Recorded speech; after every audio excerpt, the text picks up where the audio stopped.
Hey guys and welcome back to my channel. This is part 4 of What If Naruto was a member of the House of Gremory in high school DxD. Before we begin, don't forget to like and subscribe for more amazing content, and also go and support the author, link in description. Naruto and Azazel were silent as they stared at each other. The mix-haired man had a lively smile plastered over his face with anticipation as Naruto kept his stone-faced glare. Azazel's gaze shifted around the room before he shrugged. So Tilda, you gonna say anything about that or? That sounds stupid. Sure, it sounds stupid, Azazel rebuffed, but that's only because you aren't smart enough to appreciate it. This earned a spiteful glare from the whiskered boy in return. The fallen angel scratched his stubble and raised an eyebrow. Okay, if you think this idea is stupid then that's fine. But let me ask you this, where do you think you ended up? Naruto's glare slowly turned into a frown as he looked aside in thought. That was the question. One he had been trying to figure out for over a year now. He had spent time in libraries researching. He had checked history books and bibliographies. But nothing even brought him close to finding that answer. Do you think you're stuck in some kind of illusion? Or that big explosion blew you through time or whatever? Azazel questioned, getting closer than he knew to hitting Naruto's prime theories before the older man laughed. Let me shoot those down for you. First off, I'm real. I have been through more shit and done more shit than you or your ancestors have probably been alive, so that theory is shot. Also, you weren't blown through time. As easy and convenient an explanation that would be, bombs and time, space don't work like that. Naruto took a sharp inhale through his nose before grumbling, yeah, figured as much. What about history? Does this world's past match up with anything from yours? Culture. What's familiar and what's different? Geography. Because if this place is different in any way from yours, you should know it would take tens and hundreds of millions of years for land mass. Okay. I get it. Stop throwing words and explanations at me, damn it. Naruto snapped back at the fallen angel. If what you're saying is true, then none of my ideas work. And even though I'm having a hard time believing anything you say, considering, he waved his locks around for emphasis, what you say makes sense. None of them hold up thinking like that. So Tilda. Azazel repeated. So, Naruto's shoulders slumped. I might be on another world. Knew it. Stop bragging, asshole. Did he not understand just how shitty a situation this was for him? He hiked up his shoulders. So what am I supposed to do? What does that mean? Can I ever get back to my world?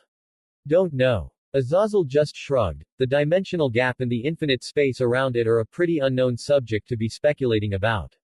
Most suggestions could be entirely theoretical on how to move through it. The force behind that explosion you followed was probably so immense it pushed you so far away from your realm that you might never make it back there. And that's not even taking into account the possibility that these spaces could be acting under a completely different set of physics or limitations.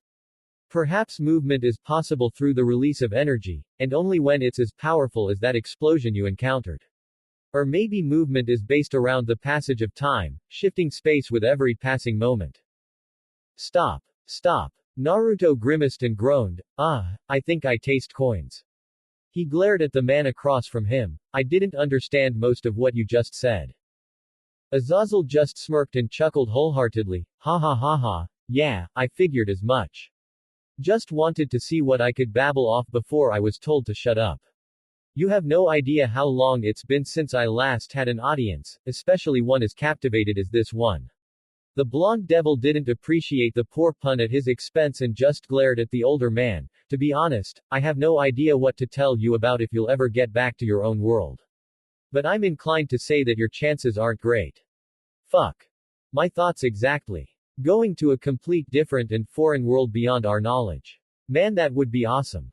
Azazel dreamily looked off and smiled. Oh well. I guess I'll have to settle for the second best option. What would that be? Sitting here and wait for you to tell me everything about where you came from and how you think you got here. Naruto narrowed his eyes. No goddamn way. Doesn't it hurt to say that? And that should tell just how much I am not willing to touch the subject with you. He still hadn't worked up the nerve to tell Rias and the others who he was before coming to Kuo, and he liked them 1,000 times more than this prick. You kidnapped me. You locked me up. You've gassed my unconscious several times. I'm filled up with so much of that stuff it comes out with my coughs and farts. There's no way I should tell you anything. Plus I have to pee. Oh, that's right. Azazel suddenly realized the situation he was in and nodded. We gotta figure out a way to fix that. If I put a cup under your crotch, would you pee in that? I'd piss on you. Naruto deadpanned. Get anywhere near my penis and I will do whatever I can to piss on you. Testy but fair. Azazel shrugged as he climbed up to his feet and rotated his shoulders, getting the soreness out of his body after their little ricochet session. He walked out the door. I'll focus on finding a way to convince you to tell me your past while you keeping holding in the golden flood. If your kidneys start to fail, give me a call. He said as he closed the soundproof door behind him. Freaking bastard. Shit, should have taken him up on the cup offer. Devil. You wanna tell us what the fuck that was about, jackass? Yuto regarded Issei from the corner of his eyes as Asia focused on healing his wounds. He tried to deter her, saying his injuries were minor and that he would be fine with some rest. However, Issei kept a hand on his shoulder and forced him down while the nun went to work healing him, Issei glaring down at him from just a foot away. Yuto felt the numbness and pain start to lessen under the relief of the emerald glow. However, his rage from being so painstakingly close to the Excalibur blades and his disdain at the fact that he had failed to destroy even one of them in confrontation still caused a fire to burn in his stomach. He buried it down and attempted to feign disinterest. I'm not sure any of that garners an explanation. They were members of the church wielding holy blades. I believe I acted quite predictably given the situation. Except we called a truce with those people. Which you would have known if you bothered to show up at the club today. Issei chewed him out with a growl as even Asia flinched at the rise in his voice. The brunette devil glared at the knight, accusingly. Do you even know what the hell is going on right now? Fallen angels into the town. A bunch of these crazy swords all over the place. I know about the swords. Well, do you know that Naruto Senpai has been missing for the last 2 days? And we still don't know anything about where his is or what happened to him. Yuto failed to comply and just lowered his head. No, I didn't know that. His eyes conveyed a look of shame and guilt for having to hear this news secondhand. He opted to ask Asia for clarification in order to avoid enraging Issei any further. What happened? We don't know. Asia sadly shook her head and looked down at the area she was healing. Bucho-san called and informed us that Naruto-san had suddenly disappeared and his apartment seemed to be in shambles. Bucho-san initially suspected that Naruto-san got into a fight with someone, but he hasn't made any contact at all to inform us. She says she isn't able to pinpoint his location because something is wrong with his evil piece. And without any leads or knowledge. Asia's face fell into a gloomy expression as she tried to stifle her worry and appear strong. Yuto could notice little tears fill the sides of her eyes. She must be so desperately trying to hope for the best. And try to ignore the obvious signs that points towards the worst possible outcome. What's your deal with those swords? The blonde knight looked up at the pawn that had steered the conversation elsewhere with a frustrated frown. The crazy stuff you were saying about going after those holy swords even if you die. It sounds like the kinda shit one of those characters from a really dark manga talk about. The ones that get themselves killed. Issei narrowed his eyes, so what the hell? Yuto lowered his eyes in shame. It doesn't matter. Oh, you little fucking. Yuto. The knight felt a worrisome pit fill his stomach at the stern, angered tone of his king's voice calling his name. He looked back and saw Rias making her way over with a stomp in her walk, Akino and Kaneko following behind and taking notice of the massive crater in the field. Yuto sighed as he stood up. Bucho. His head snapped back as the firm slap echoed in the silence of the night. He felt his cheek sting and noticed the others looking at them in surprise. He turned his head back around to face the glare on Ria's face. The redhead spoke in a short, tempered tone. What in the world were you thinking? Yuto merely stood there in silence as the red sting on his cheek started to become more prominent. He didn't have much to say. He didn't tell his king, his master, his savior, anything about this because he didn't know why. He just couldn't. The idea never even crossed his mind once. What this was his burden. His duty. His cross to bear and drag along for however long it may take. The ramifications it might create. The problems he would face finding the job. Whatever might happen because of his crusade was a sin he should bear by himself. He wouldn't force the people that had saved him to bear it as well. I was thinking that this was my chance to get my revenge. To finally fulfill the mission I promised I would fulfill to everyone I lost. To give meaning to the whole reason I was resurrected in the first place. The reason you were resurrected was so that you would join my side. So you can keep living. Rias protested, furious at her servant's blasé attitude and cold words as she shook her head. You're supposed to be by my side, not turning your back on us completely for your personal crusade. A crusade that will put you in opposition against not only the church, but the fallen angels as well. A crusade that will bring you nothing but pain and despair.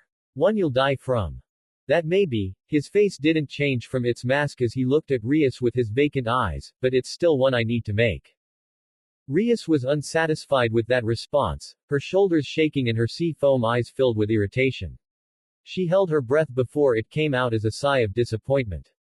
The lovely Gremory heiress looked back up at her knight sadly. I know how much this means to you, Yuto. How much this drives you. And remember I told you once that I would be there to help you fight your cause when you were ready. She shook her head, but now is not that time. When all three factions can be involved in this. When one wrong move could very well spark the second coming of war. I can't let that happen. I know you can't, Bucho. And I'll make sure by every means possible that you and the others can't be blamed for this. Whatever is happening with these swords, I can put a stop to it now. The blonde's eyes lowered in shame seeing the expression on Ria's face before he spoke. I'm sorry if I'm coming off as ungrateful. I can't begin to express my gratitude for what you've done for me. The home you gave me. The love you've all shown me. Being the family I never believed I would have again. His cerulean eyes glinted with sadness, but I have to do this. This was what keeps me forward. The only thing I can do to respect my comrades' deaths and give them peace. The peace they've been denied. Yuto looked around the clearing at the people that had been his new life for so long.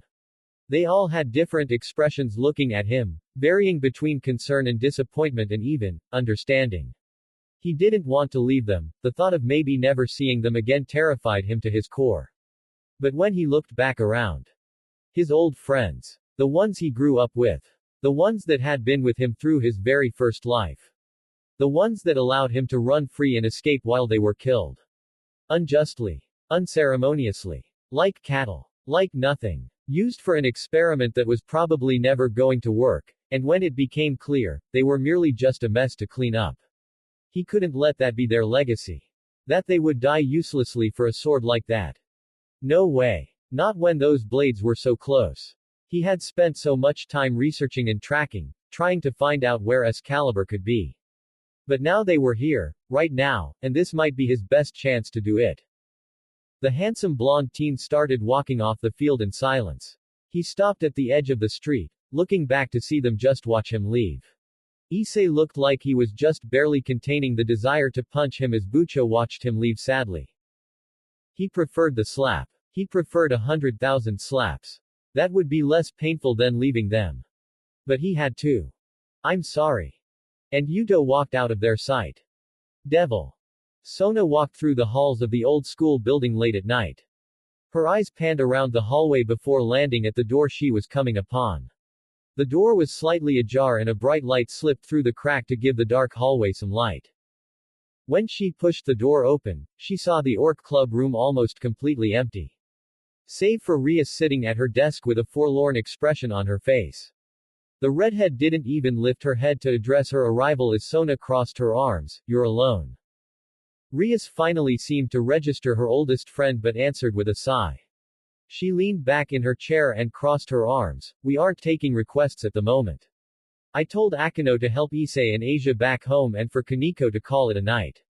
She rubbed the bridge of her nose like it was her only answer to the headache developing in her lobes. It's been a very hectic day.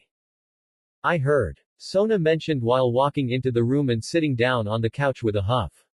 She crossed her legs and leaned back. So Uzumaki-kun goes missing. The church sends a vanguard into the territory illegally. There's a fallen angel experimenting with an ancient weapon somewhere in town. And Yuto has decided to take it upon himself to hunt for the pieces of Excalibur by himself. Kiba-kun. Sona was surprised at that revelation as Rias gave a solemn nod. She blinked and sighed in disbelief. I didn't believe he of all people would do that. I did. Rias mumbled while getting out of her spot and walking over to sit beside her friend. She plopped down by Sona unceremoniously and groaned, not even bothering to keep up the image of a respectable, civil lady in the sole presence of her best friend.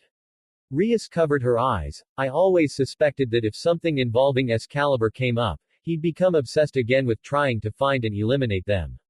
I just thought I'd have more time to prepare and help him when it did. By the time I saw him again, he was already past the point where I could convince him to calm down. Sona let out a little chuckle and reached over to pat Rias' head. You certainly picked a rather rowdy group of people to find interest in, didn't you? Yes. Rias said with no humor as she ran her hand down her face, I certainly did. It's not just that. Rias sat up a little and looked down at the table, Naruto's disappearance. We used our available resources to look into Uzumaki-kun's sudden disappearance. Sona knew where Rias was taking the conversation, but with the news that there are fallen angels in the territory. I thought he might have gone to do something. Rias said, the last bit of hope in her voice bleeding through. He had some personal business he had to take care of or something only he could do. Oni-sama suggested that there was even a possibility that he could have gone astray and abandoned us, but I wouldn't believe it. After what he said to me, I knew he meant it. Rias paused before she let out a very heavy, loaded sigh. I couldn't believe there was a chance he could have fought someone and lost. After what happened in the raiding game, I thought he might be stronger than anything we would ever face. At least at our level. Sona understood her train of thought. In a time of relative peace like this, and in a territory the devils had claimed for their own, there wasn't much immediate danger they would expect to face. A stray devil every now and then. Some sorcerer or crackpot sneaking in to see what they could get away with. The most pressing issue they had faced recently was that fiasco with the rogue fallen angel cell that had made Issei, Naruto, and Asia join Rias' peerage in the first place. Hell, they weren't even expected to fight in raiding games until they were 18. But this wasn't a usual danger. This was big, menacing, fierce. But this isn't at our level. Sona said simply beside her silent best friend, with an enemy of Kokobeel's scale on the loose here. In his strength. What if he had went to Naruto to interrogate him? Captured him, and all this time we've been looking, just torturing him. Hurting him because he wanted information about us.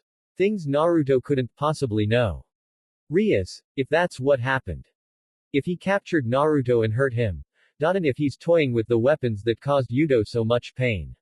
Rias' head had lowered and her shoulders were shaking with gritted teeth. If he's doing all these things to my peerage, then I can't just sit here. I've already informed our families of the situation going on here with the church and the fallen angels.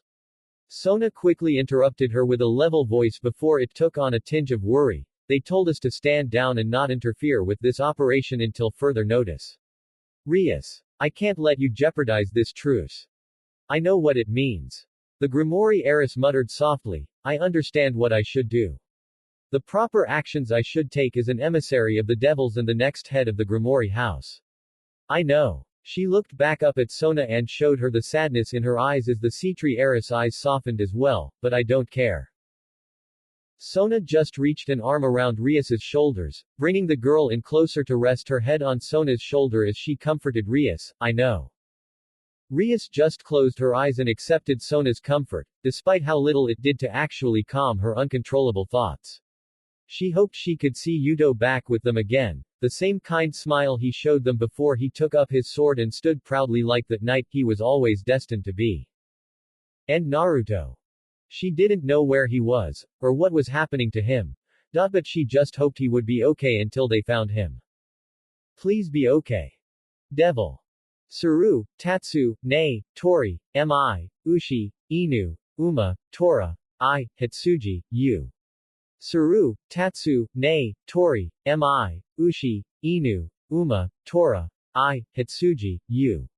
Suru, Tatsu, Nei, Tori, Mi, Ushi, Inu, Uma, Tora, I, Hitsuji, Yu.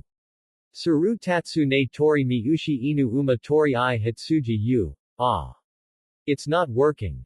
Naruto's entire body was shaking, his legs bouncing around despite the fact they were confined in their locks as he struggled to keep his mind preoccupied with other matters.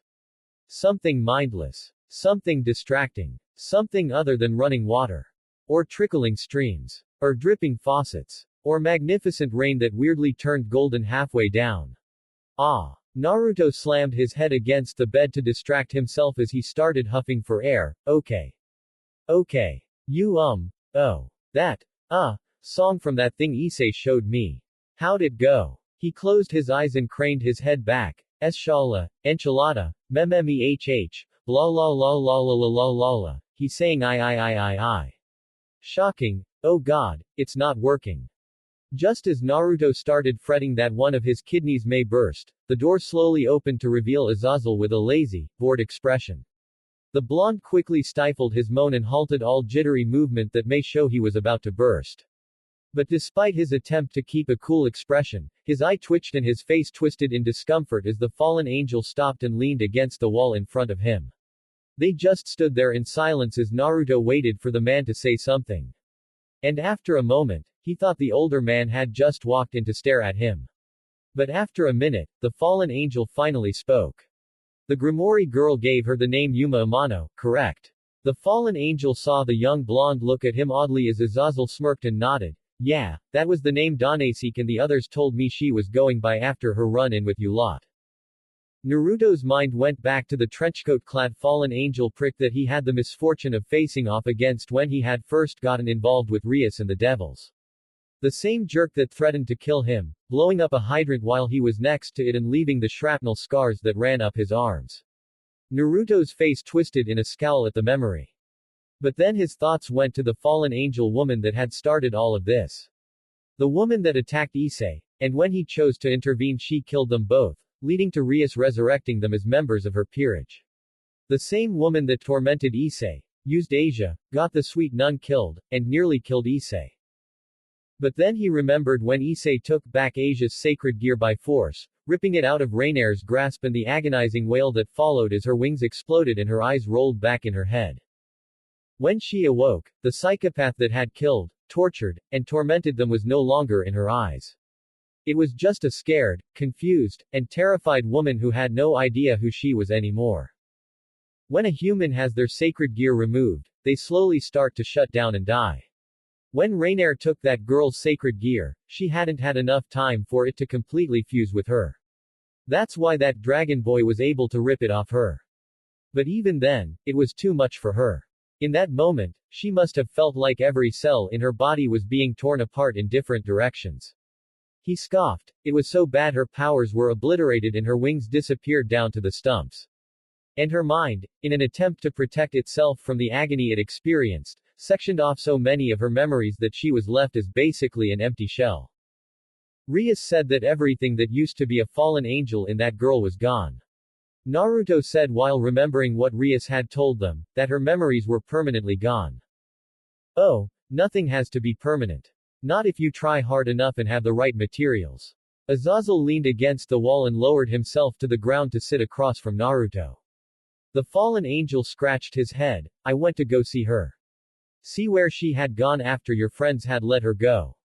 What she was doing. What happened to her. Danasik, Kalawarner, and Mittelt had begged me to find some way to fix her. And I thought about it, until I saw her. The older fallen angel stared forward, not even regarding Naruto as a fond smile came over his face. She got a job as a waitress in this cozy little restaurant owned by this kind old man and his wife. She become so popular that business is booming because of the pretty new girl that smiles so often. He scratched the back of his head. I even set up an anonymous scholarship program to help her pay her way through school. She wants to be a social worker. Azazel's light smile turned into an exhausted sigh as he shook his head. I won't say I condone what she did to you and your lot. Nor will I say I quite appreciate what your friends did to her to make her stop. But, she's happy. More than that girl has ever been happy in a long, long time. Experiencing an agony far worse than any person should go through. Has done more to help her than staying on our side and waiting for this so-called peace to fall through. Naruto raised an eyebrow. So-called. Yep. Azazel nodded. All three sides have stopped fighting. Not for the benefit of our people. Not because peace is better than war. Because we're at a standstill. Because we can't afford to fight anymore. We're teetering on the edge of extinction, and one more full-out war will spell out the end for all three sides. And we know it. But even so, there are people on all sides that grew up in this war. Survived in this war. Thrived in this war. Even knowing what might happen if we all start fighting again, Azazel just shrugged. They can't imagine doing anything else in this war besides fighting. The two men were silent for a moment before Azazel's hand outstretched and a small spear of light formed in his hand. Naruto instinctively tensed up near the weapon he knew hurt like a bitch as the older man examined his construct. You know, I've done more things in this war than I can even begin to count. The number of angels and devils I've killed. The number of people I've tortured for the greater good. The number of graves I've dug and filled with my kin. The fallen angel's eyes became filled with the light of his weapon before it disappeared into a swarm of particles when he crushed it. I look back and I realize the pile of bodies behind me stack really high. Naruto's eyes changed hearing the man speak so devoid of the smarm and cocky tone he had expected from the other times they had spoken. The mixed-haired man chuckled and looked back at Naruto. After everything I've done, I don't think I have the right to say that war doesn't serve a purpose.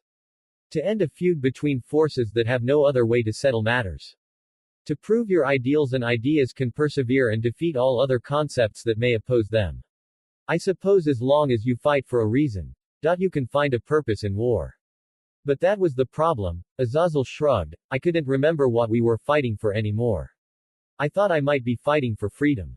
That we don't have to repress or restrain ourselves. And they fought back because their ideals and philosophies detracted mine. But at this point I'm pretty sure we just fight and show such animosity for each other because our opponents are different from us. Ask the last several generations of any faction why we're fighting and I'd bet they would say because we always have. And what defense could I make to deny that claim? The fallen angel's thoughts went back to his brothers and sisters that were immortalized in the paintings of the Gregory main building. The angels he had once called family now gone from this world by his own hand. And the young devils, trained and raised to fight since birth to kill him, and the looks in their eyes as he struck them down. How many bodies were there in the wake of this endless war? And even if his side won, what would they have to cheer and celebrate about anymore? He let out a long sigh that turned into a whistle as he looked around the room. His eyes finally landed on Naruto and saw something strange in the boy's eyes. For the first time, the blue eyes that looked at him weren't on edge like he was expecting a fight or some trickery to catch him off guard. Nor was it anger or irritation at having to listen to him talk. The blonde was looking at him with something else in his eyes. Sympathy. Empathy. Whatever it was understanding. I know it might seem hard to believe, but I want this fight to be over. All of these fights to be over. The older man smirked and looked off with a dreamy expression. I'd rather be on the beachside. A good book in one hand. A cold beer in the other. And a sexy, young, and willing beauty in my lap ready to take me on a never-ending journey. Naruto groaned. Did you have to tell me about that last part? Have to. No, Azazel gave a hearty laugh at Naruto's grimace, but I just love the idea of bragging to other people about the sex I'm gonna have when this is over. Ah. He groaned and shivered at the thought. He opened his eyes again and saw Azazel slowly approaching him. He sat up in response, shying away as Azazel knelt down in front of him. What are you doing? Not a lot happened, but I can't say this experience wasn't fun. The fallen angel said with his voice filled with mirth as his hands landed on the locks around Naruto's legs. The points beneath his fingers clicked like buttons as he pressed a certain pattern into the locks. After a few more seconds, Azazel finished pressing the pattern and the locks around his feet unlocked with a mechanical hiss. When the locks fell, Naruto looked down at them in surprise as his legs spread out, the immense soreness from being confined like that for so long finally taking their affect. Azazel did the same thing to the ones around his arms, and once those fell Naruto was freed. He opened and closed his hands a few times before looking up to see Azazel pocket his hands and shrug. You can go now if you want. If you want to tell your devil friends about me and what happened, you can. With what's about to happen, I'm pretty sure it's just a drop in the bucket at this point. Naruto quickly scampered off the floor and dashed out the door. Azazel let a hefty sigh as he waited for the ringing of the door slamming open as the boy ran for freedom. But after a moment he never heard the door slam. Instead he heard the sound of a very long stream hitting water, a content moan, and the flushing of the toilet. A moment later Naruto came back in with a relieved sigh and sat down on the so quickly he bounced a bit. He actually smiled with joy. That had to be one of the best experiences I've had in my whole life. Well, when it's a good one, it has that kind of affect. Azazel pointed out while looking down at the young man lounging over the bed. He tilted his head. Why didn't you run out the moment I let you go? Naruto opened one of his eyes to regard the fallen angel before he gave an unconcerned shrug. What you said. I can't try to imagine that I understand what it's like fighting a war so long that I can't even remember why I'm fighting. But from what I've seen of war, what it's like and what it does to people, I can definitely empathize with you on wanting to see it end. Azazel didn't outwardly react to what Naruto said, but after a moment in silence he scoffed and chuckled. He looked down at the blonde with a smirk and raised one of his brows. You know, considering the situation, you shouldn't believe what I say so easily. What makes you think I didn't just make up that sob story to trick you and make you lower your guard? If that was your plan, then you should do a better job at telling lies. Naruto countered. From what I saw and heard, you meant every word you said. Azazel shrugged. Touché. So let me ask you something instead. Naruto sat up, enjoying the free mobility in his limbs after their extended confinement, and looked up at the older man. Why are you so interested in knowing about where I come from?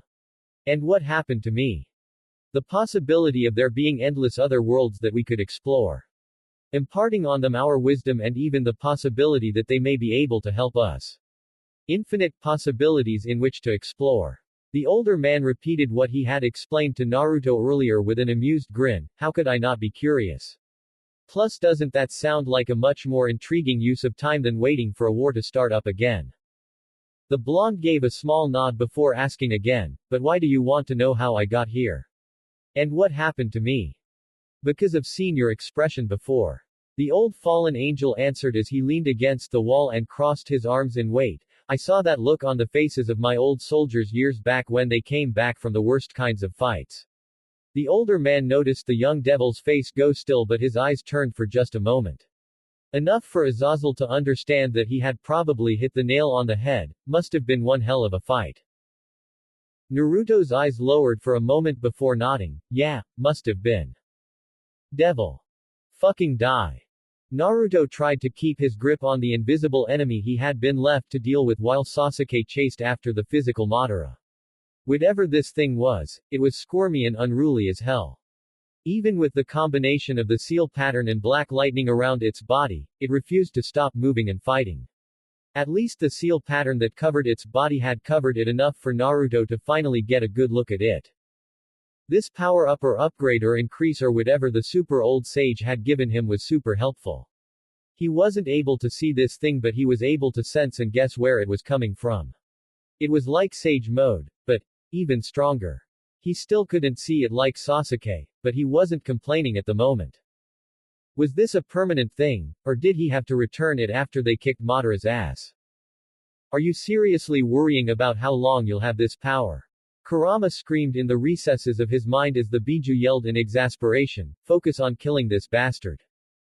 Right. Sorry Kurama. Naruto apologized as he focused on pinning the invisible duplicate for as long as he could.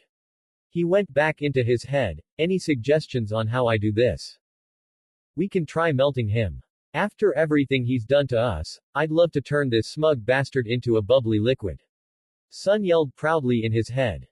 If it's melting him, Saiken chimed in with a mumbled voice, I'm more than happy to help. No. Rip him to shreds. Shukaku's high-pitched encouragement and crazed laughter persisted over everyone else as he tried to get his point across, peel him apart. Disembowel him. Make him suffer. Make him wail. Have fun with it. Hey! Naruto hollered and stopped the overlapping in his head as he yelled at his powerful visitors, if you guys are gonna be staying in my head, then speak one at a time. Naruto. Yuki spoke up when given the chance as he said calmly and helpfully, those black orbs behind you. Imagine them as spires and stick them through the clone to pin it to the ground. Oh, good idea. Naruto held out his hand and pictured the weapon, and in a moment one of the spheres slipped into his hand with a different shape. Damn, These things were practical. They still had weaknesses, as his earlier fight with Obito and when Madara cut through one of them with a laser had proved, but still they looked useful. Naruto grunted as he stabbed the weapon through the invisible enemy and watched it extend into the ground. He did it a few more times and his prey was caught. He nodded and created a shadow clone to watch over it while he charged in the same direction Sasuke went.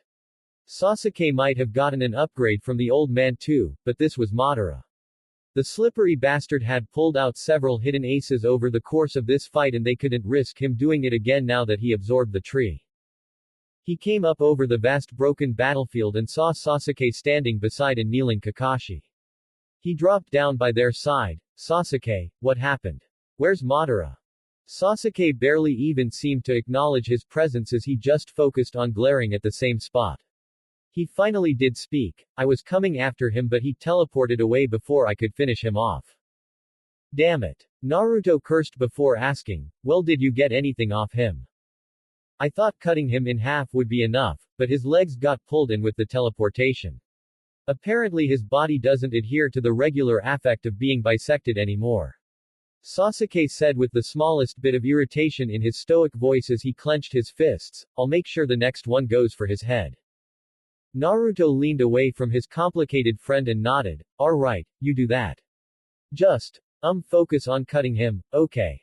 Sasuke didn't even seem to laugh at Naruto's attempt to lighten the dreary mood before the blonde finally noticed that his teacher was in pain. He bent down to his side, Kakashi-sensei, what's wrong? It was Madara. Kakashi said weakly as his hand lowered to show a small stream of blood coming from his left eye. He was extremely tired and weakened by the events of this fight as he looked up. Madara ripped it out and used it to travel to the other dimension. He did. Naruto reeled back in shock as horror gripped his heart, but Sakura-chan and Obito are still over there, aren't they? I think so. Kakashi muttered as his eye flinched. I'm sorry, but I don't think I'll be of any more use in the remainder of this fight. Something clicked in Naruto. While looking at Kakashi's injured eye, something inside him said that he could do something about it. He wasn't sure what or how, but he could. He just had to touch it. He raised a hand. Kakashi-sensei, can you stay still for a sec? I think I might. Naruto. Kurama roared in his mind, there's something coming. Naruto felt something like an alarm go off in his head as he turned back to stand beside Sasuke. They watched a familiar spiral formation ripple through the air and got ready for a fight. However, when the spiral finished, an injured and unconscious Sakura was carried under the arm of Obito, who had a black rod sticking through his right bicep while black Zetsu remained secured around his left side. The older Uchiha gasped for air, his arm going numb and Sakura slipping from his grasp and onto the ground. Sakura-chan. Naruto went to help the pink-haired girl who moaned in pain. Obito, Kakashi struggled to speak but continued, what happened? She tried to fight Madara. To keep him away from the Rinnegan as long as she could, but Madara was too much. His body froze and he buckled to his knees, I can't move anymore. I can't feel my arms or legs. Hold on. Sasuke stepped forward, I can get that out. No. Don't come any closer. Obito's body lurched forward and the black goop around his body extended and stretched out. It knocked Sasuke, Kakashi, Naruto, and Sakura away several meters before he started standing up in a disjointed and shaky fashion. Obito gasped, I can't control it any longer. That's right. You can't. Madara's deep voice permeated the tense and silent battlefield as a second spiral formed behind Obito and Madara popped out of it. His arms wrapped around Obito and sucked him into the spiral gate to bring him into the other dimension. No. Naruto laid Sakura down and sprinted forward to catch them before they were gone. Naruto reached out his hand but the end of Obito's leg started to disappear in the spiral. They were getting away. Just as Naruto thought he had failed, Sasuke suddenly appeared between him and the spiral tier. He thrust one hand in, catching himself in the teleport and reaching out with the other to grab Naruto's arm. The young Uzumaki felt his entire body start to get sucked in by the powerful suction of the teleportation as his perception started to turn and spin as well. He caught one last glimpse of Kakashi and Sakura behind him before he disappeared into the hole completely. Devil. When Naruto's vision cleared, He had landed in Obito's personal dimension of empty void and square-like structures. He heard Sasuke grumble beside him as they forced themselves back up to their feet to fight. But, the sound of something squelching and Obito's scream got their attention and they looked over to see Obito stumbling on his feet. His body slouched over and the black gunk on his left side was the only thing keeping him standing as Madara covered his own face. The eldest Uchiha's lower body was already reconnecting as Madara lowered his hand. The horns around his head started to grow out and a black rod slipped into his hand. The Ten-Tails Jinchuriki turned and faced the two of them with a growing smirk. His eyes were both Rinnegan now. His mission was complete. He had achieved his full power. You can't begin to imagine just how enlightening this power feels. He closed his fist a few times and nodded. With this, I'll be able to imprint the infinite Tsukuyomi onto the surface of the moon. But I can't help but feel. He looked back up at them, like you two will be thorns in my side while I try and do it. There's more of them. I know. Naruto could feel another group of those strange clones come into existence around Madara as he reached up to his head. He grabbed the horn decoration over his forehead and tore it off violently, pieces of it falling to the ground around his feet. Once it was gone, it revealed a small slit down his forehead while he closed his eyes. Zetsu, step back. I don't need you getting caught in this. Of course, sir. Black Zetsu's nasty voice agreed as he carried himself and Obito away. The slit over Madara's forehead slowly opened to reveal a strange combination of Rinnegan ripples and Sharingan red and commas. Madara's eyes opened again, his piercing purple orbs focusing on them as he smiled. I think I'll finish you off in here before I return. Naruto narrowed his eyes and tensed his muscles. He felt Sasuke do the same beside him, his left hand glowing with electricity that slowly extended to shade a blade around his fist. Madara just smiled, the black rod extending out into a complete shakuho. He spun it into his hand before slamming its end down hard enough to crack the white ground beneath him. Sasuke and Naruto charged forward, Sasuke pulling his lighting blade back as Naruto extended his hands and let two black balls change into staffs in his grasp. He charged in, swinging at Madara's smug expression before he felt his weapon stop against a solid, powerful surface. Naruto clicked his teeth in anger as he knew that Madara's shadows were protecting him. With immense power, Naruto was flung backwards and forced to skid along the ground before he raised his weapons up to block the follow-up attacks. Madara smirked before he leaned back to avoid the swipe of the lightning blade coming for his head. He turned and faced Sasuke directly as he spun his weapon around and charged the younger Uchiha. The two Uchiha exchanged attacks at blinding speeds, their weapons disappearing in flashes of black and blue as they parried and avoided each attack. Sasuke dodged and danced around the attacks Madara threw at him as the Jinchuriki swayed around the ones aimed at him. Naruto tried to hold off all four of Madara's shadows but found himself quickly overwhelmed by their speed and ferocity. He swiped out at where he believed their heads were, throwing one of the rods to force them back as Naruto gained some distance and crossed the index and middle fingers on each hand. Shadow Clone Jutsu. A mass of clones appeared and fought the Madara's back as best they could. Naruto could feel the experiences come back to him as a dozen of his clones were already destroyed in a matter of seconds. But still his numbers persisted, and after a few tries he overwhelmed the shadows and led his clones to attack to primary enemy, Madara. The bastard smirked, throwing his weapon up in the air as he clapped his hands together and covered them with lightning.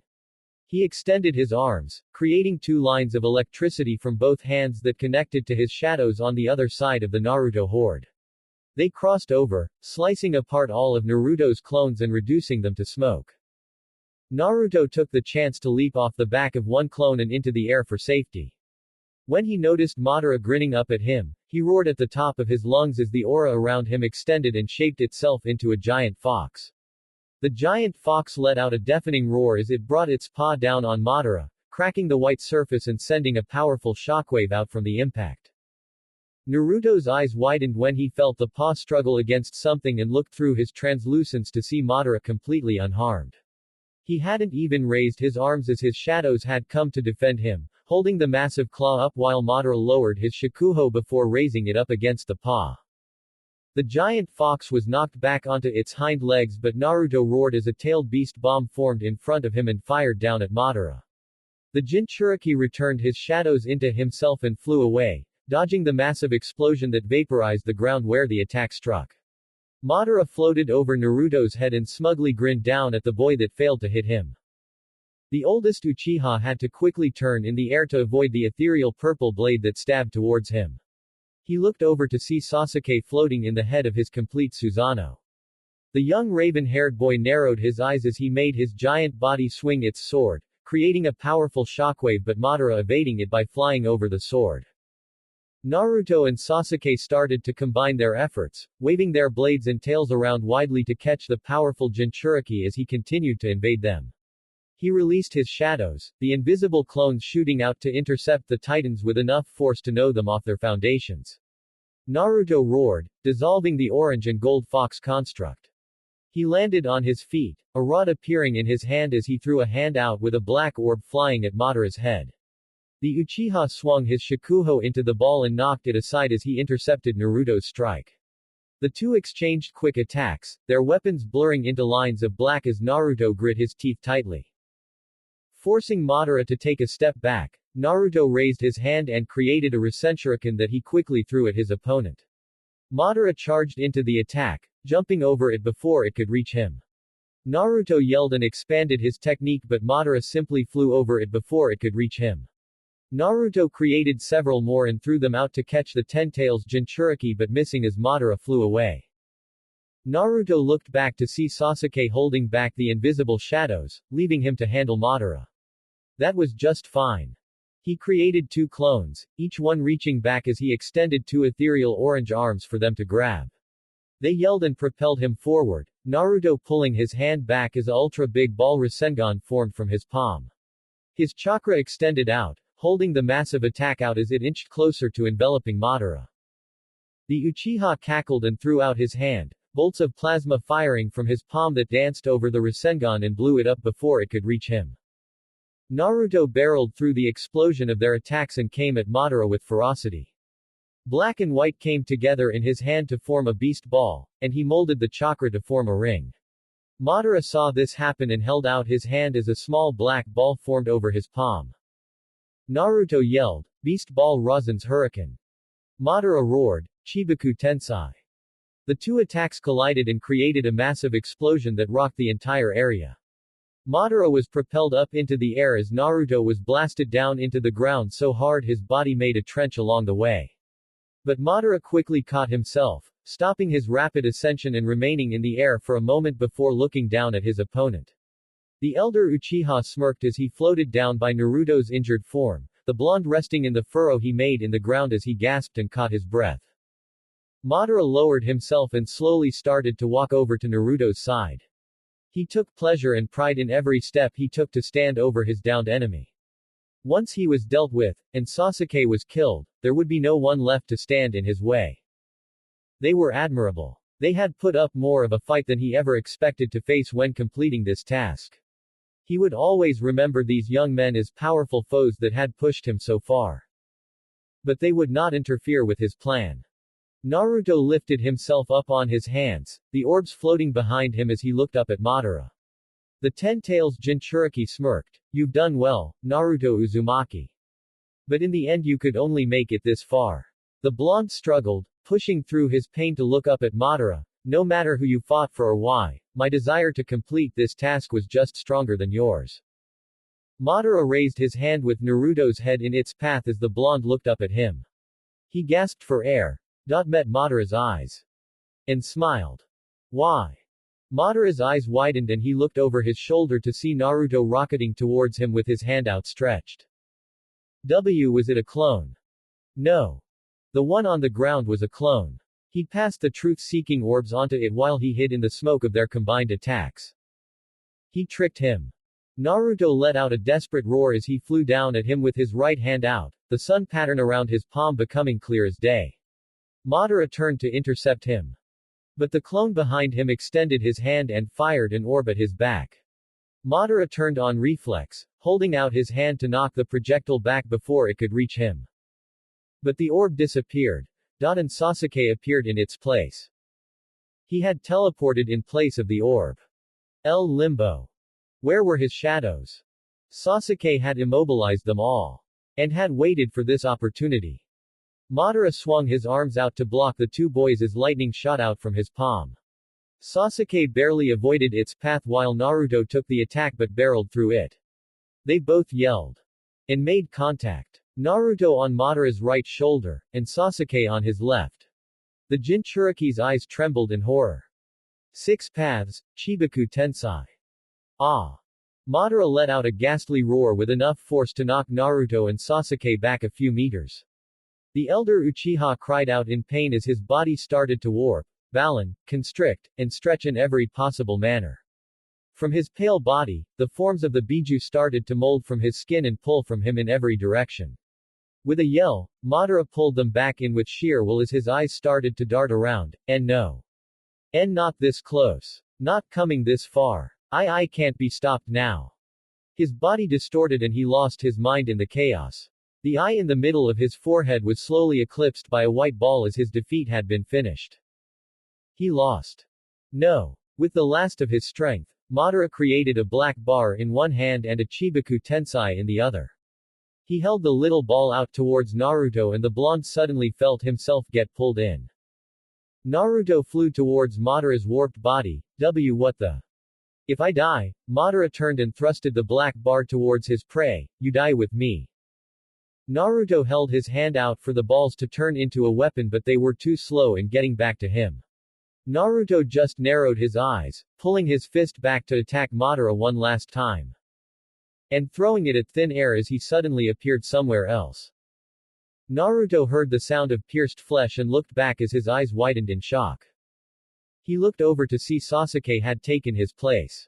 And even with the black bar sticking in his chest, Sasuke's eyes never changed as his hand was covered in lightning. He pulled back and stabbed Madara through the head, where his third eye had once been. Sasuke focused his gaze, Amaterasu blazing out where he had skewered Madara through the head. Blood dripped down Sasuke's chin as he coldly growled, "That's for my family used. And my brother. Now die. Ya hhhhhhhhhhh. The white ground around them started to break and rip apart as it came flying in towards Madara's burning body. Naruto lost his footing as the ground beneath him started to lift up. He felt an immense, ungodly pull start to come from Madara's body as debris and rock flew at him. Naruto tried to escape the oncoming rocks before he looked back. Sasuke was still impaled by the black bar. Naruto turned back and prepared to charge in. Don't. Even amidst the pandemonium and noise, Naruto heard Sasuke's words as clear as day. The young Uchiha looked at him, his eyes finally changing out of their Sharingan and Rinnegan forms. More blood dripped from his lips as the rocks came in to conceal them. Just before they reached, Sasuke shook his head. Just run, idiot. Sasuke and Madara were completely overwhelmed by the growing debris. Naruto's eyes widened and he started running towards the growing sphere. Sasuke. Naruto, don't. He hesitated hearing Kurama yell in his head with desperation, "You need to get out of here. Before you're caught in that thing. Sasuke's in there." Naruto yelled as he looked up at the growing ball of white rock, "You guys are in there too. You didn't get out in time. We know. But if you stay here any longer, you'll be crushed." Yuki warned him, "You need to get out of here. But. Yes, Naruto-kun. Matabi added, "This will be for nothing if you get caught in it as well." Sun roared, "Run you fool. Find that Obito guy and head back home." Kurama tried to reason with him, "Once we're back, we'll get as much help as we can and see if we can talk with the old man. We'll get our bodies and Sasuke back. But you need to go." Ga. Naruto grunted as he was punched across the face and sent tumbling into the broken ground. He flinched at the pain in his cheek and looked up to see Obito standing over him with blood coming down from his right eye. "Oh Obito. You." Zetsu's rough voice yelled as he made Obito's body move and grab Naruto's neck. The blonde grabbed the wrist strangling him as Zetsu spoke, "You ruined it. All of it. All my work. All my effort. Everything I did to bring her back and you rendered it into nothing. What are you talking about? I've been trying to bring mother back. I wanted to bring her back and let her have the world again." The grip around Naruto's neck tightened, "But you ruined it.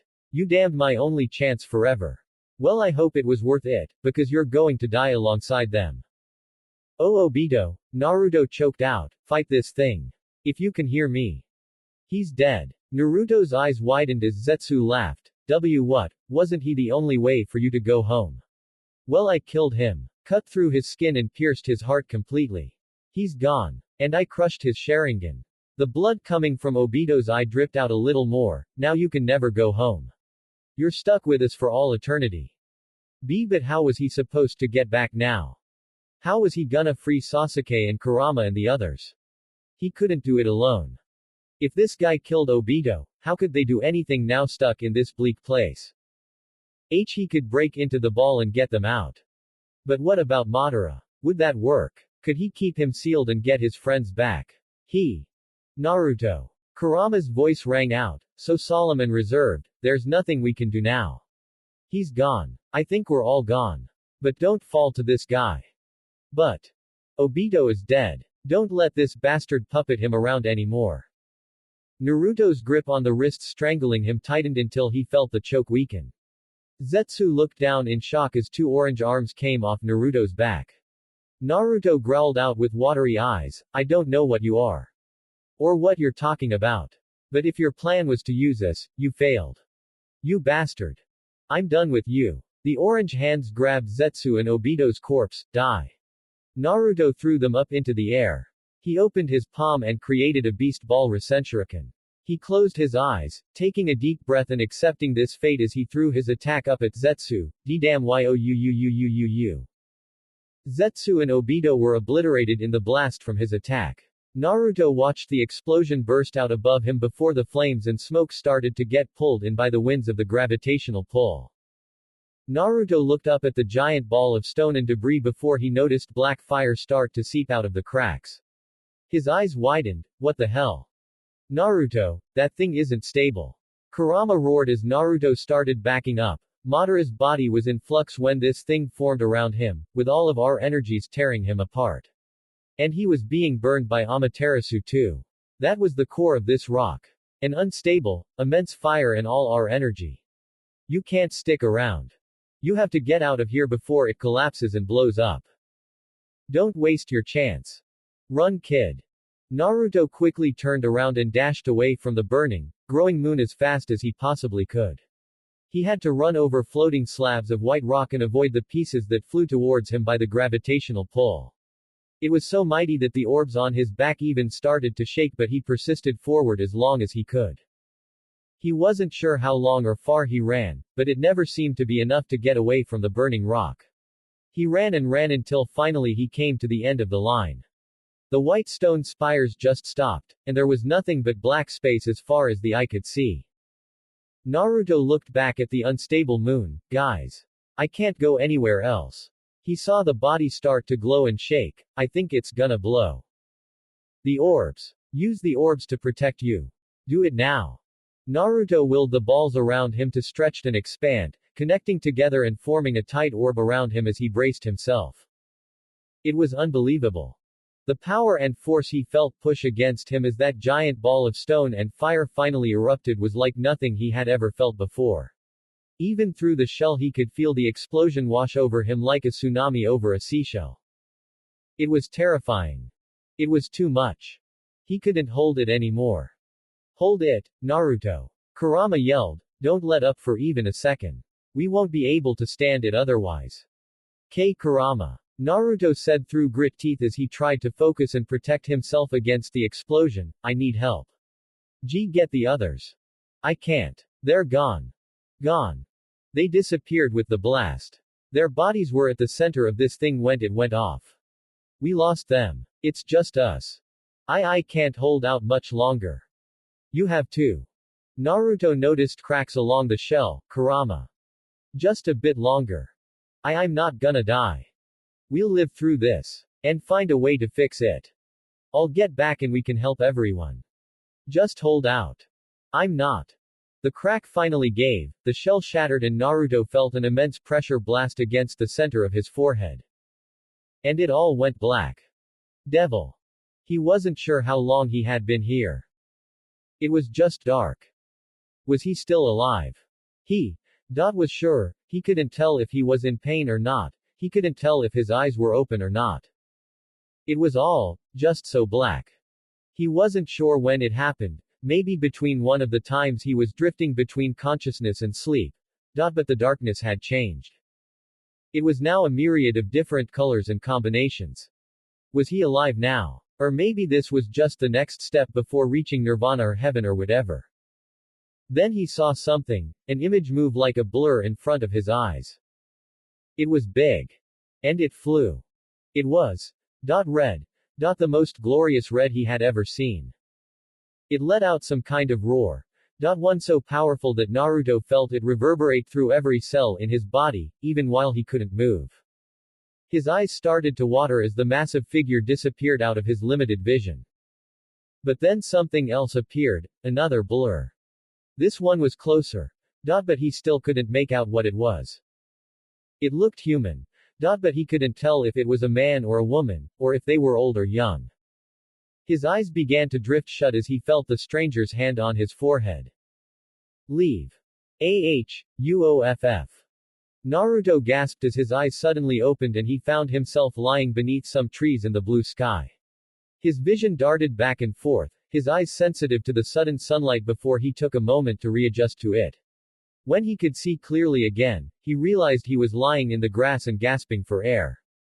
He attempted to sit up but every inch of his body tinged with agony at the smallest movement. He toppled back over the ground, panting heavily as he grit his teeth to stop a moan or cry from leaving his lips. After a moment he started to crawl, pushing through the pain as he propped himself up against a tree. His eyes slowly opened as he looked over himself. His orange jacket was burnt up to the ribs and the rest of it was in tatters. There were cuts and slits all over the pants and in his legs as well. His sandals had fallen off at some point too. And the mesh undershirt was broken into pieces as well, revealing some spots along his chest that were bruised and lacerated. Naruto slowly reached up and touched his forehead, feeling a small cut and a thin line of blood dripping down to his eyebrow. Naruto lowered his hands and leaned back into the tree for full support. He tried to catch his breath. His throat was so dry he coughed just trying to speak. Kurama. He closed his eyes and tried to enter the space he and Kurama shared deep in his mind. But no matter how hard he tried or how long he did it, it didn't seem to work. His eyes opened. Kurama. He hoarsely repeated, Kurama, answer me. Say something, damn it. No reply. Naruto took a deep breath and just crossed his fingers to create a clone to help him look around, but the moment he tried to mold his chakra, it felt like his insides were being shredded by a rusty knife. He screamed in pain and stopped trying before the pain got any worse. Naruto bent over and puked over the grass as everything started to come back to him. The tree. Madara. The other dimension. Sasuke saving him. Zetsu trying to kill him. The explosion. Kurama and the others. They were gone. Everyone was gone. And he was. Tears started coming down his cheeks and he stifled his cries as he struggled up to his feet. Once he had found his footing, Naruto slowly started to walk forward while using the trees for support. He failed to stop that explosion. And he couldn't get home with Obito's Sharingan, he was stranded in that place. So how did he get here? When Naruto finally left the trees, he spotted a city along a long stretch of black pavement. But it looked like a much different place than any he had seen before. Limping forward and cradling a possibly broken arm, Naruto made his way towards that place before he could pass out. And while he walked, he took notice of the sign that welcomed him. Now entering Kuo. Devil. I walked down that road, came up to that town, and walked through it before I passed out. Naruto's eyes lowered at the memory. I woke up several months later in a hospital in an unfamiliar place surrounded by strange people in a world I didn't recognize. I could barely mold enough chakra to create a clone before my entire body started writhing in pain and it disappeared. I couldn't gather up natural energy from this new world. Trying to summon anything was useless and Kurama wasn't responding. I wanted to get back but after a while I realized I couldn't. I don't know how I got here and I had no way of getting back. Azazel looked down at the boy silently after he had told his story. To be totally honest, he wasn't expecting it to be so grand and adventurous and weird and impossible. If he wasn't for certain this boy was from another world, he would have disregarded that story as the fantasies of a really messed up kid. But he was from another world, maybe. Azazel just chuckled. Well, I guess I should say sorry that the first things you met when coming to our world were those two antisocial weirdos. Although considering you were floating around their home, you should be glad they just threw you here and didn't just disintegrate you. Wait, what? Never mind. Azazel pushed off against the wall and walked over to the bed, so you lost your energies. I guess that would explain why no one thought you seemed any different when your chakra was about the same as any normal person's. Ever since that explosion, I haven't been able to form my chakra properly. Naruto held his chest. When Rias put that evil piece thing in me, I could slowly feel myself getting accustomed to the natural energy in this world. My body is starting to recover properly, but I still can't get to my chakra. Well, of course you can't. Not after getting caught in an explosion of energy like that. Azazel pointed out as his tone took on that of a teacher trying to educate a less than apt student. After suffering such injuries and floating around the dimensional gap after being bombarded by different chakras and energies, your system is completely out of sync. It's like, imagine your body is like a river or a sewer. He shook his head. No, wait, that's gross. Actually, a sewer is a pretty good comparison. The fallen angel looked at him strangely before shrugging. Well, after everything that happened, the sewer has broken down. It collapsed on itself and nothing is getting through except for a few leaks, the chakra you have been able to use before the pain starts acting up. For the last year you haven't been able to do anything with it. But, then that little lady gave you an evil piece, and your system started to repair itself. Naruto looked over himself before a glint of hope came to his eyes. Does that mean if I wait a little longer?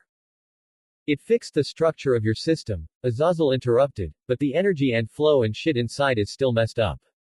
You can't use any more of it until it's fixed. Fixed. Naruto thought for a moment before standing up. There's a healer in our group. Could she do it? Twilight healing deals with physical injuries. It ain't gonna be much help fixing the mess inside you. Azazel shot his suggestion down. No, if you wanna get fixed, you're gonna need someone who can sort through and fix your energy. Well, how do I find someone who can do that? Oh, I'm sure there's someone around who can do that. Azazel said with a knowing, almost teasing smirk that made Naruto's eyes narrow in irritation. But before he could voice his displeasure, but I should probably warn you now. You might not get the chance to fix yourself. What? Naruto questioned as Azazel regarded him with a serious glare. The fallen angel spoke again. Let me ask you something, kid. Do you think you'll be able to defeat everyone in this world with that senjutsu? Naruto looked at him strangely before his eyes turned in thought. I'm not sure if that ability was commonplace or as rare as winning the lottery where you get the TV, the car, the game console, and the pretty showcase girl all in one go. That comparison was way too rare. No one gets that lucky. It sounds like you're just showing off. But here people know all about senjutsu and natural energy. Not everyone can use it, but people can develop ways to fight against it. Look at me. He flexed his left hand and Naruto finally noticed that it wasn't wrapped up anymore. I'm already healed from our fight the other day. That was a strong hit you landed, but it wasn't anything new. And even though we fought for only a minute, I'm pretty sure I know how to fight with it. Azazel crossed his arms and smirked. Heightened perception and reflexes. Increase in power, durability, and speed. You can sense things around you. And you mold the energy around your fist so that even if you miss a punch, the energy around it can still hit your opponent. I'm sure there are some other things, but that's the gist of it, right? Naruto scowled at the man's haughty smirk. You're just trying to show off. Maybe. He shrugged. Point is, after that confrontation with you, I've come up with some ways to counterattack. And considering the group you're associated with, I'm sure you'll get no small amount of action and fights coming your way. And you can't be certain you'll get your chakra or other abilities back someday. Sooner or later that trump card will be your only play, and people will start developing ways to beat you. You need to grow and expand your skills. Azazel looked down at the locks that had bound Naruto, and this test has proven that more than ever. Test. Naruto repeated, what test? I designed these locks to negate natural energy so people couldn't use senjutsu. And they can't be broken by sheer physical strength. Azazel raised a finger, but they are totally weak to devil power, magic, and ki. Naruto went silent, his blinks being the only actual noise before he muttered, "What? You know the destruction thing your Gremory girl does?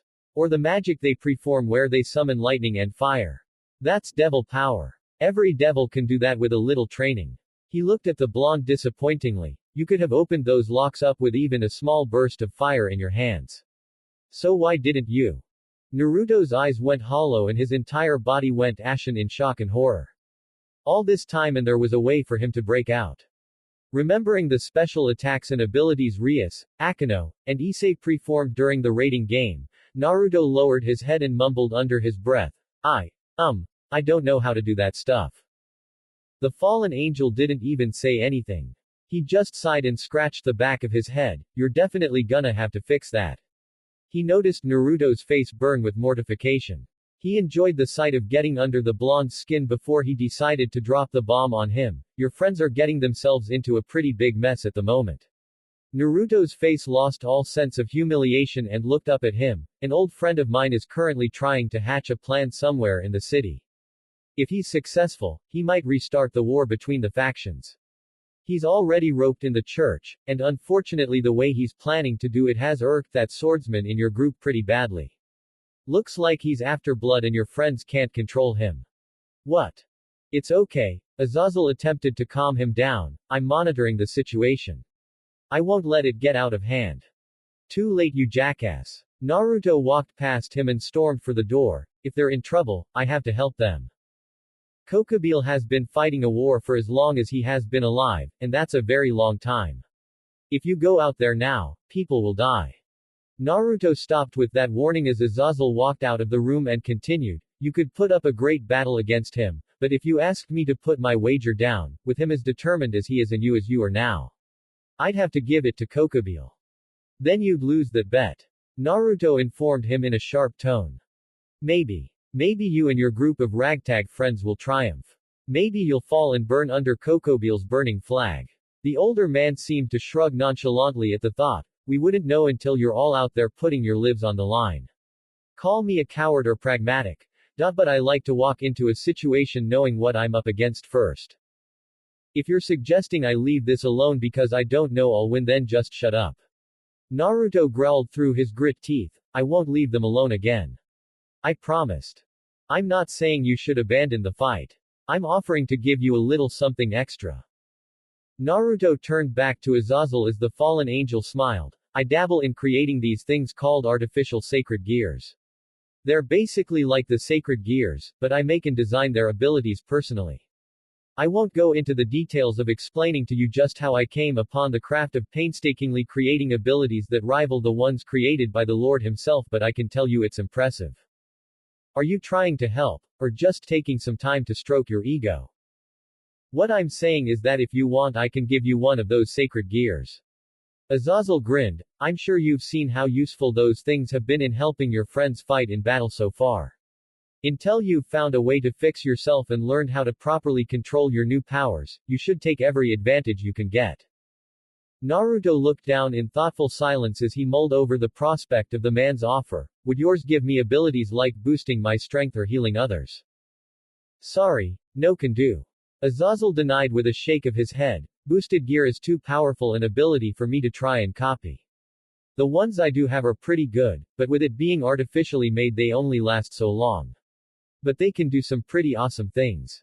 Azazel's pitch took a cautionary turn as he smirked. "But fair warning, even if this new fight is stopped and things calm down, I can promise you that it'll only get more hectic and harder from here on out. After that last fight you told me about. Are you ready to get into something like that again?"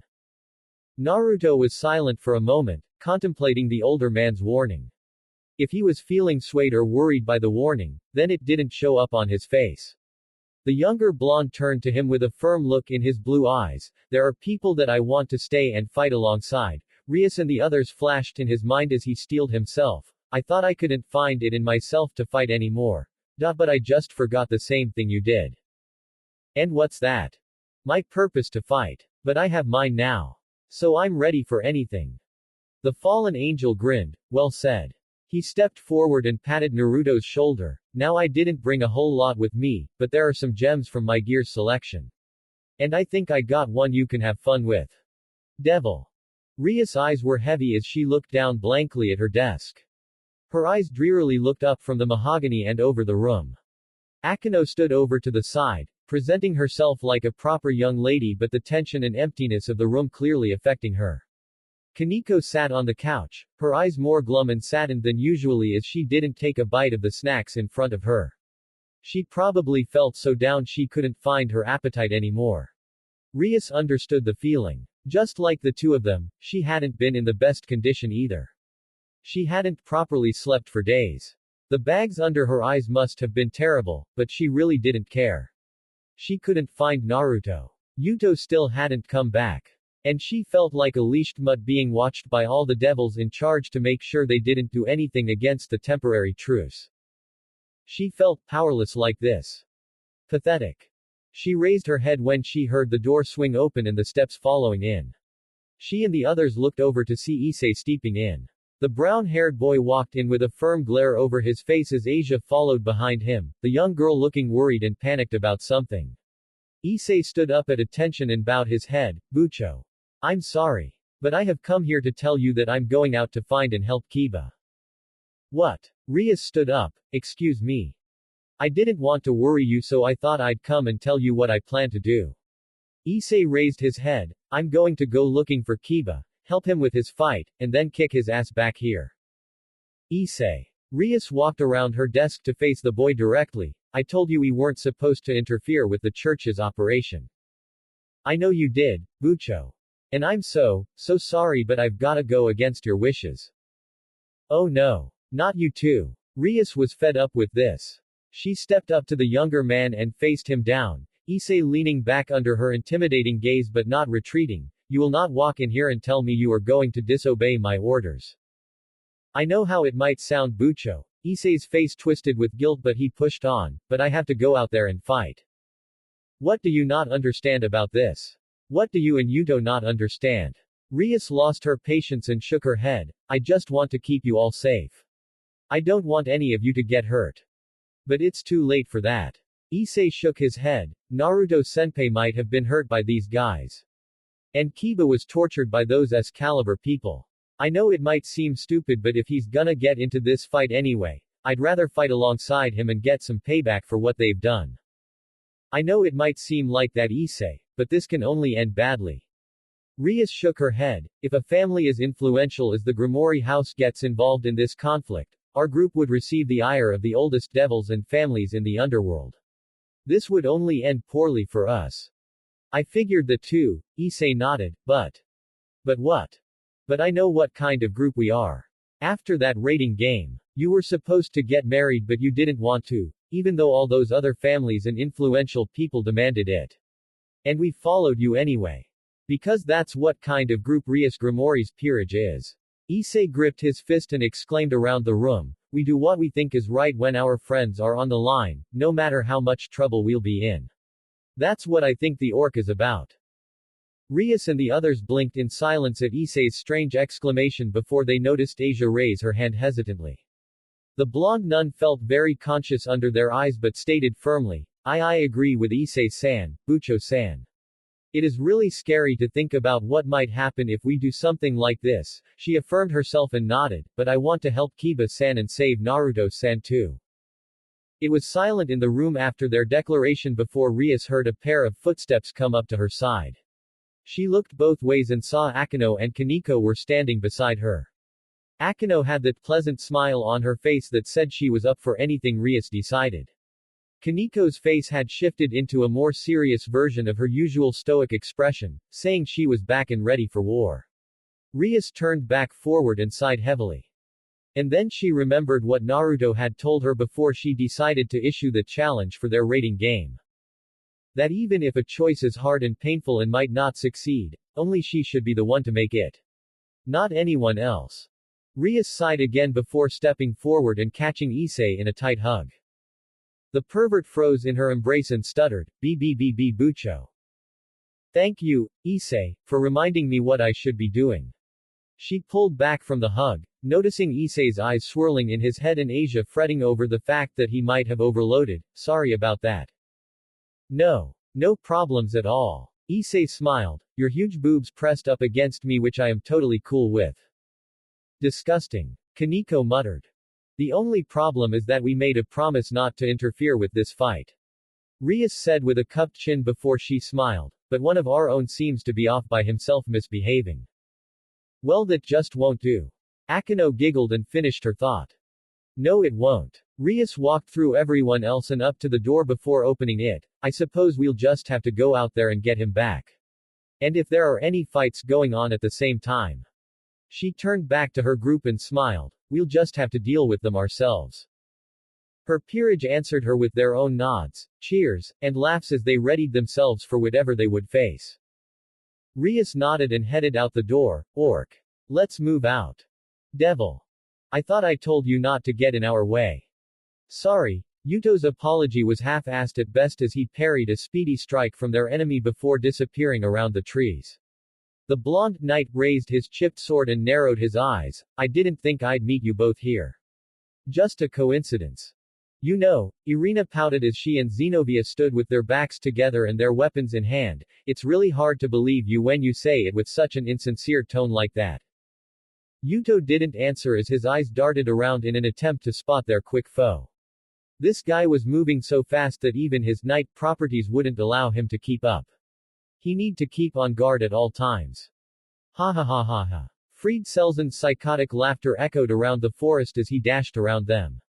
His body was only a blur thanks to the increase from Excalibur rapidly as he ran circles around them. Not only do I finally get to skin sexy handsome Devil-san alive, but I also get to skewer two scantily dressed beauties with my big, menacing saber.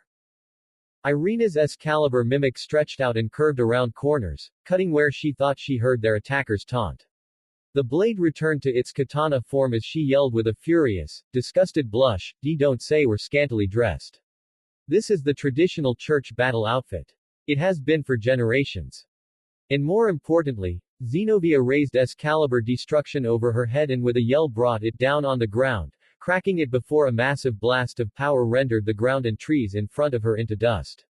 The sudden attack forced Fried to stop running before he got caught in the blast as she glared. What makes you think we'll give you the chance to skewer us with anything?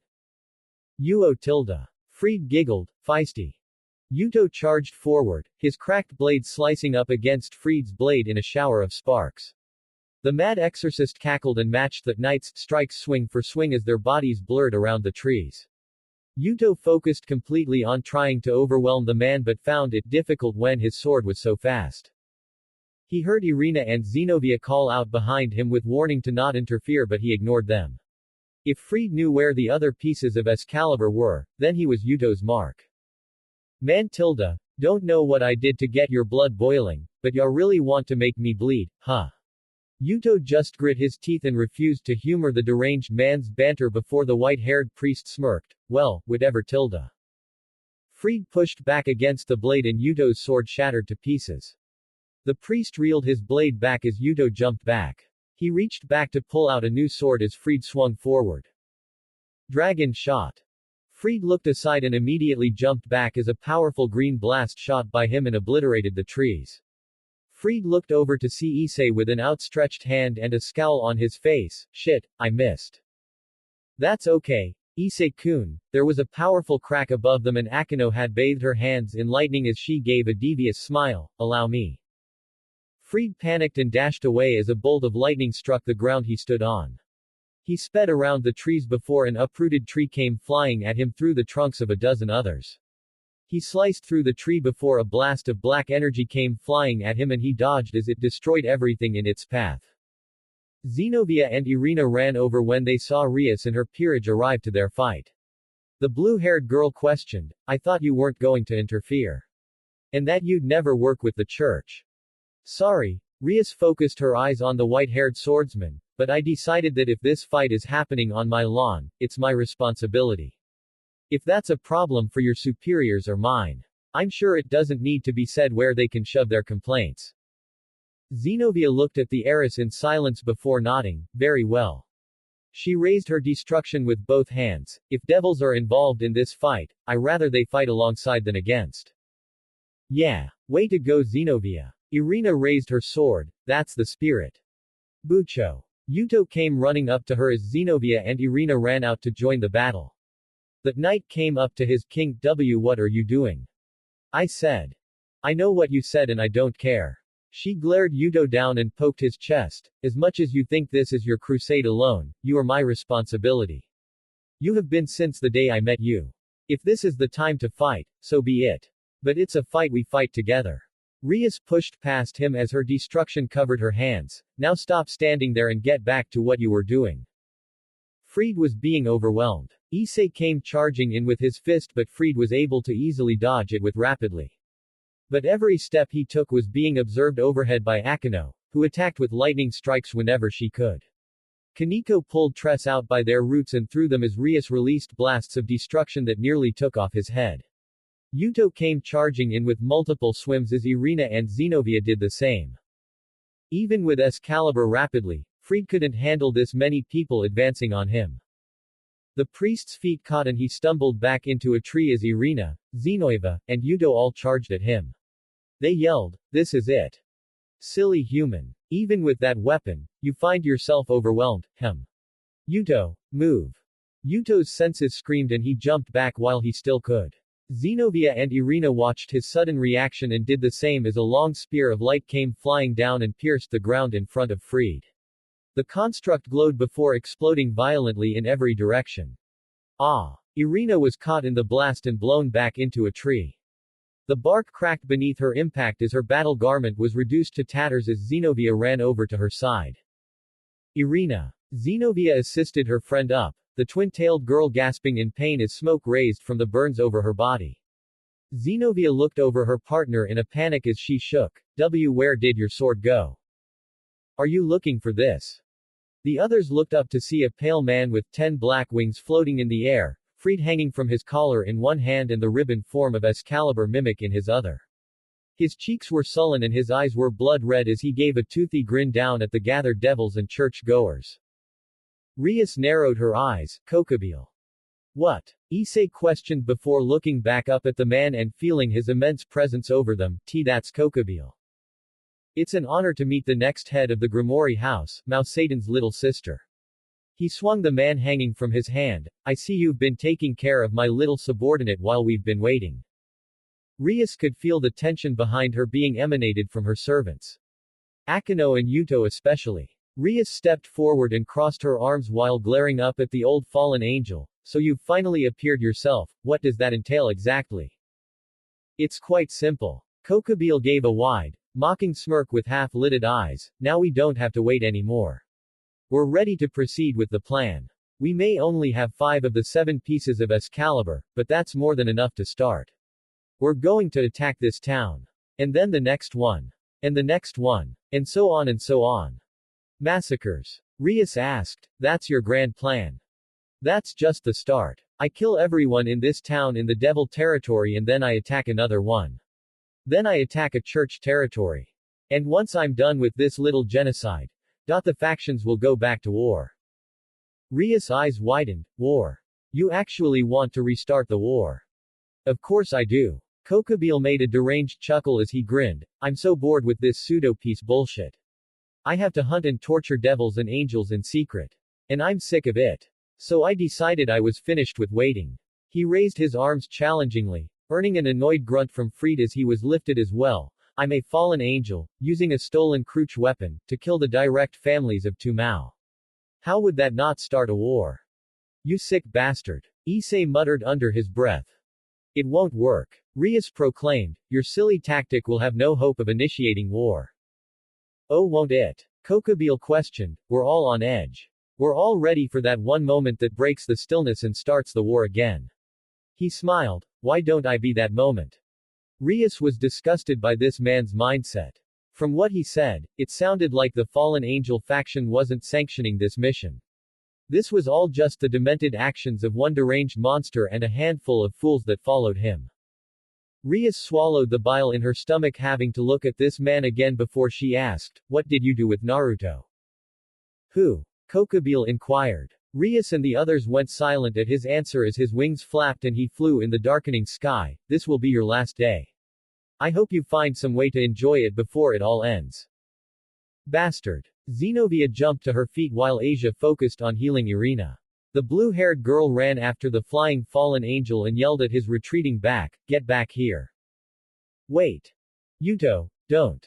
The swordsman stopped and looked back to see the stern look on Ria's face as she watched him. She shook her head. I know where he is going. And I doubt running into that fight will do any good. Yuto looked displeased at what his king said, but the swordsman lowered his blade and waited patiently for what she suggested next. Rias looked over at her. Bishop, Asia, can you stabilize her? Asia gave a shaky nod. She's badly hurt, but if I try a little longer she will be alright.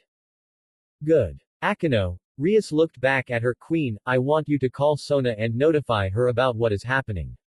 We'll need her help. I'm going to call my brother. Of course, Bucho. I want you all to be ready. We're going to war. Devil. Azazel walked out of the bathroom after washing his hands and looked up to see Valley standing at the end of the corridor with an impatient expression. The older man smiled at his frown. Well, hello Sunshine-kun, how was your day? Make any new friends? Valley didn't even crack a smile. How were things with your new pet project? Oh, they were wonderful. Azazel exaggerated with glee. He threatened to pee on me. Then he peed. Then he told me how he arrived here from a parallel world. And then I alluded to all the crazy sex I like to have. Azazel finished drying his hands, and then I gave him one of my sacred gears. And then I washed my hands. Riveting. The younger man deadpanned. So how did it go?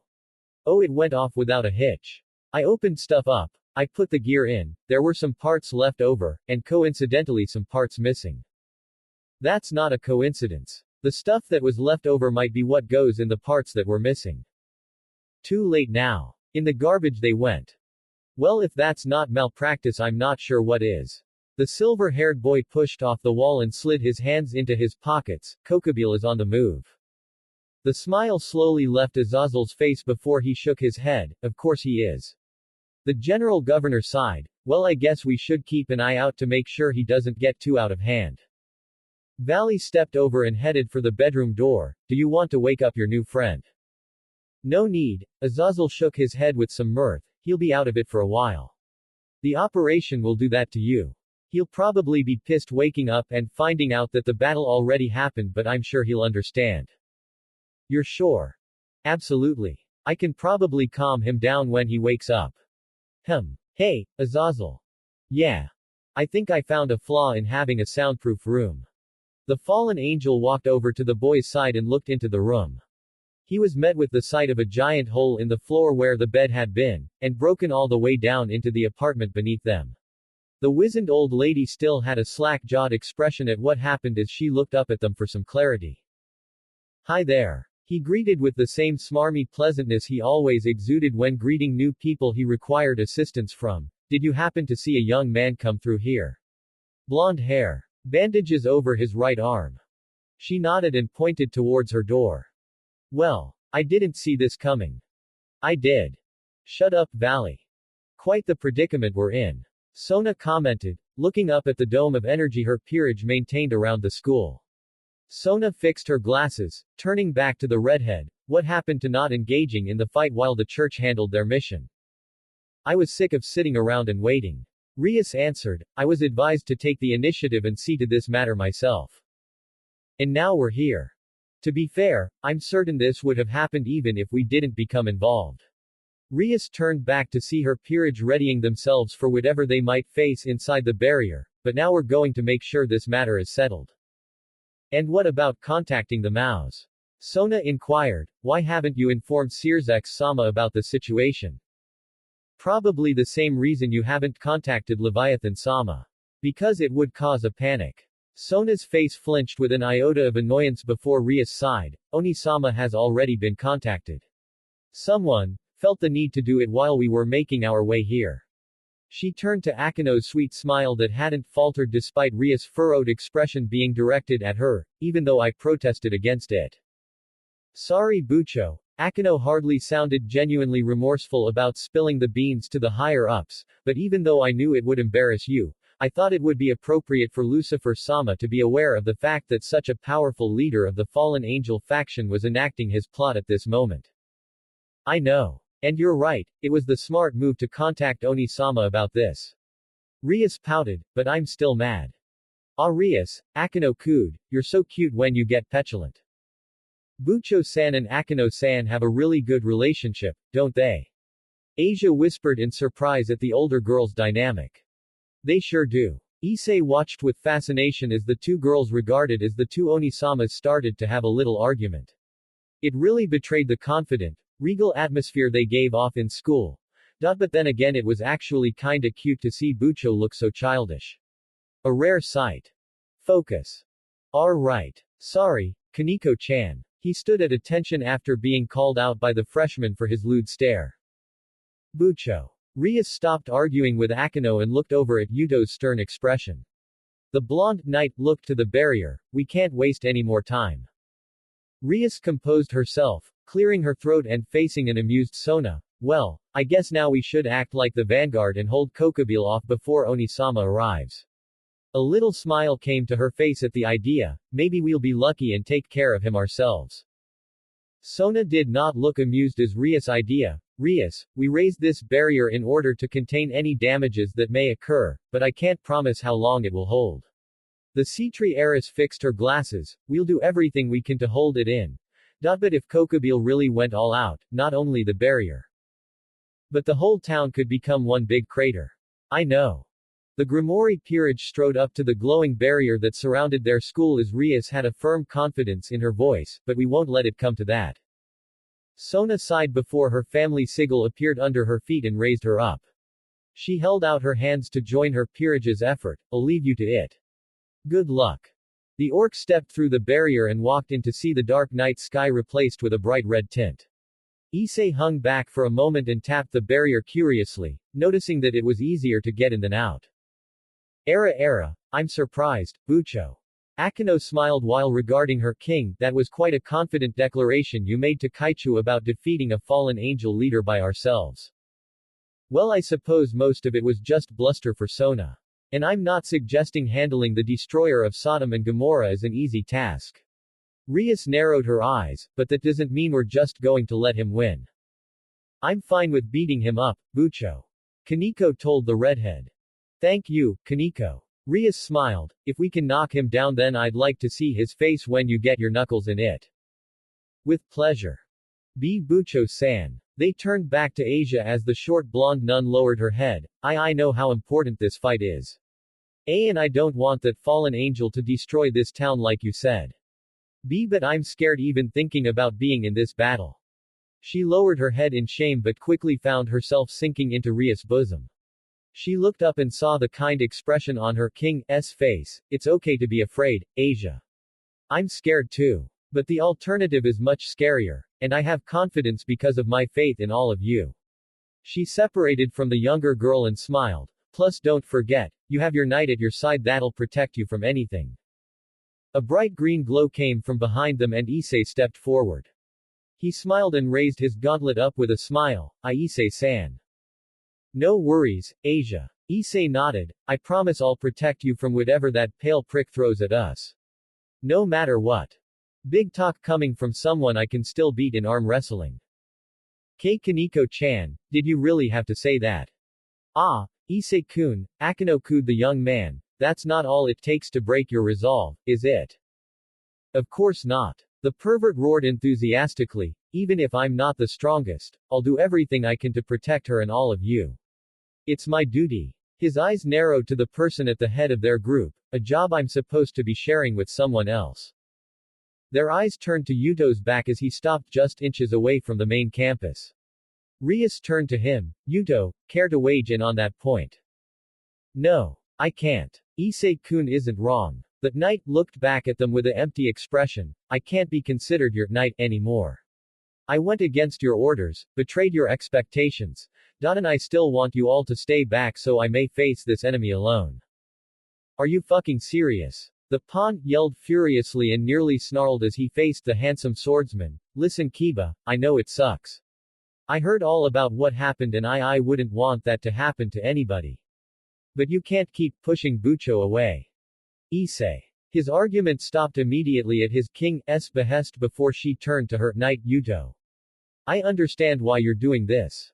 I can't condone it. I won't approve it. But after everything that happened to you because of Excalibur, and having to hear it come back to life so close to you, what else could you do but to take up arms again? Yuto looked at her sadly before nodding, then you'll. But, her voice became extremely stern as she narrowed her eyes, if you think for even a moment that I'll allow you to go off any more to get yourself killed, for any reason, then you'd be mistaken.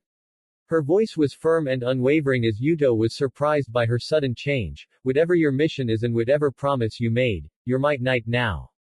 And if I decide that you don't die, then you better believe that you won't die. Yuto was silent, flabbergasted by her declaration. The tall blonde was conflicted by her response before shaking his head. Bucho. A loud explosion, roar, and shake of the earth stopped their argument. The orc quickly ran out of the forest and emerged into the schoolyard. To see the battle had begun. The school grounds were littered with massive beasts. Vicious hounds, with 3 snarling heads each preoccupied with either growling, barking, or slobbering. In the middle of the schoolyard they saw the blue-haired church warrior being surrounded by the Cerberuses, catching her breath with Excalibur destruction drawn. Up in the sky, Kokobile lounged back in a floating throne while he watched everything from above. He took notice of the crimson hair in the crowd and his piercing red eyes met her seafoam for an instant. But it was enough as a smug smirk turned into a ridiculing grin, his sharp teeth showing for all. I'm glad you could make it for the end game. Devil.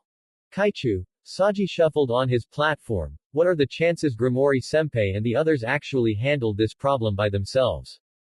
If we are forced to face a renowned leader of the fallen angel faction, famous for waging battles during the war and for erasing Sodom and Gomorrah off the face of the earth, I don't have much faith in our chances. Sona bluntly stated as several members of the Stuko paled. Kaichu isn't wrong. Tsubaki agreed, unlike the Gremory peerage, we aren't combat-oriented. Our greatest strengths lie in outsmarting and suppressing our enemies' abilities, but we need prior preparation and planning for that, as well as an understanding of their strength and abilities. Something we do not have with a force as strong as Kokobile. At best we would be able to hold him off. Keep him distracted while we await for Lucifer-sama's arrival. But we wouldn't be able to face him in battle. And there's no telling what kind of untold damage may be wrought upon the town. Sona felt their terrified gazes on her. It's not our most favorable option, but it'll be the only one we have if Rias and the others fall. That was the worst-case scenario. At least with Issei and his balance breaker they had a chance of holding their own against that monster, but that may only hold him back for so long. Even so, we gotta prepare to fight this bastard. Saji. Even if this guy outclasses us, Hyodo and the others still went in. Because they had to. To stop him and save this town. And we can't just fret. Saji proudly declared, I promise I'll protect the student council and this city from Kokobile, no matter what. Damn, I didn't know you were so noble. Sorry I underestimated you, council guy. Sona's eyes widened at the voice. She heard a pair of footsteps stop beneath her floating platform. The Citri heiress didn't even have to look down as she smiled. Well, I'm surprised to see you actually turn back up. You are. I was only gone for a few days. Did something happen? You have no idea. Rias was about to start a crusade to find you. Sona oddly found a bit of mirth returning to her voice. You may find yourself wishing to stay hidden when you experience her wrath. Hey, I just got back. Don't scare me now. Rias and the others are handling a great enemy inside. Kokobile, a powerful fallen angel with plans to bring back an ancient weapon to destroy the town and start another war. A cruel idiot trying to stir the pot. Seems simple then. Kick his ass and fix everything. A bit of an oversimplification of the matter. Sona smiled, but if that's what it takes then so be it. So does this thing open up? Walk into the fray. Alright then. The footsteps started again and she felt another presence phase through their barrier. Wish me luck. Wishing wasn't going to do anything. Devil. Dragon shot. A massive blast of green energy barreled into the Cerberus hard enough to topple it over. Got one. He felt a large shadow loom over him as Cerberus heads showed their teeth. He leapt away from their attempt to eat him and flew in the air, Gonna have to do a lot better than that. The beast roared at him but was quickly silenced as a massive strike of lightning struck it. The three-headed creature died and Akino flew off to attack another Cerberus. Issei's wings flapped behind him before he soared over to find his next target. Yuto dodged ahead, lunging for his torso and slashed his sword against its fang. The beast jerked back and roared at him. Yuto stepped but stopped when he felt someone's back meet his. With his peripheral vision he knew the beasts had surrounded them, and felt a shiver go up his back. He immediately recognized the effect of the holy sword near him. Looks like even you're having a hard time keeping up with all these monsters. I've handled worse, trust me. Zenobia snapped back before her eyes surveyed their surroundings. How's Irina? Her injuries were extensive. Even with Asia-san's initial treatment, her condition was severe. But if it puts you at ease, we've taken her into care for her. It doesn't. Zenobia answered before smirking, but I suppose I owe you all for helping her. Enough to let me destroy that sword. You just don't let up. The beasts lunged for the swordsman and they struck back before they could be overwhelmed. Yuto sidestepped and slashed through one head's neck, a spray of blood coating his arms before he spun and broke through the teeth of another jaw snapping besides him. The knight created another blade with sword birth to take in his other hand and started waving them around with expert precision, slashing through eyes and mouths. Zenobia jumped up high over a snapping dog head and landed between its ears before running up its neck. The blue-haired warrior turned the massive sword in her hand and brought Excalibur destruction down on its back, WRAH. The massive sword dug into the beast's back and toppled it in a single strike. The Cerberus roared in pain, blood spewing and seeping out of every orifice before it fell over in a dead heap. Blood pooled under its mangled body as Zenobia charged at the next beast with a mighty roar. Take this. Rias whipped her hand out with a line of destruction extending out from it. It struck in front of the approaching Cerberus and forced it back as the beast roared with fury. Several other beasts started to approach them after hearing its roar and Rias felt Asia cower behind her. The Gremory heiress narrowed her eyes. Ha! Destruction shot from her hand and barreled towards the swarm of beasts. One shot completely enveloped a beast, obliterating it before another blast fired from her hand. This one merely took off one head but the beast quickly fell as well, the effect of losing one head clearly weighing on the beast. B. Bucho-san. Stay behind me, Asia. Rias assured the terrified nun as she protected her from any approaching monsters. She kept the wave of monsters at bay from their healer while the others thinned the numbers. They were doing a splendid job, but the gallons of blood and dead Cerberus bodies littering the field was definitely not going to go over well with Sona. Her eyes turned up to the sky and saw Kokobile resting on his throne and enjoying the sight of them killing his beasts. I expected more of a great soldier like you, Kokobile. The fallen angel smirked. Whatever do you mean, little sister of Lucifer? You want to reignite the war. You're ready to throw the worlds into chaos, force hundreds of thousands of us to kill each other again, but you can't even find it in yourself to join the fight. Rias spoke derisively and gave the old soldier the most demeaning look she could muster, and I grew expecting you to be someone great and terrifying. If her efforts to get a rise out of him were having any affect, they didn't show as Kokobile merely shrugged his bony shoulders. I'm not fighting because there certainly is no need to. He waved his arm out. Look around at your pathetic showing. I remember once when the devils were so vicious and feared that facing a squadron of them in battle made me feel tension so strong I thought I would choke. But now your kind has gotten so soft that you're being overwhelmed by a pack of Cerberus. He chuckled. Then again we've all gotten so complacent in this time of peace so the fallen angels are no better. You must be going blind as well as mad. Rias responded, my peerage is handling your little swarm of monsters like the playthings they are. Well. Kokobile smirked. I wonder for how long. She heard a faint gasp and looked over to see Kaneko being pushed back by a particularly vicious Cerberus. The short rook's arms were covered in blood up to her elbow, and there were dead monsters all around her, but she looked winded. The three dog heads all snarled at her and slowly lumbered forward as Kaneko kept up her guard. Kaneko-chan. Kaneko-chan. Kaneko. Rias and the others all went to go help their youngest friend but were stopped when spears fell in front of them and exploded. They were knocked back or forced to guard as Kokobile laughed. Well little girl, I guess it's time to see just how overwhelmed you are. Kaneko was tired and trying to catch her breath after holding off and killing so many of the three-headed beasts. But now she was facing a much larger, much meaner Cerberus and feeling pretty winded as well. This thing had taken a bite at her and ripped the clothes around her shoulder. Just when she realized this Cerberus was sharper than the others, the beast swung its heads around and knocked her back through a dozen trees. It hurt. And now she was feeling sluggish.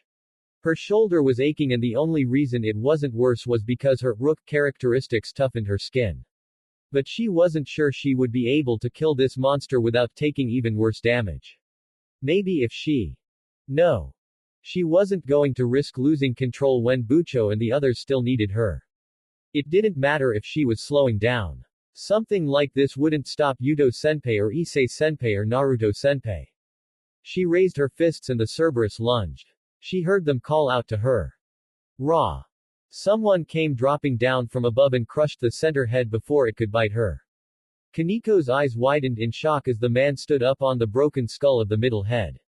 The left and right heads turned in to rip the man apart, but he kicked out to both sides and knocked the heads away violently. He ran up the back and jumped off, grabbing the Cerberus corpse by the tail before lifting it up and throwing it into the sky. It headed straight towards Kokobile. Eat this.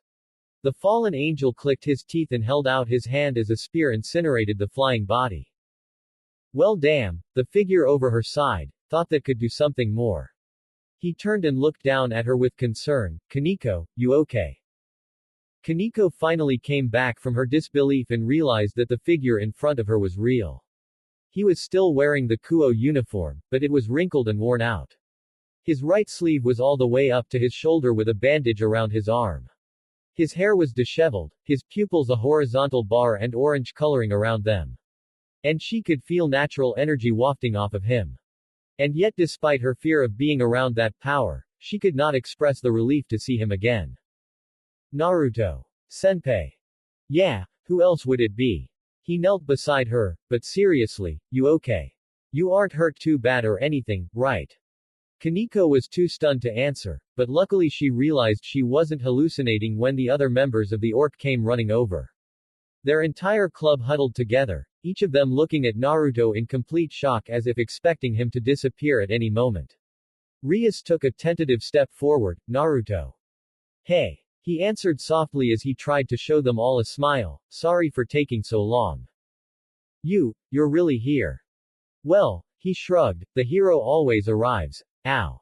He felt a sharp pain in his side and saw Kaneko had jabbed him under the ribs. She had the most stern pout he had ever seen scrunch up her face, summoning as much of her rook strength as possible and started jabbing him in the side. Hey stop. What are you? Ah. He cradled his head and saw Rias frowning with her hand covered in her magic circle as she started slapping him. Soon enough the tall blonde was being assaulted with jabs and slaps from the two girls to varying degrees. The other orc members were watching with mixed reactions while Issei started stockpiling strength with his boost ability. Once he had waited long enough for Kaneko and Rias to get their licks in, he pulled his leg back and swung at Naruto's crotch. But the whiskered blonde sensed it coming and avoided the hit. Don't go for my balls. And stop hitting me. What the hell? What the hell? What the hell? Rias repeated with ire in her voice, accenting every word as she stomped up to the whiskered boy. She made sure her eyes met his, not even bothering to wonder why his eyes were slits again as she pointed up at him. Where the hell have you been? Do you have any idea how worried we were about you? What we thought happened to you? Naruto shied back and mumbled under her stern glare, sorry. I didn't know you were so worried about me. How could we not be? Your apartment was wrecked. We had no way of finding you. I expected the worst. Rias yelled, why did you leave? It wasn't by choice. Naruto responded, I just got grabbed one night in a fight. I tried getting out but I was tied up. Wait, so you actually were kidnapped? Issei looked shocked. What happened? Did they hurt you? Not really. Or at least nothing too bad.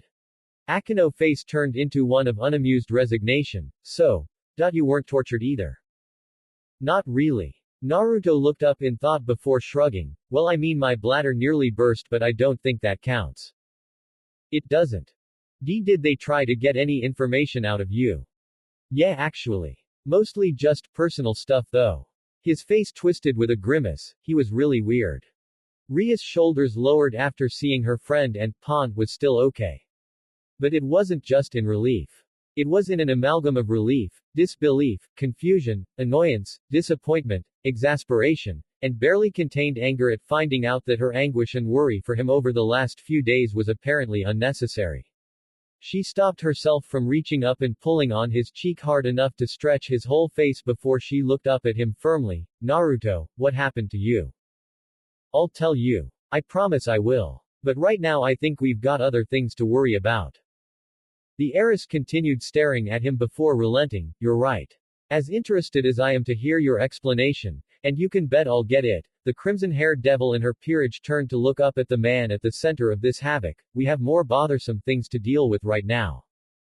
Kokubile noticed the attention on him and gave a nasty smirk. Naruto narrowed his eyes as he felt a wave of immense power coming off the man almost unconsciously, and is that prick Koko whatever? His name is Kokubile. He's an elite fallen angel who has come here to gather together the parts of a powerful sword and use it to start another war. He plans to kill everyone in Kuo to anger the devils. So I was right in calling him a prick. Very good assumption. Issei nodded. Alright, then there's no point wasting time. The wind started to pick up around them so fast that their hair started to whip around from the force. They looked up at the blue and white energy gathering over Naruto's hand as a screech pierced their ears. It got louder and louder as a big blue ball formed over his palm, its sides stretching out almost like blades. The orcs stopped covering their ears to look at the Rasenshuriken, many of them experiencing it for the first time as Naruto focused his glare on the seated fallen angel. Kokubile's smirk changed to one of intrigue as he watched the new technique form. Take this. The wind pressure from throwing the attack was enough to make all the orc members shield their faces. As it passed, some of them looked up to see the attack move at blistering speeds towards the fallen angel that casually laid back in his chair as the new attack approached.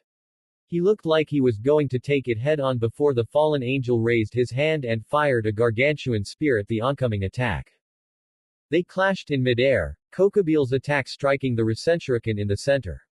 The Rasenshuriken pushed against the massive light attack, but the spear burst and released the jutsu's energy prematurely, causing a massive explosion to overtake the red sky and release a gust of violent wind across the campus. The orc protected themselves, covering their eyes against the wind that nearly blew them off their feet. Issei was quick to cover Asia as Rias and Akino raised a barrier to guard them from the force of the explosion. The blast finally started to subside after a moment. They looked up through the fading smoke and steam that covered the red sky. That was quite impressive. The smoke drifted away to reveal Kokubile still seated in his chair as if nothing had happened. His throne was higher and further away in order to avoid the blast radius, but he did not even look frazzled by what he'd just witnessed. He snickered, I did not expect for you to have a power like this at your disposal, Lucifer's little sister. Not only a wildcard, but also the Securut.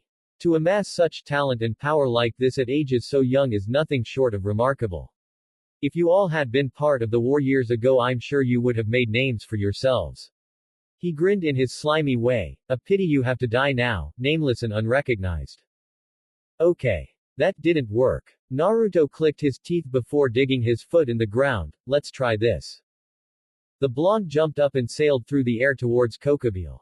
Naruto held up his hands as two Rasengans formed in his palms.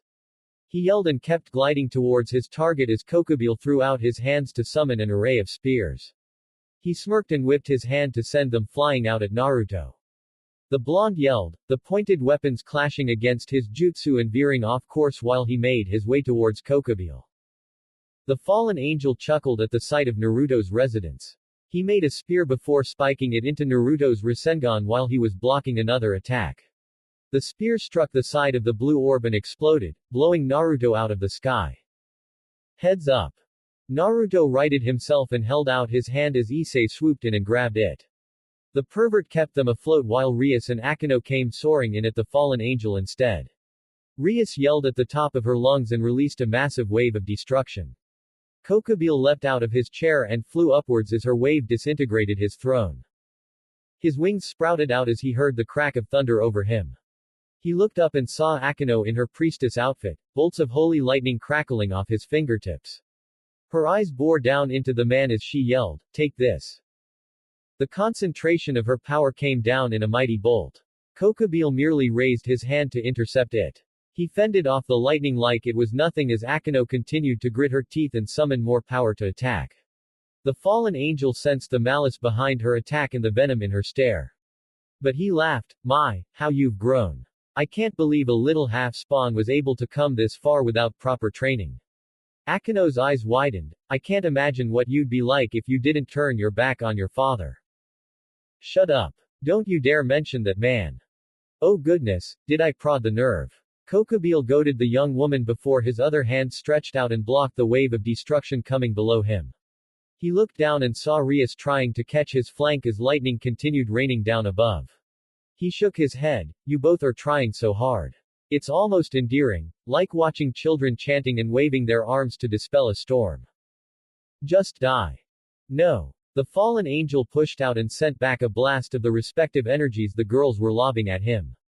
The pair was blown back by the recoil, Rias careening into the ground as her queen went sprawling into the sky. He laughed before looking aside and seeing the two boys coming back towards him. Issei yelled at the top of his lungs and spun around as the blonde in his hold became a yellow blur.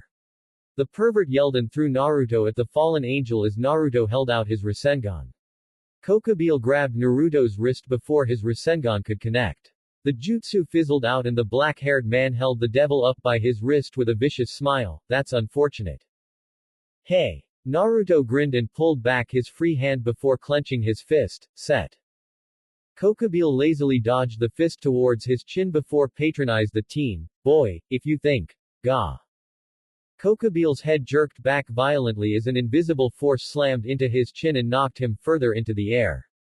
Kokubile's grip weakened and Naruto pulled himself out as Issei came flying back in to catch him and lower him back to the ground. The two young men looked up at their opponent as Rias and Akeno lowered down beside them. The ladies looked a little worse for wear but they didn't even seem to notice as they just focused up on the fallen angel. Kokubile rubbed his chin to see if it was broken before he smiled. "Well, that was a clever trick. So you can hit things without actually hitting them. I'll have to remember that. Tell me boy, any other surprises like that?" "Just this." Naruto raised his right hand and held it out towards Kokubile. The fallen angel waited for another blue orb or some new blast to come out but Naruto slowly narrowed his eyes. He closed his fist and something glowed beneath the wrappings around his arm. 2x. Kokubile raised an eyebrow amusingly before his head shot up again. He let out a pained gasp as he felt another powerful strike hit his chin and he faltered through the air. Rias looked at the action in shock before turning to Naruto for answers. Akeno and Issei did the same thing as the tall blonde grinned and lowered his arm. Rias caught sight of the bright glow beneath his bandages and looked them suspiciously. "What was that?" "Something I got while I was away." Naruto tore at a bit of fabric and unfurled his wrappings. They fell into a heap by his feet and he showed his friends the new features over his forearm. It looked like a remote control with no buttons. The three of them looked at it in shock. "This is remote looper. My new sacred gear." "Sacred gear?" Akeno repeated in shock. "What the hell?" Issei exclaimed. "That's right. This one's mine now. I can set a point, preform an action, and replay its effect whenever I want. In this case, land a nasty punch against this asshole, and play it again when he wasn't ready." Naruto grinned at the sight of Kokubile spitting out blood and wiping his chin as the blonde clenched his fist. "We got the advantage with this." Naruto wanted to keep watching his enemy but felt a pair of hands firmly lock his head and force him to look aside. He met the annoyed, irritated face of Rias pouting up at him. She looked directly in his eyes. "Naruto. Why do you have a sacred gear?" "I got it."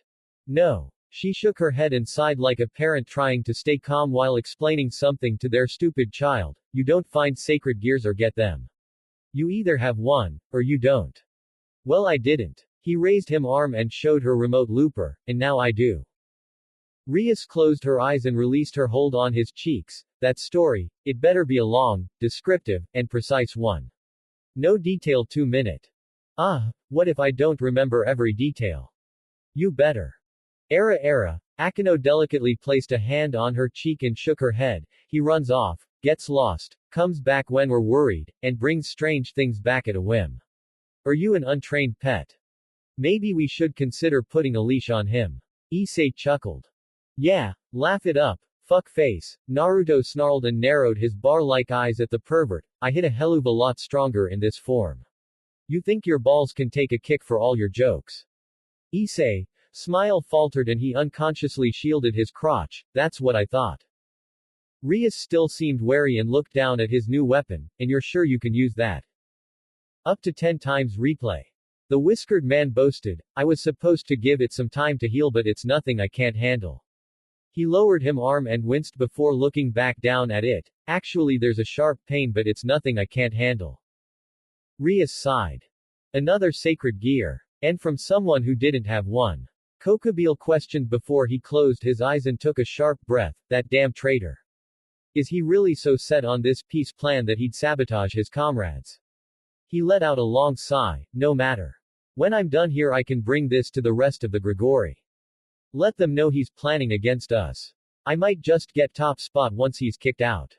Naruto winced and closed his fist a few times to get the sensation back. Azazel had warned him before going under that he needed time to rest after getting this gear. And when he woke up he did feel tired and weary. But he refused to just lie back while the others dealt with this guy. Sage mode was helping him stay up at the moment. Hopefully the arm wouldn't hurt whenever he had to use this gear but right now he had to live with it.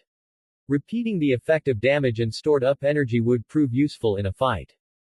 Naruto stepped forward. So hey, now that you're off your lounge chair, you wanna come down here? The blonde attempted to goad the fallen angel. I mean if you're scared I won't blame you but I expected more from a scary. A bright flash of light from the gymnasium shut him up as the shine covered the entire campus. Naruto covered his eyes and heard the others yell as they did the same. The light died down but they were still blinded by the effect. He could still sense what was going on with Sage mode. And that was what warned him to move. He leaned back as a huge blade swung for his neck. Naruto was quick to kip up to his feet and dodge again as the blade came swinging in at unnatural speeds. It somehow got even faster as Naruto had to rely on his enhanced reflexes to help him keep from getting gutted. He finally got his sight back and didn't recognize the sword or the massive energy pooling off it. But he did recognize the vicious, nasty grin attacking him. Come on, don't dodge. I just got this baby and she could use a good coat of devil blood to really give her that new shine. Fried cackled as he continued to press the blonde with his new weapon. He half yelled and half laughed, swinging his new sword down as it grew twice in size. Naruto had to catch his footing and jumped back to avoid the sword as it tore through the ground like paper. The glowing blade returned to normal even as the psychotic priest whined and pursed his lips. No fun. I didn't even get disemboweling anyone. Issei's vision came back and he immediately felt sick to his stomach seeing his least favorite ecclesiastic, freed. Hey there, Devil-kun. Long time, no maiming. Fried held up his glowing weapon and let it sway in front of him. When was the last time I saw you, Must have been when that sexy Rainier-san was getting her rocks off torturing you and that pretty little nun. And don't think I didn't notice her way back there, cowering and fretting to see me again. Ah. He squeaked. She gives the best reactions. Bastard. Issei raised his boosted gear. Boost. He made to engage the clergyman in combat but Rias' arm raised to stop him. The redhead cast her gaze down at the menacing, glowing blade that the crazed man held by his side. She looked back up and met Fried's eyes as the demented priest knew what she was thinking. The Gremory's eyes narrowed with disdain up at the fallen angel, so you've already put the pieces together. That's right. His chin bloodied but he paid it no heed as Kokubile smiled condescendingly. It's unfortunate that the blade is not complete yet, but as you can see it's still more than a match to chop you children apart. Good idea. The aura around Fried flared and he raised his blade. Let's get on that. Rias and the others made to protect themselves but Fried already dashed at them in a burst of speed. Naruto had felt his evil intent coming and made to grab Rias while Fried reappeared with his blade overhead. But the glowing blade didn't come down fast enough before it was blocked by two other blades. Yuto and Zenobia yelled as they forced the blade back as much as possible. They couldn't get much ground against Fried and his mighty weapon but it was just enough for Naruto to get Rias to safety. Issei and Akino were quick to follow before Fried could attack again. The two swordsmen jumped back as well to get some distance. He's already forged them together. The blue-haired churchgoer mumbled before she running her hand down her face. This is going to make bringing them back unnecessarily difficult. Rias approached her. Even so, thank you for your assistance. Considering we're up against several Excalibur swords forged together and a figurehead of the fallen angels, I could use as much assistance as possible. Zenobia admitted before looking to the devil group again. She took notice of the whiskered blonde that joined their ranks. This must be the man you all were looking for. He does look like a scowling cat. I look like a what? Let's focus. Issei nervously coughed and pointed back at Fried. So, is that what I think it is? Excalibur. Rias murmured. All four pieces Kokubile has apprehended combined back into one weapon. It's not nearly as powerful as the original Excalibur, but it still has enough to turn the tide of this battle. If that blade cuts us, we'll be affected by the aura and left vulnerable to be finished off by that man. So avoid getting cut by the sword. Naruto smiled seeing the peeved expression she turned to him with as he shrugged. Just wanted to make sure we're all on the same page. So how do we handle it? We don't. Yuto muttered as he summoned a second blade to wield. I do. Yuto, wait. The knight dashed fast enough to leave his friends in a cloud of dust as he charged the crazy priest. Yuto blurred and brought both blades down against Fried's pseudo-Excalibur hard enough to create a shockwave. But didn't break the holy sword. The two separated and Fried laughed. Oh, this is great. I'm gonna carve a few pounds of flesh out of you first, handsome devil-san, then after that I'm gonna work on slicing up the rest of your friends. I think I'll keep a lock of the big-breasted redhead's hair. Or maybe I'll keep the dark-haired girl's head for myself. Ooh tilde, this is so much fun. Shut up. Yuto activated his speed to try to overwhelm Fried, but was met with an equal burst of speed as the white-haired psycho activated Excalibur rapidly. The knight brought both blades into the holy sword as they clashed in a shower of sparks. Yuto spun around and struck the glowing blade over and over as Fried effortlessly parried the strikes. They separated before dashing back in, using their respective speed boosts to disappear from the naked eye. Kaneko and Asia finally made their way over to rejoin their group. The nun caught her breath before looking at the flashes of light clashing in the air. She could no longer see them anymore and marveled, that's amazing. I can't believe Kiba-san can move fast enough to match Excalibur's speed. He's not. The nun looked around confused at the worried expression on everyone's faces while staring out over the field. What do you mean? It means Kiba's not keeping up with him. Issei grimaced. Not at all. There was another massive shockwave and the two figures reappeared. Except Fried was unharmed and Yuto was beleaguered by several bloody cuts across his body. The knight was panting heavily and clutching a broken sword. He struggled not to fall to his knees as they glared at the giggling priest. Hey, looks like you just don't have the stamina to keep up with me, pretty boy. Ooh, you always expect the handsome ones to be the best but then you find out they're all talk. I wanted to go over and over but you just lose all feeling in your legs. Such a disappointment. Fried blushed, but I did at least get a few good strokes in on you. Stop it. Yuto tossed the broken hilt and gripped his last sword tightly. He made to charge before a cut and gush of blood sprayed from his shoulder. He looked down in horror and saw a shimmering light sticking out of his flesh slowly form into a long, thin blade. He looked down to see it sticking out from the pseudo-Excalibur Fried was wielding. What? Neat, Yeah, Excalibur transparency to keep it hidden and Excalibur mimicry to change shape. Lucky we got to snatch it off that hot little slut with the twin tails before we ran off. Fried chuckled with almost childlike glee at the pain he was inflicting on that knight. Wanna see something else cool? This is Excalibur Nightmare. Yuto's vision quickly turned black as if the world had faded around him. The agony plaguing his shoulder and other wounds similarly disappeared as he looked around in confusion. Isaiah. No, that can't be. Yuto felt a dainty hand grip his shoulder. He looked over it to see a young girl steadying herself. Her face was deathly pale and in pain. She sobbed, What did you do? No.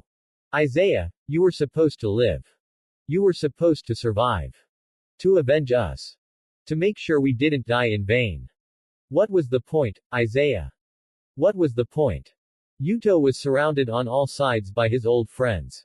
The friends he grew up with in Holy Sword Project. The friends that died while he got away. They swarmed him, grabbing and tackling him.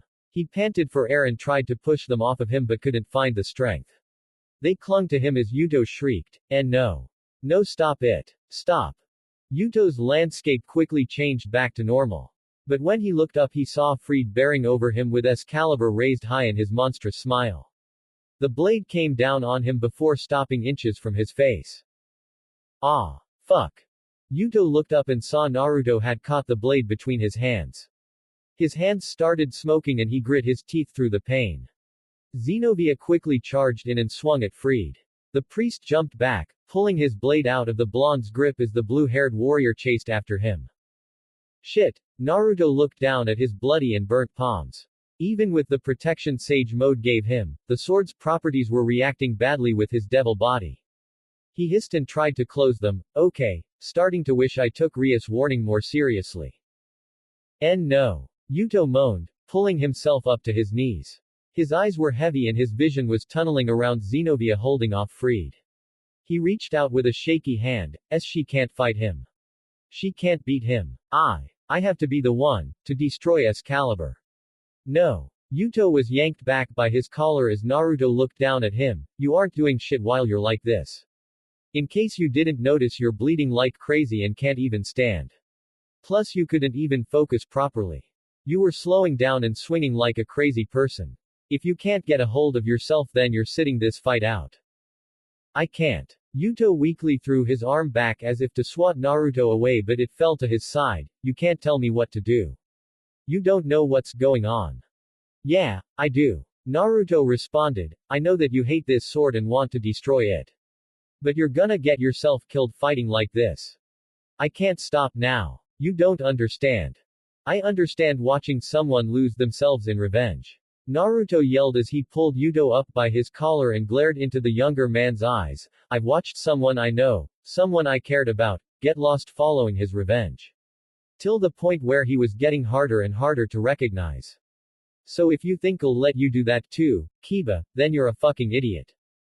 The pained blonde's resilience seemed to falter and his eyes watered. He wanted to fight, to argue more. But he couldn't. Naruto released his collar. Stay here. I'm gonna get Asia so she can fix you up. Yuto clenched his fist. Naruto running off to rejoin the group coming to check on them. Zenobia was being pushed back by the pseudo-Excalibur and its multiple abilities. And here he was. The goal of his revenge mere meters away.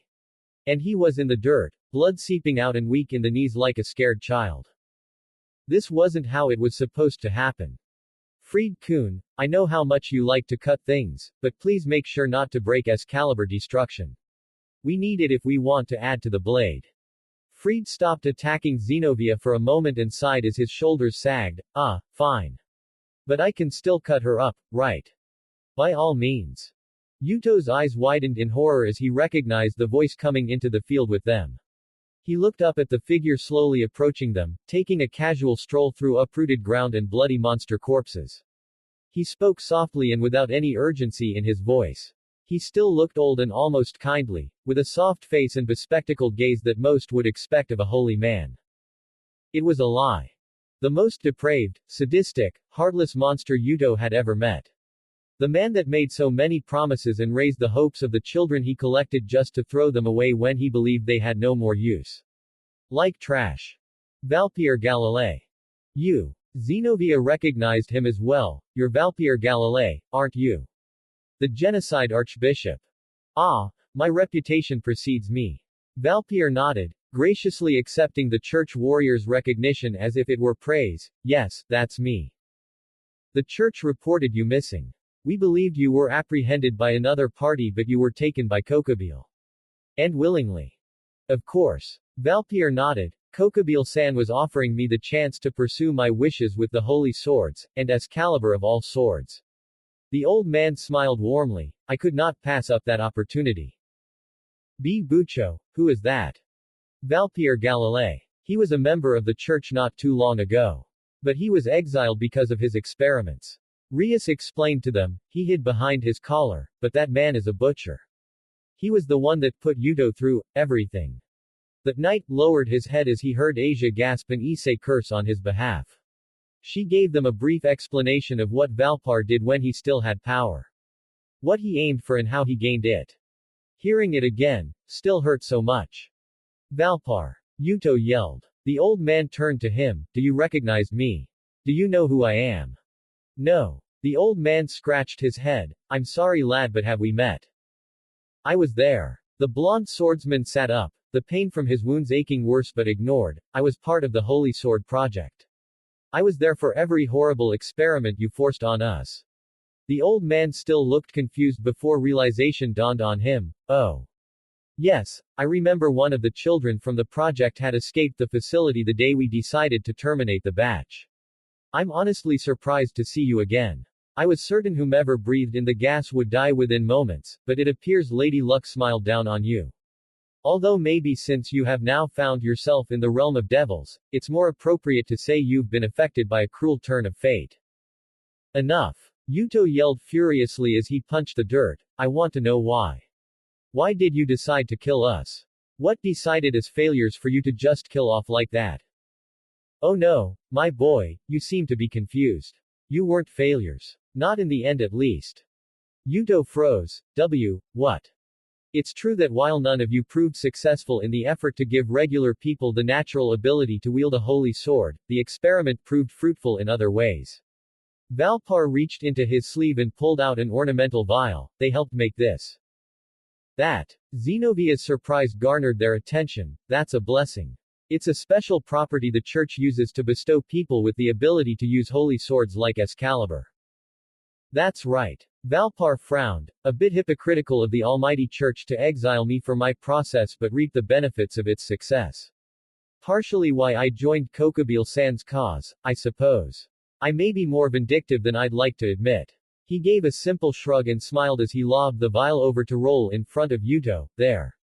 It's true that you and those other children weren't able to use the swords because of your weak bodies, but you had the properties inside of you in order to wield them. So in the end we were able to isolate those properties, remove them from the corpses, and gather them together in the vials. With their influence, selected individuals can wield holy swords, even Freed-kun over there. Asia gasped in horror, Issei grinding his teeth and Naruto gripping his fists until his knuckles went white. Yuto just looked at the vial in horror before muttering, this is what you made of them. That's right. You can keep that if you want. We've discovered a way to mass-produce them so your fellow subjects are no longer needed. A little reminder of your friend's sacrifice, Valpar graciously nodded his head with a smile, and a thank you for helping me get this far.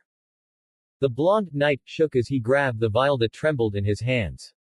He cradled it as his shoulder shook. He gasped for air before he felt a pair of arms circle around him. Rias comforted him, holding his shoulders and patting his head. It's okay, Yuto. I had no idea it was this awful. That you were out through it by a monster like him. I'm so sorry. I'm sorry. The traumatized boy mumbled as he held her arms in an effort to find relief in the madness. I know how much you want me to move past it, and I know you wanted to help me, but I didn't want you to. I didn't want you to be a part of this. Because, this is hell. His eyes watered, this is my hell. And I wanted to put a stop to it, because they didn't deserve this. They had hopes and dreams. They wanted to be more than this. I had to make sure they didn't die just for this. He hung his head, I'm so sorry. Asia started sobbing into her hands and ducked into Akino's side as the older girl comforted her. Kaneko clenched her fists as tears filled her eyes. Kokubile scoffed as Freed cackled cruelly, Issei and Naruto both feeling their anger rise at the ridicule of that knight's anguish. It's okay. A bright light emanated from the vial that nearly blinded everyone in the dome. Rias tried to shield her eyes and had to back away from the intense light. Yuto's whole world went white before he saw a black figure standing in front of him. The figure gently cupped his cheek. We love you. We never blamed you for living. That's all we wanted. You still had a chance, and you've made it so far because of it. We're happy to see you were able to move on. His eyes widened to see the silhouettes of his fallen comrades come around him. But unlike the nightmare moments ago, their presence was warm and comforting. But what about all of you? Yuto looked down at the vial. This This is what he made of you. After everything you've been through. It's okay, Isaiah. We've moved on. And now you have to too. How? That vial. It's our gift to you. But I'm a devil now. I can't wield holy swords. This will. Trust us. This is how you can move on, Isaiah. Accept our gift. And live. Yuto looked down at the vial in his hand and felt the shaking stop. His old friends and comrades supporting him. His new family here for him to protect. The fear and hopelessness that had gripped him moments ago was gone. And with a steeled heart, he opened the vial. Partner, do you feel that? Why yeah, but what is that? He felt a strange unnatural power seeping out of the ball of light that suddenly surrounded that knight. Everyone was watching it in shock. Even that bastard fallen angel, the shitty priest, and that fucking bishop were startled. Issei looked down at his gauntlet. What is it, DxD? What happened to Kiba? Something unprecedented, but spectacular. What's going on? I can't sense what's going on in that sphere. Naruto whispered to him, why are you talking to your arm? Shut up, I'm listening. Issei barked, DxD, what's going on? Balance breaker. The light finally faded away to reveal Yuto standing on his feet. The young man ignored his injuries and lost blood as he looked up at the shifting red sky. A glowing weapon in his hand that slowly formed to shape a sword. Ha ha ha ha. Fried guffawed. He swung his blade out into an unsuspecting Zenobia as she was blown back by the sudden power. He turned to the blonde and heckled him, that was a sweet light show, but what happens now, Need me to put you out of your misery and gut you properly this time. Yuto continued looking at his weapon, paying no mind to the priest. No. Nothing. No desperate retort. Ready to stay quiet and die. No response, well fine. If you don't wanna play. Fried raised his blade and charged, using Excalibur rapidly to send him disappearing in a blur. He appeared over the distracted knight, and yelled with vicious grin. The others called out that knight's name as Fried screamed and brought his holy sword down, then die. Excalibur turned into a golden blur, disappearing from the naked eye to cleave through Yuto like butter. But it never reached the devil. With startling composure, Yuto swung his blade out and knocked Fried back with a single swing. The priest's eyes widened in shock and he flew through the air before skidding along the dirt. He grabbed the ground and came to a slow halt before looking up at what knocked him back. The light around that knight's sword subsided to reveal a spectacular long sword of black, white, and red. Yuto slowly raised it to his eyes and examined his new weapon. The injured knight whispered, this is something gifted to me by my long-lost friends. Their blessing. Yuto's hard blue eyes focused on Fried enough to make the priest look wary as the new blade was pointed towards him, sort of betrayer. No. It can't be. Valpar yelled furiously, that sword has holy and demonic energy mixed in it. Those can't be forged together. It's impossible. Thank you, Valpar. Yuto ignored the bishop's tirade as he gripped the sword tightly. Thank you for reuniting me with my friends and giving me this new power. It's just enough for me to beat you and your new project. Oh. Fried's unease had disappeared and another smirk twisted his face, even if it was less certain than the one a moment ago. He squared his shoulder and held up his sword with a snicker. Do you want to test that theory? It's not a theory. It's a certainty. You may have Excalibur. But now that I have this, you're nothing. Shut up. Fried dashed in and was immediately met with Yuto's betrayer. His fatigue having vanished after being encompassed by the light. The knight gave a mighty roar and knocked Excalibur back. Fried gripped his blade again and screamed as he charged the devil. Both blades clashed again and again in blurs and sparks around them. Unlike last time, Excalibur did not break through this sword so easily. In fact, even against the power of the holy sword, this new blade did not falter in Yuto's hands. The poison in his system from the light had vanished, and his injuries felt as if they didn't matter. It was strange and unnatural to wield this blade. He could sense power similar to angels and fallen angels brimming from the sword. But mixed and balanced with demonic power as well. It felt like he was playing with fire. But it felt right. Like it belonged to him. With this in his hand, this battle was over. Excalibur rapidly swung up at his head at blinding speeds. Yuto effortlessly leaned back as the blade passed over his head, his skin crawling, feeling holy power so close before he put some distance between them. Excalibur rapidly was still faster than he was, but now that he had calmed down he could react better. Notice the subtle movements and changes in the priest's actions before he moved. The direction he leaned and charged towards, he noticed them all. Fried may have had the better sword and abilities. But Yuto had experience and swordsmanship. And right now that was all he needed. Fried grew irritated with being unable to blindside that knight as effectively as he had moments ago. He separating from his target, seething through his teeth, fine. You wanna play with hacks? I'll play hacks. He turned Excalibur around in his hand, holding it in reserve as its length went invisible. How about this? He stabbed the invisible weapon into the ground as Yuto narrowed his eyes. His reflexes kicked in and he immediately jumped back as Excalibur changed shape and pierced up through the ground. The invisible blade slipped back into the ground before popping up beneath Yuto. The blonde swordsman had to constantly jump back to avoid the point of the blade that burst and retreated back into the ground. Yuto kept dodging but noticed the blade stopped chasing him. However, he felt something creep up behind him and looked back. Surrounding him were hundreds of deformed bodies, horrific monsters, and images that couldn't be described. Ho ho ho, how about now, sexy? Fried's distorted voice garbled through the illusion as Yuto heard it echo around him. He narrowed his vision and held his sword with both hands. So, are you ready to forfeit yet? Lay back and let me pierce the flesh. I can't promise it won't hurt, and I can't promise I won't find rapt enjoyment in doing it, but if you give up I might make it quick for you. The monsters and illusions cracked. Fried yelled as the illusion he created with Nightmare cracked apart. Flying through the illusion was the blue-haired warrior that skid along the dirt to Yuto's side. Fried was left standing in shock as Zenobia slowly stood back up, a massive blade in each hand as the church warrior let her eyes fall on the disgraced priest. What? It was Valpar that exclaimed in shock when he saw the new blade in the girl's hand. Unlike Excalibur Destruction, this blade was asymmetrical. Just as long as her other sword but blue and yellow in color, and the power coming off of it was much more potent than her Excalibur. The bishop gawked, that's impossible. The church wouldn't give a sword like that to just anyone.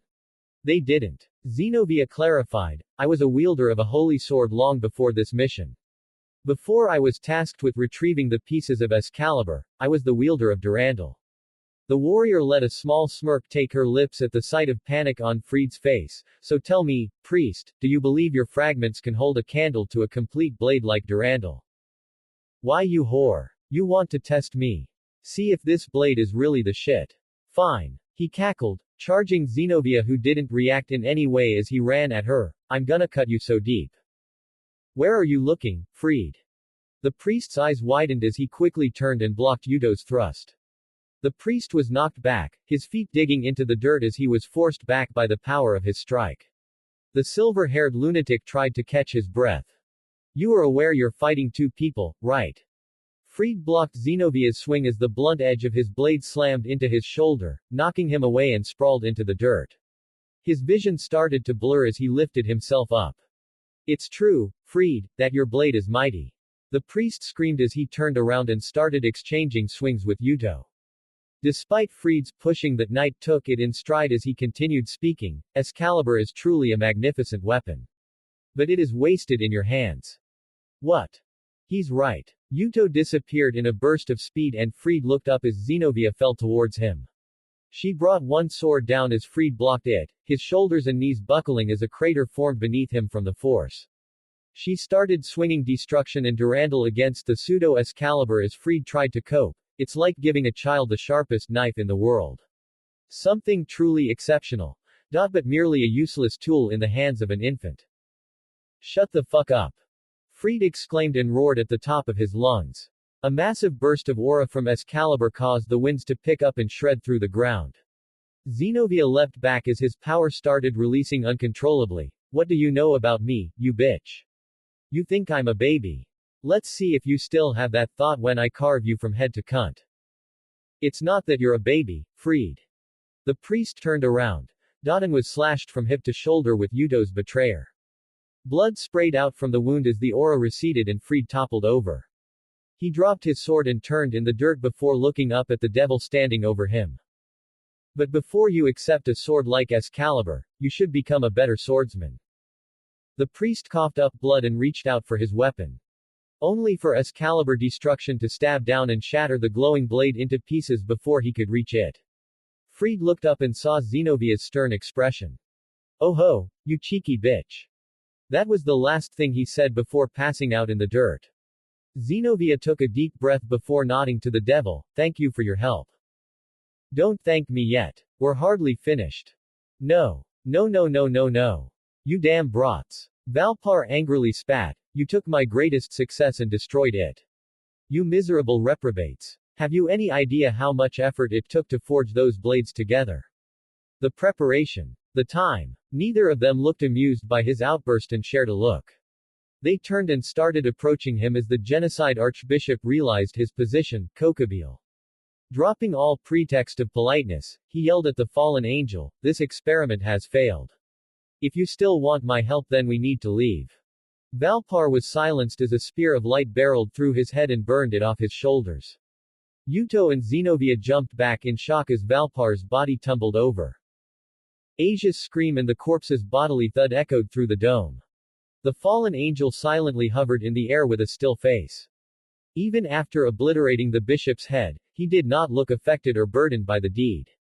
Instead his eyes fell on Yuto's sword. The pale man slowly lowered himself to the ground. Boy, do you know just what it is you hold in your hand? I have a faint idea. Yuto looked at his sword again before holding the point out towards Kokobile, but I know for certain it's a powerful weapon, and I've been entrusted with it. Which means it's a blade I'll point at you, in service of my friends and my king, Rias Gremory. Kokobile scoffed. I'd almost be tempted to offer you a chance to fight alongside me, but that silly fealty of yours is just too bothersome to deal with. Even though that ability requires a closer look, I suppose it can be inspected once we've fished your body out of the pile. Yuto stood beside Zenovia across from the fallen angel. Soon they both felt others fall into place around them. The orc stood against Kokobile as Rias stepped forward. There were rips in her clothes and she looked roughed up, but the Gremory's heiress still exuded an air of regality and certainty. She folded her arms beneath her breasts and spoke. What now, Kokobile? Your forces have fallen and your secret weapon has been destroyed. Now you are just a foreign agent in enemy territory, and the cavalry is coming. If you want you can still make the time to escape, the lingering reminder that you infuriated the devils and will always have a target on your back with the mouse's fury focused on it. But I promise it will be better than the alternative. She had to keep confident. Poised. She had to convince this madman that running away was the best course of action. Leaving now while he still could, avoiding a battle altogether, it was the best chance she and her team had of getting out of this in one piece. But the smirk on his face. She knew she had failed. This man was content on throwing the worlds into chaos, that meant he was ready to accept the consequences as well. That's quite a warning, little sister of Lucifer. And I appreciate it. He smiled and 10 black wings spread to their max wingspan behind him, but I'm here for a reason. To ignite the flames of war. Why? Rias shook her head. She grit her teeth, fed up with the madman's ridiculous repetition. She shook her head and yelled, why are you so set on waging war again? What's wrong with this period of peace? It may not be perfect, but isn't that better than constant death and bloodshed? If what Oni-sama and the others tell me is true, why would you want that to happen again? Hey. Hey. Kokobile started laughing. He cackled and shook his head like he had just heard a funny joke. The group of youngsters glared at the pale man before his laughter finally died down. He looked back up at them. You don't see it, do you? What? What's wrong with this world? The reason why sacred gears are still appearing and passing around in this world even after the war has ended. The reason why that boy can create blades with the power of angels and demons. Why something like your queen, an abomination of fallen angel and devil, continues to exist. Several of the devils looked at Akino in shock as the black-haired girl glared at Kokobile. Why do you think we live in a world where angels, devils, and fallen angels choose to live teetering on the edge of war instead of fighting like we were born to do? Why? Because God is dead. What? You heard me. God is dead. He died at the end of the war between all our factions. It wasn't just the original Satans and your pillars that perished, but the Lord himself. Their frames froze in shock and horror, a few of them shaking as they attempted to comprehend what Kokobile had said. Rias snapped, "Stop lying. I'm not." Kokobile responded, "He died a long time ago. We haven't continued fighting because when we realized that if even the Almighty God could die in this battle, what hope did we have? And if we continued, it would most certainly mean the end, not just for Earth, but all worlds." Zenobia dropped her Excalibur as her legs buckled and she stumbled backwards. Kaneko was quick to catch her waist before she fell over. But Asia's legs gave out beneath her as she mumbled under her breath, "And no, that's not possible. It can't be. It just can't. It is. We are living in a world after the end of God himself. A world where Michael desperately tries to keep everything together after dear old dad passed away. A world where the devils try to keep some form of control by finding gullible, expendable figureheads to lead the next generation as if everything is still fine. And a world where those that have fallen slowly await their extinction." The nun clutched her head and started losing her breath. Issei tried to calm her but Asia continued hyperventilating, her eyes starting to water as the nun let out some strangled sobs. Zenobia looked like she was coming closer to doing the same. Even the devils were shocked at this revelation. To live in a world where an absolute being like God was dead, it's wrong. This world is wrong. It shouldn't even still be around with him gone and yet here we are. Broken. Damaged. Becoming worse and worse every day. But I'll fix that. He bared his sharp teeth and grinned, "This world shall pass with its creator. I'll start this war again. Properly this time. Our forces will fight. And the last of us will die out. I promise that I will prosper, and so will my brothers, in a world raised by the blood of devils and angels. In a world without God. Our war shall prevail. Ha ha hey hey. Ah. Ha. Naruto leapt over the field and kicked out for Kokobile's head. The fallen angel was quick to dodge, gaining a good distance from the attacking blonde to avoid the range of the invisible attack that followed. But the moment Naruto's foot touched the ground, he had leapt at Kokobile. He covered the distance between them and threw a punch. Kokobile lunged a blade of light out at Naruto's face as he forced the blonde to dodge at the last moment. Naruto's fist still made to strike Kokobile's face but the blonde ninja screamed in pain when he felt a terrible searing pain against his forearm and forced him to retreat. Naruto cradled his right arm, looking down at the burns and blood running over his skin. He looked up and saw Kokobile had prepared a second weapon to drag over Naruto's arm when his fist came close enough. Kokobile smirked as he stood up with weapons in hand. Naruto grit his teeth and took a stance, inwardly cursing as he realized the fallen angel had already made a countermeasure to his fighting style. Kokobile couldn't risk the strength or the follow-up of Naruto's punch, so he forced Naruto to back off or waver with his attack at the last moment. Those light weapons still did damage to his body, so Kokobile put them between Naruto's target and his attack. He forced Naruto to stop or redirect his attacks, otherwise he risked seriously damaging himself. This must be why Azazel warned him not to underestimate his former comrade. Quite a gung-ho reaction after hearing the Lord was dead. Yeah, that's a pretty big surprise. Naruto stood back up and swung his arm out to get some sensation back, but that doesn't change the fact that right now we gotta kick your ass. Whatever reason you think you have, there is no fucking way I'm letting you start a war just because you're bored or you want to fight. I won't let you risk this peace for your goal. Peace. Peace. Ha ha ha. Kokobile scoffed, there is no peace. This is a time of mutually assured destruction. No one is making a move because if they did, that would be the end. That's why I'm making it. Because one move is all it takes. We can't live in harmony, it's impossible. We were born to fight. Bred to kill each other. It's in our nature, our very being. There is no world where the three factions can come together. Devils. Naruto slammed his fist against his chest before looking back. Church. Zenobia came out of her stupor and saw Naruto looking back at her. Seeing the look in his eyes, she felt something stir in her and her fallen posture straightened out. She still looked affected, her mind racing and her voice absent from her throat. But with some extra effort and a deep breath, her strength slowly returned to her. Her eyes hardened and her grip tightened around Durandal as she stood up straight. Naruto turned again and looked at Akino. The busty girl shied away from his gaze for a moment before realizing, he wasn't judging her or looking at her in spite. Even with his strange eyes she felt some sympathy, some understanding being conveyed to her. She looked around and saw the same looks from the ORC. The senior members conveyed their support, and even Issei and Asia did not look scared by her true heritage. She looked back up at Naruto. Fallen Angel. Naruto turned back to Kokubile. All three factions are right here. Standing against you and trying to stop a war. Ria's palms glowed as her destruction gathered around her hand.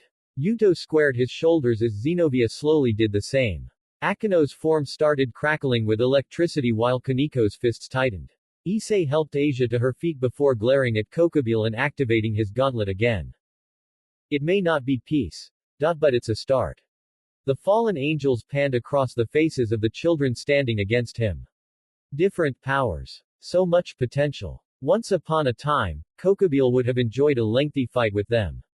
A battle to push their limits and see what they could truly offer. Maybe soon, he'll meet another group that could impress him like this. No, young fool. Kokubile's hand waved out and a wall of spears appeared in front of him, blocking the fallen angel from sight by their sheer numbers. The children in front of him jerked back in shock before he pointed forward. It's a delusion. The wall of light shot out towards them. Issei picked Asia up and ran while Yuto carried Rias out of harm's way. Kaniko and Akino quickly jumped away while Zenobia dived to safety, abandoning Excalibur destruction to dodge. The only one left facing the wall of light was Naruto, charging forward with his eyes solely on where Kokubile had stood. He weaved and danced through the openings between the spears, some of them singeing his skin as he pushed forward. He came out the other side but was immediately on the defensive as Kokubile charged him with weapons in hand. The long conjured lights swung out at Naruto's head as he was forced to duck beneath them. Any attempts for the blonde to close in were thwarted as the weapons suddenly grew in length and made Naruto retreat further. Naruto avoided the weapons as they became blurs around him, Sage Mode giving him the clarity and ability to dodge the fallen angel's reach if only by a few centimeters. He backstepped and avoided a spear stabbing by his feet, exploding and blinding him for a moment. He leaned back at a sharp angle to avoid the stab to his head before flipping back, gathering chakra to form a Rasengan. Kokubile barreled through the dust and charged him by thrusting out his spear as Naruto met its point with his jutsu. The attacks burst upon impact, Naruto getting blown back as Kokubile spread out his wings to halt his flight. The pale soldier gave a toothy grin as he flew in, chasing after Naruto before kicking him hard enough to send him across the field. The fallen angel made to pursue further but heard a powerful crack over his head. He looked up just as he was enveloped by holy lightning. Akino continued to bring the powerful electroshock down on him, summoning as much of her power as she could with a mighty yell. But her attacks started to change as Kokubile easily barreled through and up to her. He threw the lightning off and grabbed Akino by her arm and shoulder. She tried to throw him off her but he simply shrugged off her desperate attacks and strikes. He spun through the sky and threw her down into the ground hard enough to crater it as she yelled in pain. Damn you! Rias yelled furiously after he had hurt her servants. She summoned her destruction and released a massive blast at the man. Kokubile palmed the destructive attack and soared through it towards the Gremory heiress with a cackle. Her attack evaporated as he grabbed her collar and pulled her back to attack. But had to move his head as the short white-haired girl came flying up to them. She punched and kicked for his face as the fallen angel released the heiress in order to dodge. Kaniko grunted and yelled while swinging at his head, the pale man not even looking concerned with her advance. He decided to stop playing around and caught her fist before slamming his elbow into her sternum. Kaniko gasped for air before he spiked her to the ground as well. Kaniko-chan. Yuto came dashing in and caught the girl before she hit the ground, breath ragged and clutching her chest in pain. Hey asshole! Issei yelled, getting the pale man's attention. His fury reaching its breaking point after watching the fallen angel pick his friends off. The brown-haired devil raised his palm and conjured an orb of green energy. He clutched it with his gauntlet, no more hurting my friends. Just stay still and die, you fucker. Boost, explosion. Take this. Dragon shot. He released a massive green blast that covered the sky towards Kokubile. He clicked his tongue and created a massive spear of light to meet it. WRAAAHHHHH. He slammed the point of his weapon down into the front of the blast and split it in half, wafts of green energy cascading and flowing against the dome above him. Kokubile furrowed his brow before yelling and diving into the demonic blast. His spear disintegrated and he came out by Issei when the energy died out. Kokubile turned to the young pawn before he could retreat. Kokubile drove his fist into the pervert's gut. Issei's eyes shook and he coughed up blood, doubling over before his hair was grabbed and a knee slammed into his nose. Issei's head shot back with blood spurting out of his nose, falling back before he felt a powerful grip around his neck. Kokubile pulled Issei up as the young devil gasped, choking on blood while struggling with the pressure around his throat. The fallen angel smiled. We live in a world where DxD, the Red Dragon Emperor, has fallen so far. He tightened his grip and caused the boy to cough violently as Kokubile pulled his fist back. I may not get this chance ever again, so don't hate me too much for wanting to beat on the Security, okay? HYAA. A blade came down behind him and the fallen angel summoned another spear to his hand to block it. He felt the pressure coming off of the sword he had stopped and turned back to look at it. He looked down at the blue-haired girl wielding the holy sword and glowered at her. You bounced back rather quickly. That's right. Zenobia growled. I don't know whether what you said is true or not. But I will not let a madman like you make me waver. WRAAAHHHH. Zenobia gripped Durandal tightly as a massive aura started to cover the blue blade. Kokubile felt the ground break and his weapon falter even as his grip stayed strong. He clicked his teeth in annoyance and released his grip on Issei's neck as he had to jump back when Durandal broke through his spear. He created another weapon and threw it at Zenobia, watching as the girl batted it away with Durandal. He continued throwing spears as she charged through them. A few spears singed her hair or grazed along her skin, burning it as she continued screaming towards him. She came up to the fallen angel and yelled while bringing it down on his head. But he caught the blade on the palm of his hand and closed his fingers around it before she could pull back. The blade cut his hand and the aura burned his flesh, but he didn't release his hold. Purple blood trickled down the length of the blade down to the hilt until it started covering Zenobia's grip. Her eyes narrowed as Kokubile shrugged. Admirable effort, girl, but you'll need more than that. Zenobia's glare and scowl turned into a sharp smirk. Kokubile's other hand shot out and knocked the holy demonic sword away before it could dig itself into his ribs. Yuto's body jerked to the side after the sudden reaction before he caught his footing and charged again. His mixed blade disappeared in a flurry of blinding swipes, but the sound of reverberating metal echoed around them as Kokubile knocked the sword away with a fist to its flat edge. Finally Kokubile caught the blade between his fingers and held it so tightly that Yuto couldn't pull it back. Kokubile had both blades and both users in his grasp as they scowled at him. He found quite a bit of joy knowing that even backed with one of the holy swords and a completely new type of blade, these children had no hope of standing up to him. That feeling faltered however when he felt something stab through his foot to pin him into the ground. The fallen angel let out a strangled groan before looking down to see Yuto had stabbed a holy demonic sword through the bone. The fallen angel's grasp on the two swords faltered, giving Yuto and Zenobia enough time to slip away and run. Kokubile looked down and tried to grab the sword through his extremity. He stopped however when he felt a surge of energy somewhere off to the side and looked up in shock. Are you sure about this?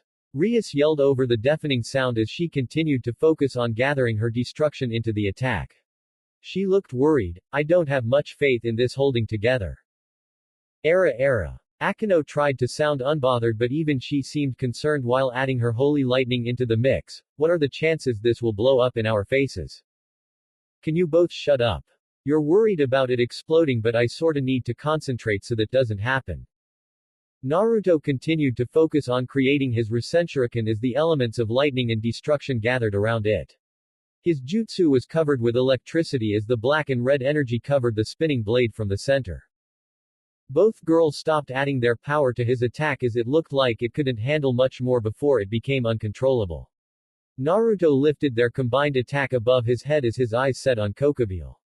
The fallen angel was prying the sword out of his foot as Naruto twisted and yelled. Take this, you prick. Grand strike of destruction Rasen's Hurricane. Naruto threw his attack as hard as he could, a pocket of air blasting back over them as Akino and Rias shielded their eyes. The jutsu soared across the field at blinding speeds, thunderbolts careening off of it while the destruction around it obliterated the dust.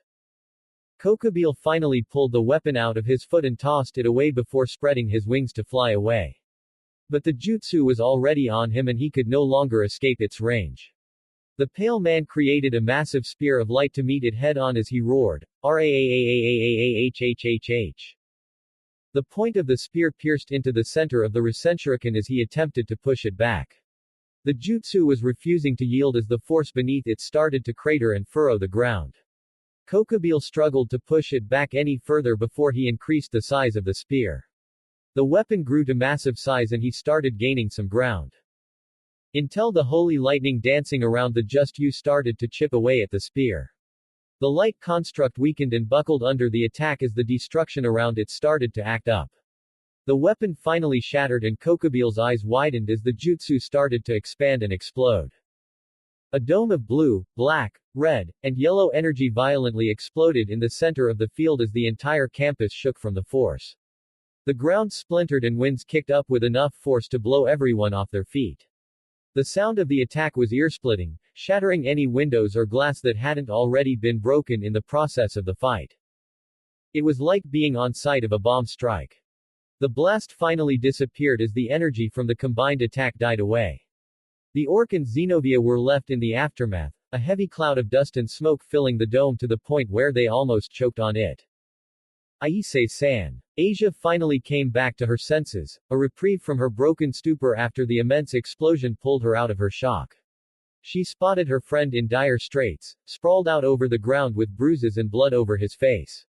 She fell to her knees with a cry, immediately using her twilight healing to try and ease his pain as her eyes filled with tears. "I'm sorry. If I had moved a little faster." Issei coughed violently before attempting to give her an encouraging smile. It's okay, Asia. That guy made you cry and that was enough for me to attack him. So no worries." His effort to relieve her worry didn't work perfectly, on the account his voice was strained after being strangled and his nose was bent, but Asia gave a sad nod and continued to help him through her tears. Did we actually do that? Rias marveled at the results. The intensity of their combined attack still fresh in her mind before she looked over at her queen. Did you think that would happen? Did I think it would explode like that and ruin the field and school? No I didn't. Akino moaned while wiping the dust and sand off her face.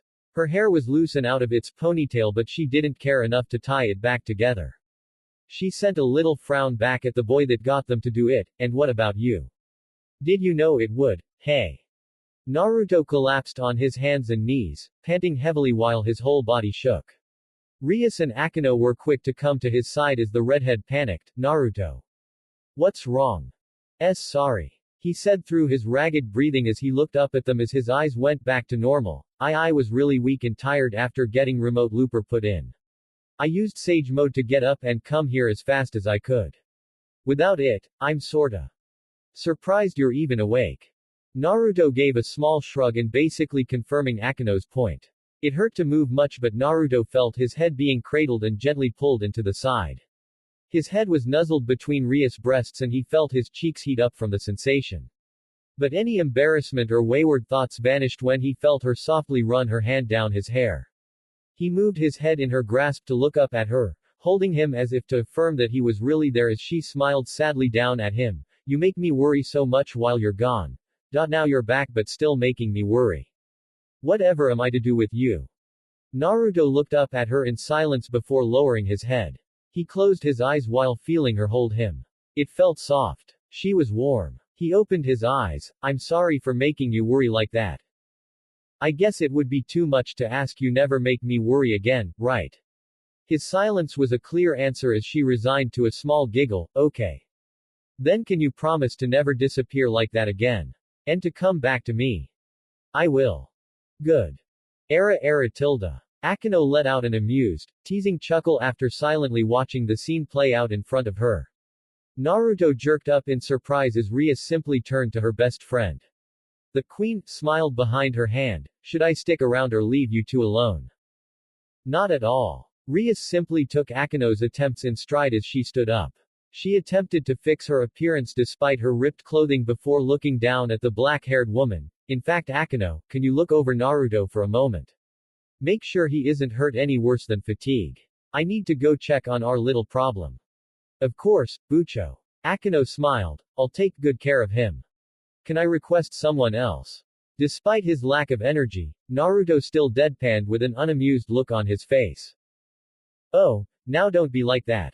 Akino smiled. What's wrong with getting looked after by me? Besides the fact that last time you made me painfully aware about your S&M fetish. Oh, I didn't know you were that sensitive about discussions like that, Naruto-san. His eyes narrowed at the mocking nature of her tone before she shrugged. Well, if you feel like that, then don't worry. I'm sure Asia-chan will come help out once she's done checking up on Issei-kun. Or not. You're a monster. Rias walked off while they had their little back and forth. She looked around what remained of the field to see her peerage collecting themselves. Asia was fixing poor Issei's face after the beating he had received. Yuto was reconvening with Kaneko while the church girl searched the dirt and dust for her Excalibur pieces. Rias approached the smoking crater where Kokobile had been overwhelmed by their combined attack. She couldn't sense anything, but still she approached with caution. Her hand started collecting a small ball of destruction. Two things whipped by at blinding speeds on either side of her head. Her hair flapped back a moment later from the wind pressure as the cloud of dust in front of her buckled under the sharp wind. Gah! Ah! Ria's eyes widened as she looked back in horror. A spear had lodged itself in Naruto's gut and Akino's shoulder. They both toppled over, grasping at their wounds in agony as the others screamed their names in shock. Rias heard the same sound behind her as more spears flew out of the dust cloud. One hitting Yuto in the leg, another in Zenovia's arm, and another grazing Kaneko's side. Asia screamed as Issei collapsed in front of her, using his body as a shield to guard her from two constructs that now stood out of his back. Rias looked on in horror as her peerage cradled their bloody wounds in an attempt to relieve their pain. She felt something suddenly appear behind her as she turned back to face it. Kokobile had survived. But he was not unharmed. He was missing an arm. His right appearance burned down to the bicep after trying to halt the attack they had used against him. Even if he did avoid being destroyed in the explosion, he did not fully escape it. Burns had covered nearly half of his body now, cooking his once pale skin into a nasty pink meat scab that continued to bleed and bubble. The right set of wigs had been burned down to half their wingspan, and most of his hair was gone. Only a small fraction of the once silky curtain now rested on the back left of his head. Half his face was burned away, skin and some bone peeking out. But even in a horrific state like that, the fallen angel didn't scream. Rather, he silently looked down as both eyes focused on her. Rias tried to swipe at him with her power, but his hand immediately wrapped around her wrist before she attacked. His grip tightened and the Gremory heiress screamed in pain while she felt something crack under her skin. His hand released her, waving up and striking her across the face before firmly latching itself around her mouth. The redhead choked as she was lifted off her feet and in front of the injured soldier. Her legs kicked out and knocked into his knees, but he took it in stride. Considering the pain he was withstanding, that must have felt like nothing. I've decided to change my plan. His voice was calm as he looked around the field at the young warriors he had felled. I was planning to kill all of you to instigate war. But not anymore. The war will proceed. But you will not see it. I'll take you all back with me. Have my time with you. My fun with you. I'll subjugate each of you to pains and miseries worse than you could possibly imagine. And when I'm done, I'll keep doing it. Until I kill you out of boredom. Except I can't do it to you. His eyes landed on Akino as she gasped and held her bloody arm. Barakiel would never stop hounding me if I killed you, so you'll live. I'll keep you updated. You can't get out of this so easily. And I'll do the same thing to the peerage outside. But you. Kokobile pulled his arm in and looked Rias in the eye while she tried to pull his hand off her mouth. He spoke while a sick smirk took place over his disfigured face. I won't kill you. Or Leviathan's sister either. You two are special. Not because you have any information for me. But because you matter to them. I'll do special things to you too. I'll pull out your teeth. I'll cut off your fingers. I'll whip you both naked and pull off the skin I cut. Then I'll flay the rest until you both are left in your muscle fibers, scream for death as a mercy. And when you do, I'll fix you up. Make you good as new, before we start again, using new and exciting things to make you scream. And when I don't feel like torturing you, I'll rape you. I'll come back from the battlefield, and cover you in your siblings' blood before we start again. And then I'll offer you to my soldiers. My servants. Any passerby. Even the livestock. You'll both be toys of the fallen angels while we massacre your kind. Ria's eyes narrowed in defiance as Kokobile smirked. I'm so lucky you have such a long lifespan. I'll get to see how long it takes each time for me to break you over and over and over and over. Naruto groaned, feeling blood fill up his mouth as he coughed it out. He looked to the side and saw Akeno struggle to lift herself up with a large, bloody hole in the side of her shoulder. He struggled to lift his head and look down at his own injury. He sorta wish he hadn't now. It hadn't gone through him completely. But it did bore through into his stomach, and he could plainly see that. He took sharp breaths through the pain and tried to lift himself up but found no strength in his limbs. He fell back on the groan in pain even as his eyes locked onto the struggling redhead a few meters away. Rias was in trouble. She needed help. So it didn't matter if he couldn't move. He had to do something. Anything, damn it. Issei-san. He looked over and saw Asia over the pervert and trying to heal his back of the gaping holes in them. He saw what was happening and immediately shielded Asia. Damn it. Fuckface was starting to get his respect. With Asia's healing in effect, Issei shifted on the ground. He barely lifted his head and rested in the dirt even as his brown eyes locked in with Naruto's. They shared the same look. One that said even if they couldn't move, that wasn't enough to stop them. Naruto nodded and Issei returned it. Hey! Naruto yelled at the top of his lungs even as he started coughing up blood again. Kokobile stopped whispering his plans to torment Rias as his gaze fell on Naruto instead. The whiskered man yelled from the ground, is this it? You planned to kill us but now you're going to torture us. What changed your mind? Be honest.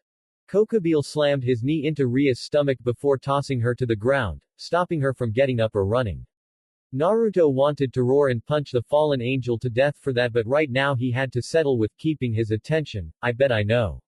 It's because we beat you, wasn't it? You're just a sore loser. Can't handle the loss so you gotta get even. Man, you need to get used to not winning all the time. Now that you're down an arm and most of your working body, you'll be losing a lot more.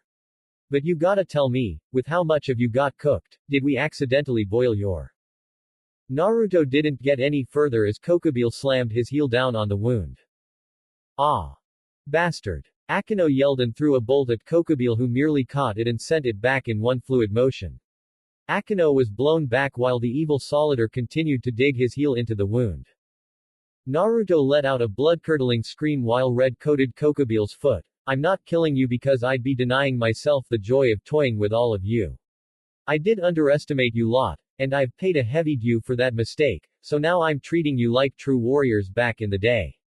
Small cells. Latches and chains. Blood and screams. And a slow, agonizing death. Why Akeno might actually enjoy the first two. Naruto screamed again as Kokobile pushed down harder. His eyes nearly rolled back as his vision went dark but Naruto remained conscious to keep attention on him. So you admit it was a mistake to underestimate us, but you're still doing it now. Now. Hey. Kokobile chuckled and he leaned on his knee, pressing the heel further into the blonde's stomach as he let out a strangled gasp and coughed up more blood. Boy, it was one thing when you were able, but you're broken. You must be an idiot if you believe you can still fight. Why yeah, Naruto stuttered, well that's the thing. You see what you don't understand about idiots, is that we never stop trying. Transfer. A bright green light shined for only a moment but Kokobile panicked. He dug his foot out of Naruto and looked back to see Issei back up on his feet. But even more shocking was the fact that his left arm was now completely transformed into something similar to a dragon limb. There. You sacrificed your left arm for a temporary boost of my power. I can only promise you 12 seconds of use, considering how weak your body is, so make good use of it. Yeah. Thanks DxD. Thanks a ton. Issei muttered while holding his new arm. The dragonification already taken place over his once normal arm as the pervert grinned, "I won't waste this." Welsh dragon over boost. Issei yelled at the top of his lungs as a deep red aura covered his entire body. The aura solidified and formed a massive suit of armor that covered his entire body. Kokobeel's eyes widened, sensing the power coming off of the pawn. Set. Kokobeel was suddenly struck with holy lightning when he wasn't prepared. 5x. The attack struck him over and over as the fallen angel was left screaming in pain. The thunder finally vanished only for a giant gauntlet to dig itself into his cheek. 10. Ha! Issei yelled as he followed through with the strike and sent Kokobeel flying across the field. He quickly chased after him, not giving the beaten man a moment to recover. He went into attack again but the fallen angel's remaining wings spread out and maneuvered him as Issei passed. He moved before Issei could recover. Ah!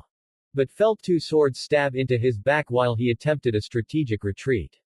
He turned to see Xenovia and Yuto catch him by surprise before Kaneko leapt up and dug her fist into his cheek. He was knocked off their skewers. 7. The hulking red armor came back around and dug his fist into Kokobeel's stomach, doubling the man over before he was blasted up into the air. Massive green flames burst out of Issei's back and sent him flying upwards to catch the fallen angel. Kokobeel gathered himself again and created a massive spear of light before throwing it down at Issei. This time the devil had no trouble facing the attack, taking it in one hand and shattering it completely before continuing to fly up. Kokobeel panicked, starting to flap his remaining wings in an attempt to escape. But failing as a wave of destruction flew upwards and annihilated the wings before they could help him escape.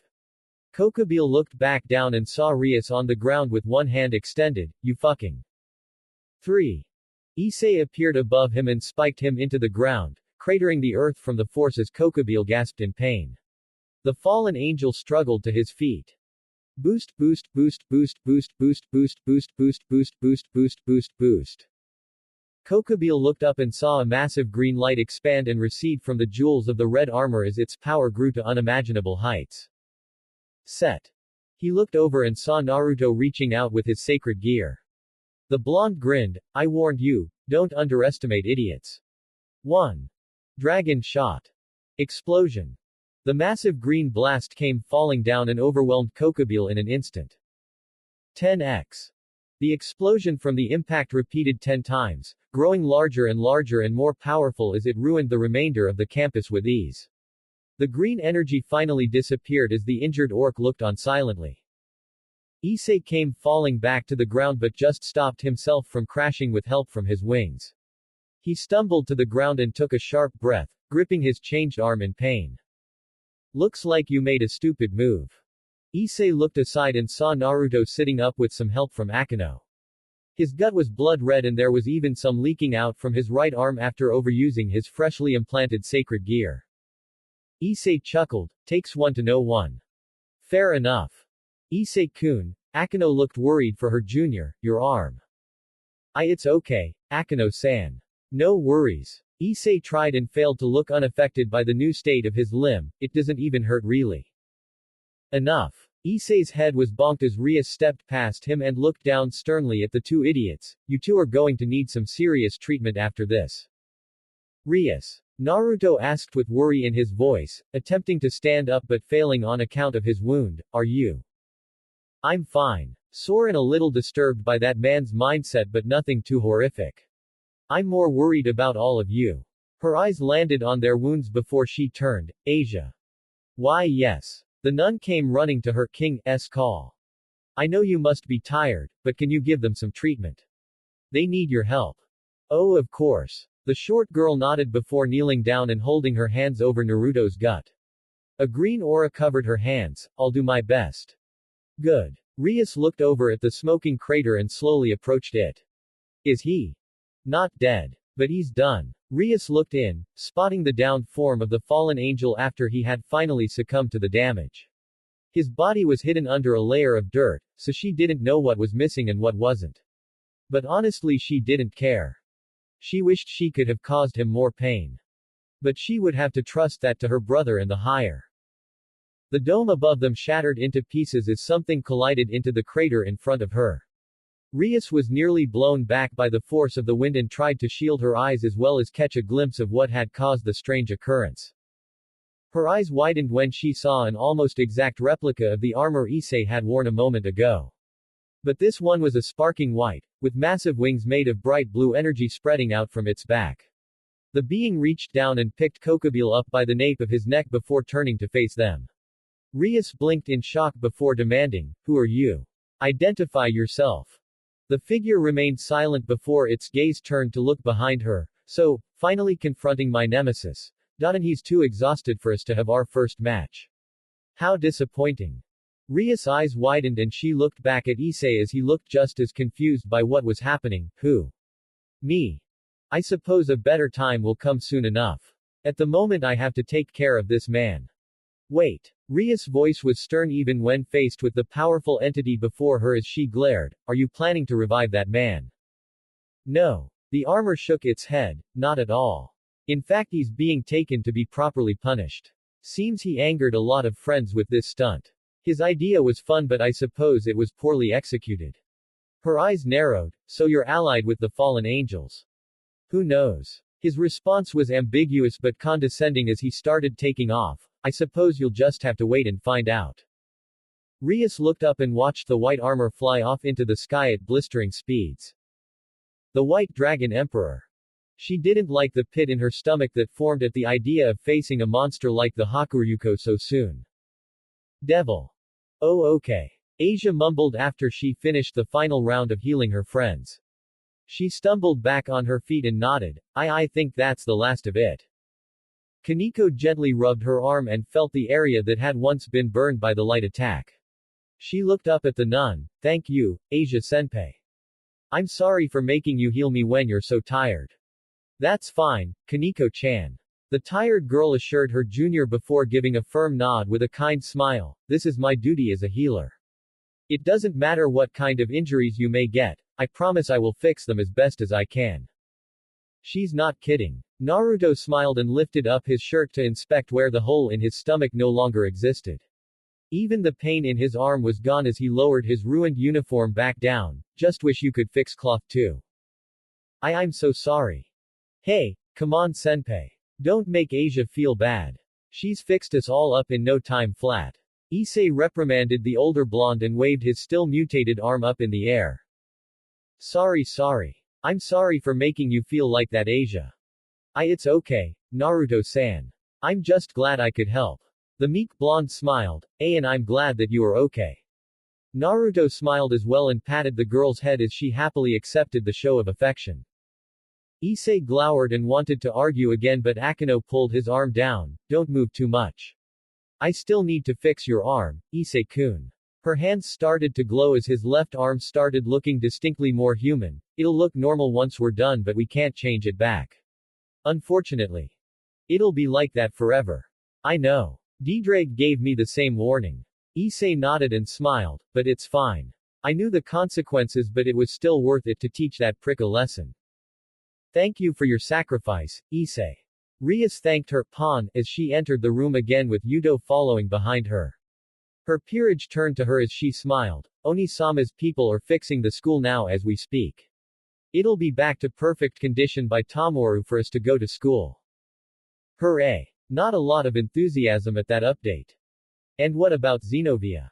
We sent her off after she was done being healed by Asia-san. She took the pieces of Excalibur with her and thanked us for our help." Yuto answered. "She'll probably be heading home by tomorrow. I'll be honest. With how this all started, I never believed it would end with us working alongside her to fight that enemy. But she was quite impressive.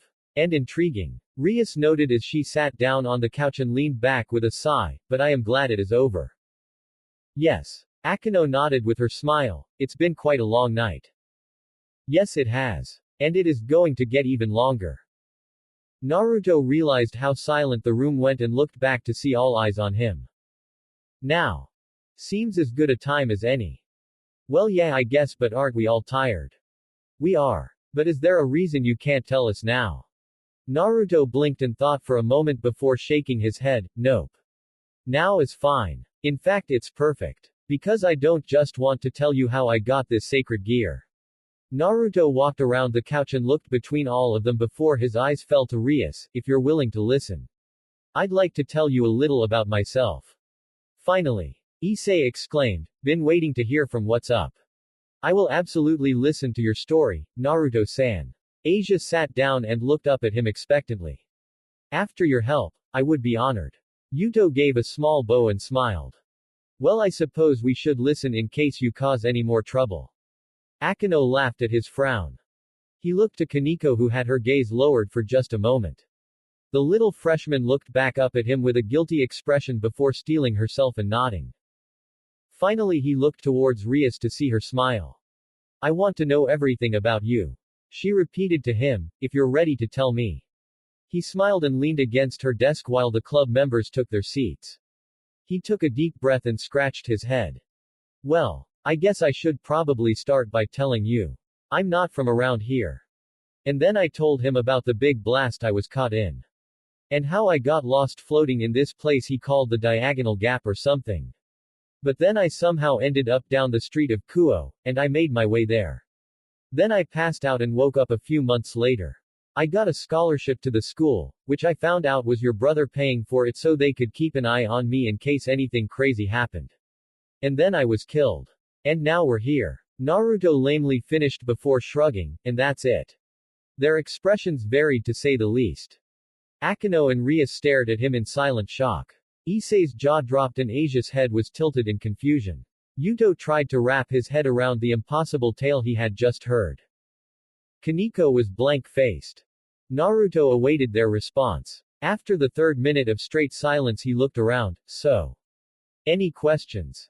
I got one. Issei raised his hand. Are you sure your brain wasn't scrambled while you were away? Or are you just stupid? Wanna repeat that? Naruto's eyes twitched. That story was crazy. Issei exclaimed, way too crazy to actually be real. I mean you come from another world. A world full of ninjas. You understand how crazy that is, right? No. Naruto huffed, considering I came from that world. It is a bit hard to comprehend. But also very intriguing. Yuto cupped his chin in deep thought before looking up at his fellow blonde. If it's true, is your world different from this one? Yeah. There are more trees and the buildings aren't as big where I come from. Plus we don't have cars or airplanes. What about technology? That actually seems pretty similar. Naruto tilted his head in thought. We didn't have portable phones but there were computers and TVs. I didn't actually own one but I used one every now and then. Fascinating. I've never heard of any ninja world. But we can't be sure about what lies behind the dimensional gap, so anything might be possible.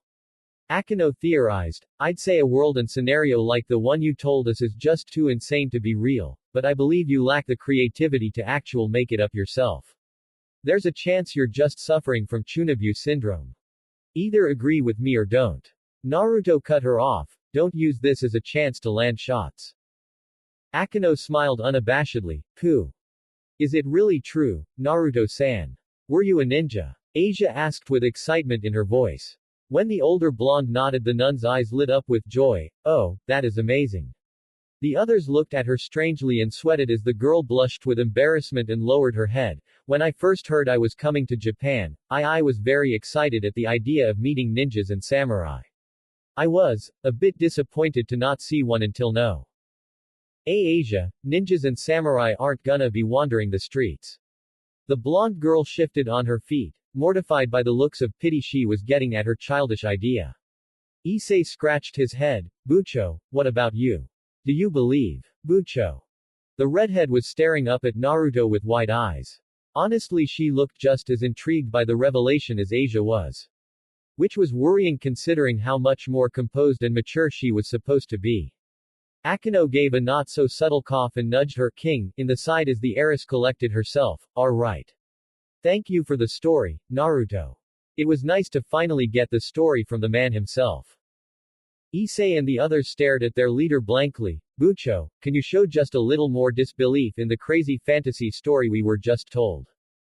That being said, there's something about your story that needs immediate addressing. Her curiosity was quickly replaced with a barely contained anger as her eyes narrowed and hair bristled. Azazel. Her peerage leaned back when they noticed the sharp edge in her voice. He has the audacity to invade my territory at the same time as his comrade is attempting to wage war and just go on vacation. He also decides to kidnap one of my servants. And unlike Kokobile, he just walks away and thinks everything is square. The redhead almost growled, if I ever meet that man, I will make him suffer 100 times over for his actions. Okay. Naruto stepped forward and tried to ease the tension the pure-blooded devil exuded. Her eyes snapped up at him and he thought for a moment that she would attack him just for getting in her line of sight.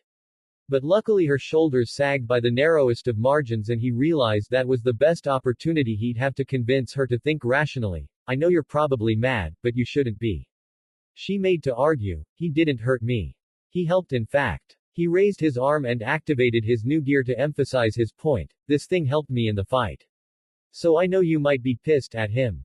But I think he deserves my thanks. Rias still looked displeased. The others were wary and even Akino's smile had faltered in place of an uncomfortable frown. But after a moment of silence Rias finally relented and let out a long sigh, fine. Naruto smiled as Rias nodded and crossed her legs, but just so you know the moment we finish thanking him, I'll want to get revenge. Oh no arguments there. Naruto grinned, in fact I won't be happy until I give that guy a swift kick to the balls. I'm just saying I should probably thank him first before doing it. That sends a pretty mixed message. Alright, then I suppose we're in agreement.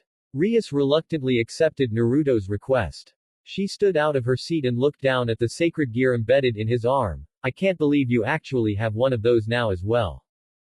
Yeah. But it's pretty cool. Naruto flexed his new weapon proudly and shrugged. Having some control over time sure sounds like a cool ability. Hey Naruto-senpai, how does your sacred gear work? Issei looked at his senior's gift before looking down at his hand. He thought about his boosted gear before looking at Remote Looper one more time. When we were finished fighting, my last attack kept exploding over and over and over. It was kinda like my sacred gear. Well, I don't really know the proper terms and stuff, but I have the general idea about how it works. Watch. Naruto gripped his fist and raised it as the club watched it glow for a moment, set. Naruto's other hand came swinging in and slapped Issei's cheek. The fellow pawn stumbled on his feet and nearly toppled over before cradling his cheek and yelling, what the hell? Jackass. Loop. Issei's face rippled again as he fell on his ass. The pervert groaned and rubbed his aching face to alleviate the sudden pain as he glared up at the blonde in spite. Naruto chuckled a little despite Issei's ire before turning to the curious crowd watching him test his ability on his fellow pawn. Rias chuckled, you two finish having your fun yet? This isn't fun, Bucho.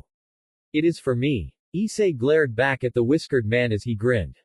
The brown-haired teen had a toothy grin as he clenched his fist, okay. It's a great ability. Let's keep testing it out. Yeah, not falling for that. Nice try though. Naruto patted Issei's shoulder as the pervert glowered. The blonde did give a small shrug of his shoulder, but if by chance you ever do get me when I've set a loop, I'm gonna have to deal with it. Can't turn it off. That got some odd looks, you can't. Nope. Naruto looked his gear over again. I can make something repeat 1 or 10 times, but I have to finish it. Once it's set, I have to complete a loop. Can't cancel it. Can't set up another one. So even if I get punched or stabbed or, well, whatever I might get in a fight, I gotta live with it and loop it. That seems like a design flaw. Yuto noted. Azazel said that there had to be some compromises while making his sacred gear. No matter how much he tried he couldn't give his artificial ones the same kind of power as the real ones. He even warned me that there was a chance this one would bust somewhere along the road. That's unfortunate, after all the trouble caused just to get it. Rias lamented but still had a small smile. But still, it is a useful sacred gear that I'm sure we can get a lot of use out of in our future fights. She crossed her arms in thought, I'll have to see more of what your ability is capable of in the field. But first there are other matters we need to discuss. Naruto raised an eyebrow, like what? Well, I have a lot to say to all three of you boys. The males flinched as her eyes opened and turned between them.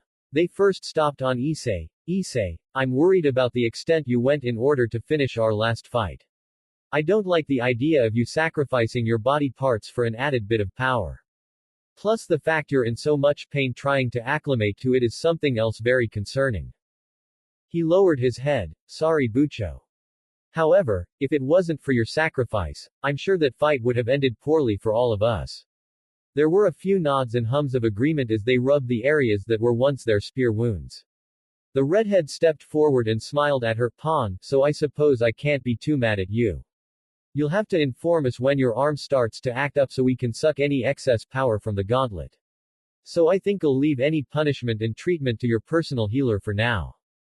Issei-san, the little blonde healer looked up at her friend with concern before stealing her expression. I swear that I shall help treat you to the best of my ability. Thanks Asia. Naruto. The whiskered ninja stood strong when she turned to him with a stern expression, even if a bead of sweat traveled down his brow. She had a little frown while thinking about how to proceed with his reprimanding. You disappeared for the better part of a week and made all of us worried to death. Why yeah, but it wasn't on purpose. Naruto added hopefully. Yes. I suppose you're right. I guess I'll have to put a little more thought into how to deal with that. Rias mumbled before turning to the last person to cause them trouble over the last few days, Yuto. Bucho, may I say something first? Yuto asked before she could begin. Rias nodded as that knight lowered his head. I was so blinded by my desire to find and destroy the Excalibur blade that I lost sight of everything else. Your concern. Your attempts to help me. All of you. I can't even begin to explain how regretfully I am for how I acted. The handsome teen looked between all of them with a guilty expression. For the longest time I believed that was my only purpose in anything. It was so important, so absolute, that I believed my life was inconsequential compared to that goal. But after what happened, I realized that I was wrong. I shouldn't have believed that about my life. And I remember what my true purpose is now. He turned to Rias and bent down on one knee. This life, all of its faculties and possibilities, are yours to command. I am a knight. I am your knight. I shall forever be in your debt and at your service, my king. Then there's only one thing I can say. Rias decreed onto her loyal servant, I want you to live. For as long as you can and as happily as you can, both as an order from me and as tribute to the loved ones you lost so long ago. Survive our future fights. Grow strong and live longer. Make this new life precious. She smiled warmly at her knight. Can you do that? I shall, my king. Good. Then all that's left is for you to turn around so I can spank you 10,000 times. The silence was unbearable. Yuto paled and slowly looked up at the malicious smile the redhead brandished him. B. Bucho, WW what do you mean? It should be rather obvious. Ria's hand raised and a crimson magic circle floated over her palm as she smiled evilly. You misbehaved. And as happy as I am to hear you've come to your senses, you still need to be punished. But. Now, don't be afraid.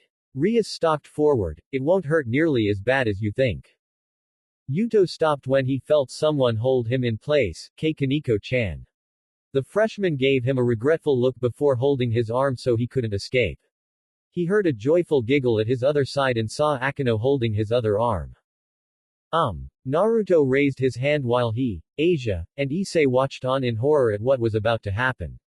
Issei was so horrified in fact that he was snickering and giggling at the scene playing out in front of them. Can I go home? You may. Rias smiled. Make sure not to get into any more trouble until you get home. Why yeah, enjoy your, this. Naruto-san. Please. Help me. Sorry Kiba. Naruto headed for the door. I've been through a lot of stuff but I got no idea how to deal with whatever the fuck this is. Naruto made his way out as he heard a hard smack and Yuto's quick yelp of pain. Yep. Glad he avoided that. Devil. When Naruto made it back to his apartment complex so late at night, he didn't know what to expect. He had been gone for several days now and had almost come to miss this place during his absence. Sure, the place looked cheap and the rooms were pretty small and the water was almost never warm and the Roach Hotel was never cleaned and the landlord was a total tool. On second thought, that bed in Azazel's apartment seemed so inviting now. He didn't know what he had until it was gone. That spoke true for a lot of things.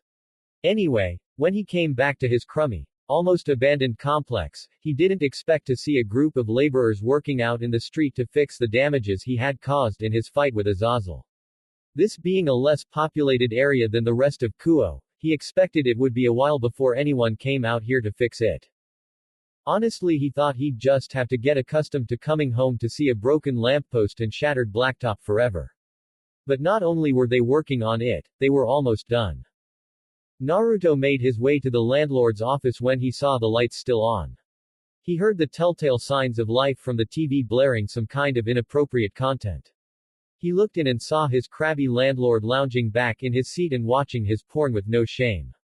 The older man didn't seem to take notice of Naruto despite the fact he was standing before his desk before the blonde spoke up. Taichi-san, I'm back. Uzumaki. The man screwed up his name once more as the young man could only sigh. He had corrected him so many times that he just believed the landlord did it on purpose. Where you been? You wouldn't believe me. Never mind, don't care. Figures. He looked back out at repairs being made. Did you call a repair team or something? Of course not. He responded, these guys were sent here by some rich person. They were asking about any available rooms we might have and offered to fix things up before they come see it for themselves. We may be getting some rich snob that would like to see what it's like living in the dirt. Taichi headed back in before pointing up. They fixed your door by the way. Don't know what you did, but you should be thanking the rich person when you meet them. Because I would have footed the bill for the whole repair. But it's not my fault. It was. But he didn't feel like telling the stingy landlord the truth. Taichi just groaned and laid back on his chair, not paying any heed to Naruto's argument or the looks he was getting. The blonde pawn sighed before giving up and just heading back up to his room. He spotted it along the wall, new door and all signs of any damage fixed until it looked better than the rest of the complex. He walked in and found his room just as he had left it. His school bag still knocked over on the floor and his futon still looking slept in on the left wall.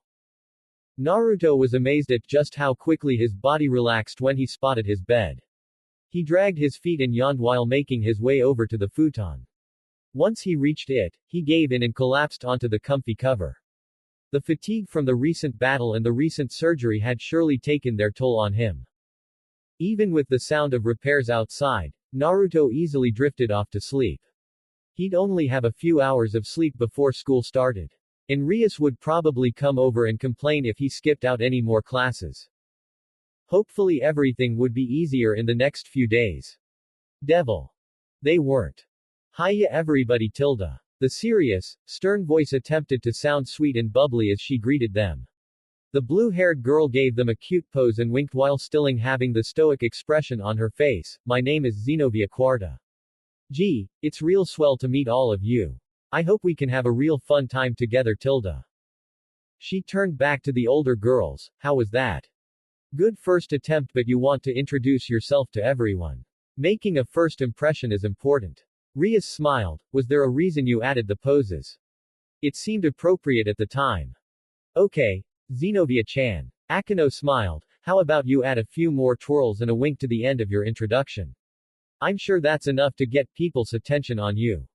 Thank you for the advice, Akino Fukubucho. Zenobia gratefully nodded to the busty older girl before following her advice. The blue-haired warrior spun in her feet before planting herself and winking at the crowd. Greetings everyone. I'm Zenobia, the new knight of the Gremory peerage. It's nice to meet you all. The rest of the orc stood in the doorway with varying looks of shock and confusion. When they came back into the club to reconvene before the day started, they hadn't expected to see the church warrior greet them while donning their school uniform. Or to see her awkwardly attempt to pose and greet them like a quirky store clerk. The blue-haired girl blinked a few times before looking back at her seniors. It's not working. Rias crossed her arms in thought. Maybe instead it would be better just to greet them as you would have before coming to Japan. Sans the poses. Very well. Zenobia stood straight and bowed her head. Greetings. My name is Zenobia Quarta. I am the new second year at Kuo Academy and the newest knight of this peerage. It's a pleasure to meet you. Rias and Akino clapped. Very good, Zenobia-chan. Yes, very nicely said. Rias stepped forward besides the new girl and turned to her servants. How about that, everyone? Did Zenobia's introduction leave an impression on all of you? What the actual fuck? I'll take that as a yes. B. Bucho, is this real? Issei questioned while Asia stared at the new girl in confusion. I mean, is she part of our peerage? Yes, yes she is. Rias answered. Zenobia came to me one night and told me she had nowhere else to go. She asked for help, and I was impressed both by her resilience and her abilities during our fight with Kokobile. The crimson-haired beauty smiled, so I decided to pick her up. I resurrected her and now she's our newest knight. Okay, still a little confused about how this stuff works. Never really dealt with religions back where I came from. Naruto stepped towards Rias. She was part of another faction, right? So do they just switch and loan people out regularly or what? No. Zenobia is on our side permanently now. Rias corrected before looking at the girl in question sadly. She was excommunicated from the church. Zenobia's expression fell for a moment before she quickly hid disappointment behind a mask of indifference. The former warrior nodded in agreement and stood at attention. After I had retrieved the pieces of Excalibur and reported back to the Vatican, I was labeled a heretic and banished from the church. I'm not welcome to any church in the world. Asia gasped. Why would they do something like that? Because I knew the truth. The truth Kokobile told us during the fight in order to make us falter in fighting him. Apparently it was real. And anyone outside of the highest order of the church that knows the truth can't be trusted to walk the halls of their cathedrals. They feared I would reveal it to the masses and others in the church, so they acted preemptively. Zenobia tired to hide her pain but still looked glum while recounting the events that led her here. I asked for help from Rias Gremory. And here I am. Seriously. Jay, just like that. What about Irina? Issei asked. She thinks I'm a traitor. Someone who turned her back on the church and ran away to the devils. When I last saw her she took the pieces away and she didn't say anything else to me. Zenobia stared forward before shaking her head. If that has to be my fate then so be it. No. That's not fair. Zenobia turned to see Naruto glaring down before he shook his head. They can't do that. You don't deserve that. Naruto. You know it's bullshit, right? He interrupted Rias before she could argue against him. She shouldn't be blamed or punished for this. She didn't want to hear about God's death. And just because she did she's being kicked out and shunned by the rest of her people. Shouldn't we tell them the truth? Shouldn't we tell people so they can make that choice themselves? Naruto. Rias spoke softly and carefully as she shook her head. It's not that simple. It can't be that hard either. Hearing that this girl had to be ostracized and rejected because of something she couldn't help knowing. Just because she had listened to that fallen angel and helped them fight him off, now she was shunned. It wasn't fair. It wasn't right. He didn't want something like that to happen again. Yeah. Issei nodded and looked between all of them. Naruto-senpai is right. That's not fair at all. If we just go face those guys. Issei-san. He felt his someone softly pull on his sleeve. He looked back to see Asia meekly hanging her head while still tightly gripping his uniform with her fingers. She released him and kept her eyes down before speaking quietly. When I found out the truth about God, I was devastated. I felt like everything in my life had just crumbled down and collapsed into dust. I didn't want what that man said to be real.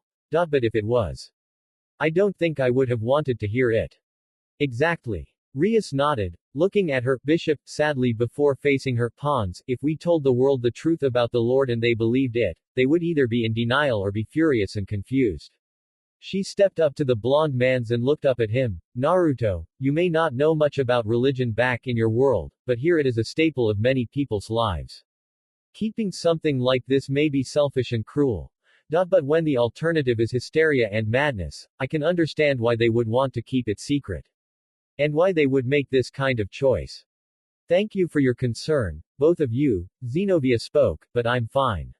When I imagine someone as faithful as Irina having to learn a terrible truth like this, I can't even bear the thought. So if I need to be shunned by the church to keep people safe from a fate like that, then I accept that stigma. You shouldn't have to. Naruto low mutter was the last thought of that conversation before Rias clapped her hands. All eyes turned on her as she smiled widely again. Now, we shouldn't have to feel this gloom. We have a new member to our club, and we're all safe together. That's reason to celebrate enough. The bosom redhead turned to the blue-haired newbie. Zenobia, starting tomorrow we will show you how we answer requests and form contracts with customers. I want you to pay attention when we do, okay? Of course, Rias Bucho. But for today I want all of you to take a break. I have some important business to attend to, so I won't be able to help show all of you off. Rias smiled at the expressions on their faces when they heard they had a break, but remember you'll have to start up again tomorrow, understand? Yes ma'am. I have an idea. Akino added with a pleasant smile. Why don't you all show Zenobia-chan around later after school is finished? I'm sure she would appreciate being shown what her new home is like. Hey, that sounds like a great idea. Yes, what do you think, Zenobia-san? Asia asked the taller girl enthusiastically. Would you like us to show you around after school? Well yes, if it's not too much of a bother. Not at all. Perfect, then you have plans ready after school. Naruto raised his hand. Actually I have work. We're counting on all of you to show our new member around. Make us proud. Yes, Bucho. And just like that he was ignored. Devil. Naruto-senpai, slow down. Issei called. There's no point showing Zenobia around if you keep going ahead of us like this. And like I told you, I can't waste time walking around. I have a job to get to. The whiskered man barked back, so if you wanna sightsee then go ahead. But I got move. We understand that, Naruto-san. Yuto gave a shaky smile, but I don't think they do. And over there is a clothing store. Bucho-san helped me pick out new outfits and articles of clothing to wear. And over there is a park you can talk walks in. And over there is something called an arcade. The blonde bishop excitedly told her new friend about all her favorite places to visit downtown. It's a building filled with games of all kinds that you play on video screens. It's so much fun. Really? Zenobia tilted her head curiously before looking at the building in question. I remember hearing much about places like this from the youths back in Italy. But I had never been to one myself. Kaneko stepped up to the new knight's side and pulled on her sleeve before pointing out other shops. That place has really good burgers. That place is nice to find any music you like. And that place is a karaoke bar, and it's nice to go there with friends and sing. Really? That's interesting. The boys stood at one side watching Asia and Kaneko introduce their newest member to the sights.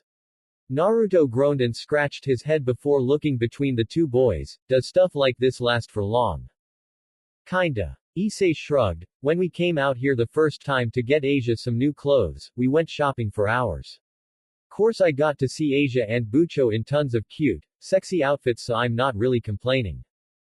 Naruto rolled his eyes as the perverted brunette's face grew red and his smile swerved into a pervert grin. The whiskered teen's shoulders sagged as he exhaled. So is this any easier for people that aren't complete and total perverts? Oh, stop acting like you're so pure. Issei commented before knocking Naruto in the elbow. Come on senpai, haven't you ever looked at a girl like that before?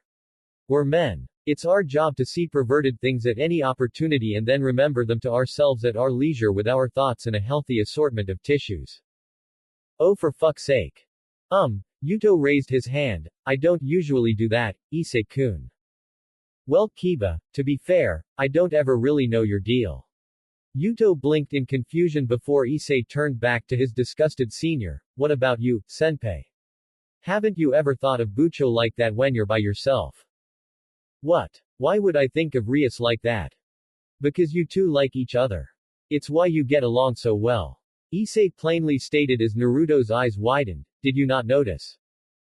What? Issei-kun is right, Naruto-san. Yuto nodded in agreement while looking up at the stunned whiskered blonde. Bucho has shown a certain interest in you recently, and I honestly thought that you were returning it. Aye. Oh, and there's a ramen shop not too far away that serves an excellent bowl of ramen. It's very tasty. And Naruto-san works there as well, so we can all go together. Asia happily rattled as Naruto's brain started to malfunction.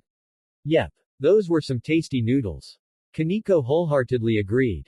Ramen. I've heard of it but I haven't gotten the chance to try it myself. Zenobia muttered as she started following the girl's lead. It sounds interesting. Oh, seems like we're moving. Yuto started to follow. Come on, senpai, we're heading to your ramen shop. Issei chuckled. Looks like you'll finally get what you want and get to work. Ha ha ha ha ha. Naruto continued to stand there with white eyes and a blank expression. His head buckled over and his shoulders sagged enough for his uniform jacket to slide down a shoulder. What the fuck just happened? Devil. He had never been so thankful to make it back home. After a weirdly hectic day like today, it would be nice to fall back into bed and just rest for a bit.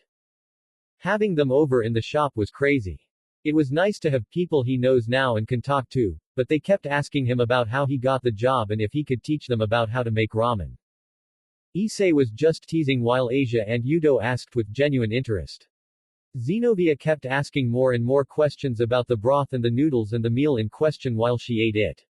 She wasted perfectly good ramen in an effort to learn more about ramen. The only one that just sat there and ate was Kaneko. But oddly enough her eyes still lingered on him when she thought he didn't notice and turned away again when he looked back. Was there something going on with her? He was going to have to ask her what was up the next time he got a chance. Plus, it didn't help that his thoughts were plagued with the weird things Fuckface and Kiba said. They were probably just trying to freak him out, right? Make him sweat. Get back at him with a prank for all the trouble he caused while he was away. Definitely. As Naruto finally reached his floor, he noticed something sitting outside the door next to his. Some empty boxes and used wrapping paper laid out on the veranda. He realized that the new tenant must have moved in, and they were going to be his next-door neighbor from now on. Oh, that's right. Remembering what Taichi said about the new tenant footing the bill for the repairs, Naruto fixed himself up before stepped in front of the door. He didn't know a lot about proper greetings but he had to at least thank them for their help. Excuse me. I'm your new neighbor, Naruto Uzumaki. I just wanted to thank you for helping repair this place. It didn't really need any more damage than it already had, so thanks for making it look slightly better. He heard footsteps behind the door and watched it slowly open in front of him. Now, don't be rude. This is our home, isn't it? She smiled. It's the least I can do now that I'm staying here. And it's nice to meet you too. Naruto had already burst his way through his own door and slammed it shut before she could finish talking. The solitary sound of his rapid breathing was the only sound in his apartment as he slid down his door and landed flat on his ass. That wasn't real. That couldn't be real. He had just had a long day. Hell, he'd been having a long week. His mind was just playing games on him. Games like making his random new neighbor having long red hair. And seafoam eyes. And the exact same voice as her. Oh shit. Before he could panic any further, he heard a soft knocking on his door. He raised his brow in confusion before looking around for the knocking again. He heard it continue and got even more confused. Maybe his mind was playing tricks on him, otherwise why would he be hearing a knocking from his closet? The blonde slowly pulled himself up and approached the door cautiously. He opened it up to find a mostly empty closet, aside from a few shirts and pants, another pair of shoes, the outfit he had gotten from the trip to the Gremory household, and an unamused redhead looking at him with her arms crossed. Rias shifted a shirt out of her way before crossing her arms again. Now was that any way to treat your new neighbor? I expected a pleasant greeting and an offering of a cup of sugar at least. And why do you look like someone just hit you between the eyes with a hammer? Is that what I look like? Because that's what it feels like. Naruto stopped rubbing the bridge of his nose before shaking his head. I have so many questions, but I think I'll start off easy. How the hell are you in my closet? That is easy. Rias smiled as she stepped aside to show the gap in the closet wall that connected to her closet on the other side. I just took the hole. And since when was there a hole? Since about 30 seconds ago. I'm not paying for the repairs. I wouldn't dream of it. Rias turned. Do you mind coming over? I could use some help sorting through my stuff. You need help. Rias hummed and already moved through the gap as Naruto made to follow with a sigh. Shimmying through the hole he came out into her room. Your room should be about as big as mine, right? It is. But that doesn't mean I can't add a little flair to it. When he came out into her closet, he was bombarded with a dozen sets of clothes and pants and nearly tripped on a pair of shoes. Finally forcing his way through the veil of pretty clothes, he came out to see her new room. It looked much cleaner and better kept than his room did. Her table was already covered with forms and paper and homework that she had gotten started on. Instead of the futon, she had brought in a mattress to sleep on with a larger blanket and a set of pillows. There was a drawer for her clothes set under her window and some candles lit on her counter that gave the room a much more pleasant aroma than the regular scent. Overall, it was much nicer than his room. Rias smiled. So, what do you think? It is smaller than my last residence, but I think I'll be able to make it work. She looked up for his impression on her new abode just to see the frown on his face directed at her. She blinked. What? When did this happen? And why? Well, I made the call that I was interested a few days ago. Taichi-san was more than accommodating enough once I mentioned that I was willing to pay for the repairs and pay for the first several months up front. Figures. After that I just spent some time moving some of my things from my old residency to here.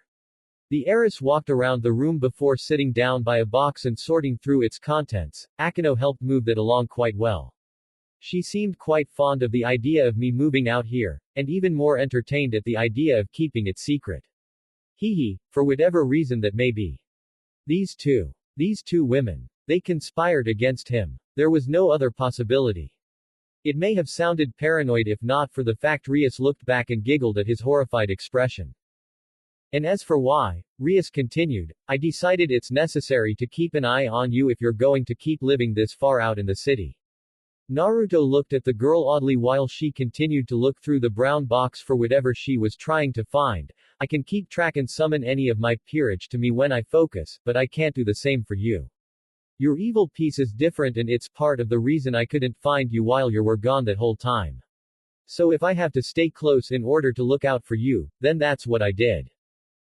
Seriously. She came out here to watch out for him, but isn't this place worse than your last home?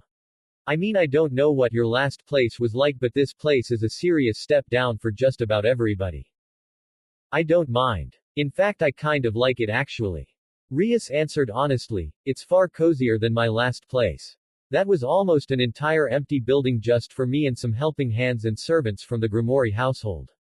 It was far too wasteful. Sounds heaps better than this place. Naruto noted, what could possibly be better about moving here? Better company. Naruto silently stared down at the back of the Gremory girl's head after what she had said. He understood that feeling of solitude. It was suffocating sometimes. But they experienced it for different reasons. No one was willing to approach her due to her status. And he had resigned himself to it. When he ended up in this world, he never expected to find the same kind of camaraderie or closeness with people as he did back in his home world. The way they looked at him like he was a stranger. How confused he was trying to understand this world's different history and customs. How he hadn't exactly made it better for people to think he was easy to get along with. But it was different now. He had the ORC. The old man. And if Rias was going to be his neighbor now. Well, if he was being honest, somewhere deep down, he was relieved to find out he would have her by his side. He gave a heavy sigh as he knelt down beside her and wait, so what's up? What do you need my help with? Well, how about you take this? She finally found what she was looking for and pulled something out with a cheer. She smiled before handing it over. Here you go. What is it? It's a phone. I want you to have it. He looked at her in shock before staring back down at the gift. What? Are you serious? Absolutely. I remember you said you didn't have a phone the last time I was over, so I thought I would get one for you. This way you can stay connected to everyone in the orc easier. Rias chuckled, plus you can finally order all the food you've been dying to get out here now, right? I can't afford any of that stuff. Then one step at a time, I suppose. Rias. Naruto kept looking down at the gift she had given him. Why would you do this for me? Because you've had to be here by yourself. Rias explained as she looked directly into his eyes to get her point across. You had to learn and live and grow comfortable in a world so vastly different from the one you came from. Without the help of people to support you. So I know you've grown accustomed to surviving like that. And in retrospect I can understand why you were reluctant to join us in our fight after what you went through before coming here. But even when you couldn't fight anymore, when your powers were gone and left you weakened, you still tried to help us however you could. You gave me words of advice to follow my heart, and inspiration and reasons to keep fighting when I could.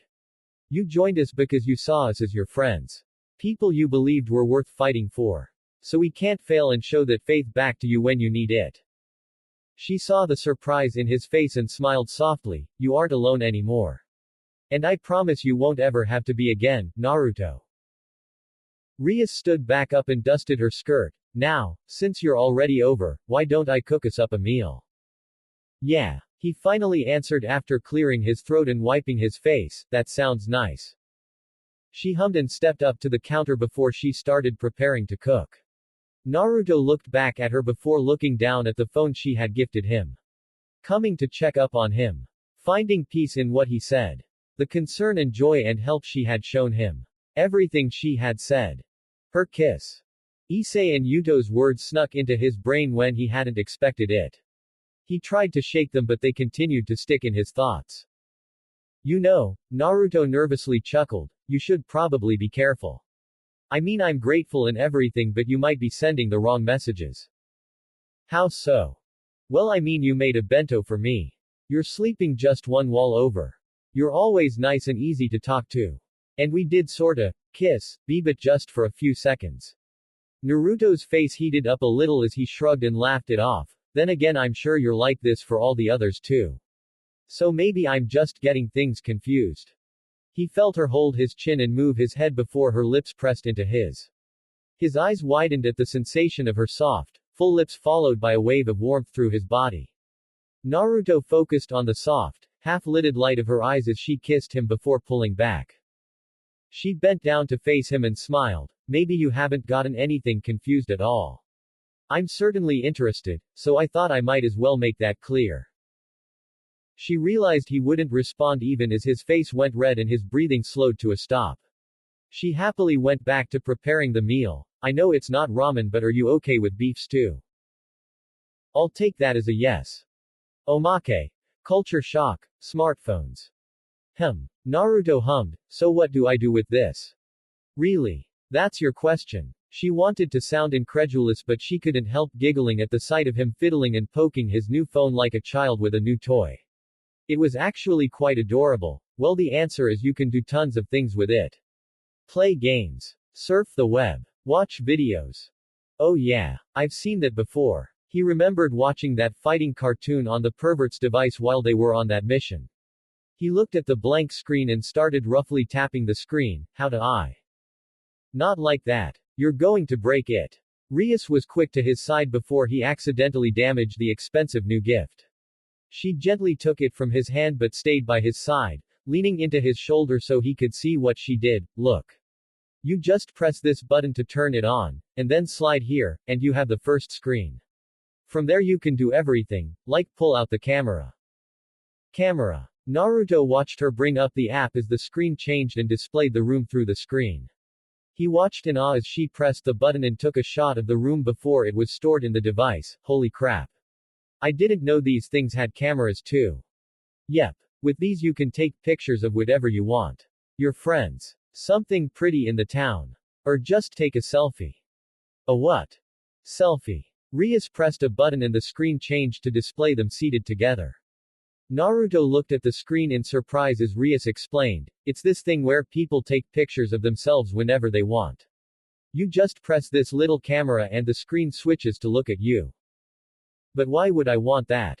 He asked. I know what I look like. I don't need to take pictures of myself. It's just for fun. Here let me show you. She changed her position so she was leaning in closer to his side so they could better fit into the screen. She got him to look up at the phone as she smiled. Okay. 3, 2, 1. She took a picture and was quick to look it over. She giggled at the stunned, confused look on Naruto's face just as the camera went off. His looked so silly and cute. Looks like she timed that peck on the cheek just right. She handed it back to him as he wiped his burning cheek. He looked so flustered by what she did as she smiled and stuck her tongue out cutely. He grumbled and snatched his new phone back. Shit, he looked like a total idiot in that photo. He might keep it. Just in case.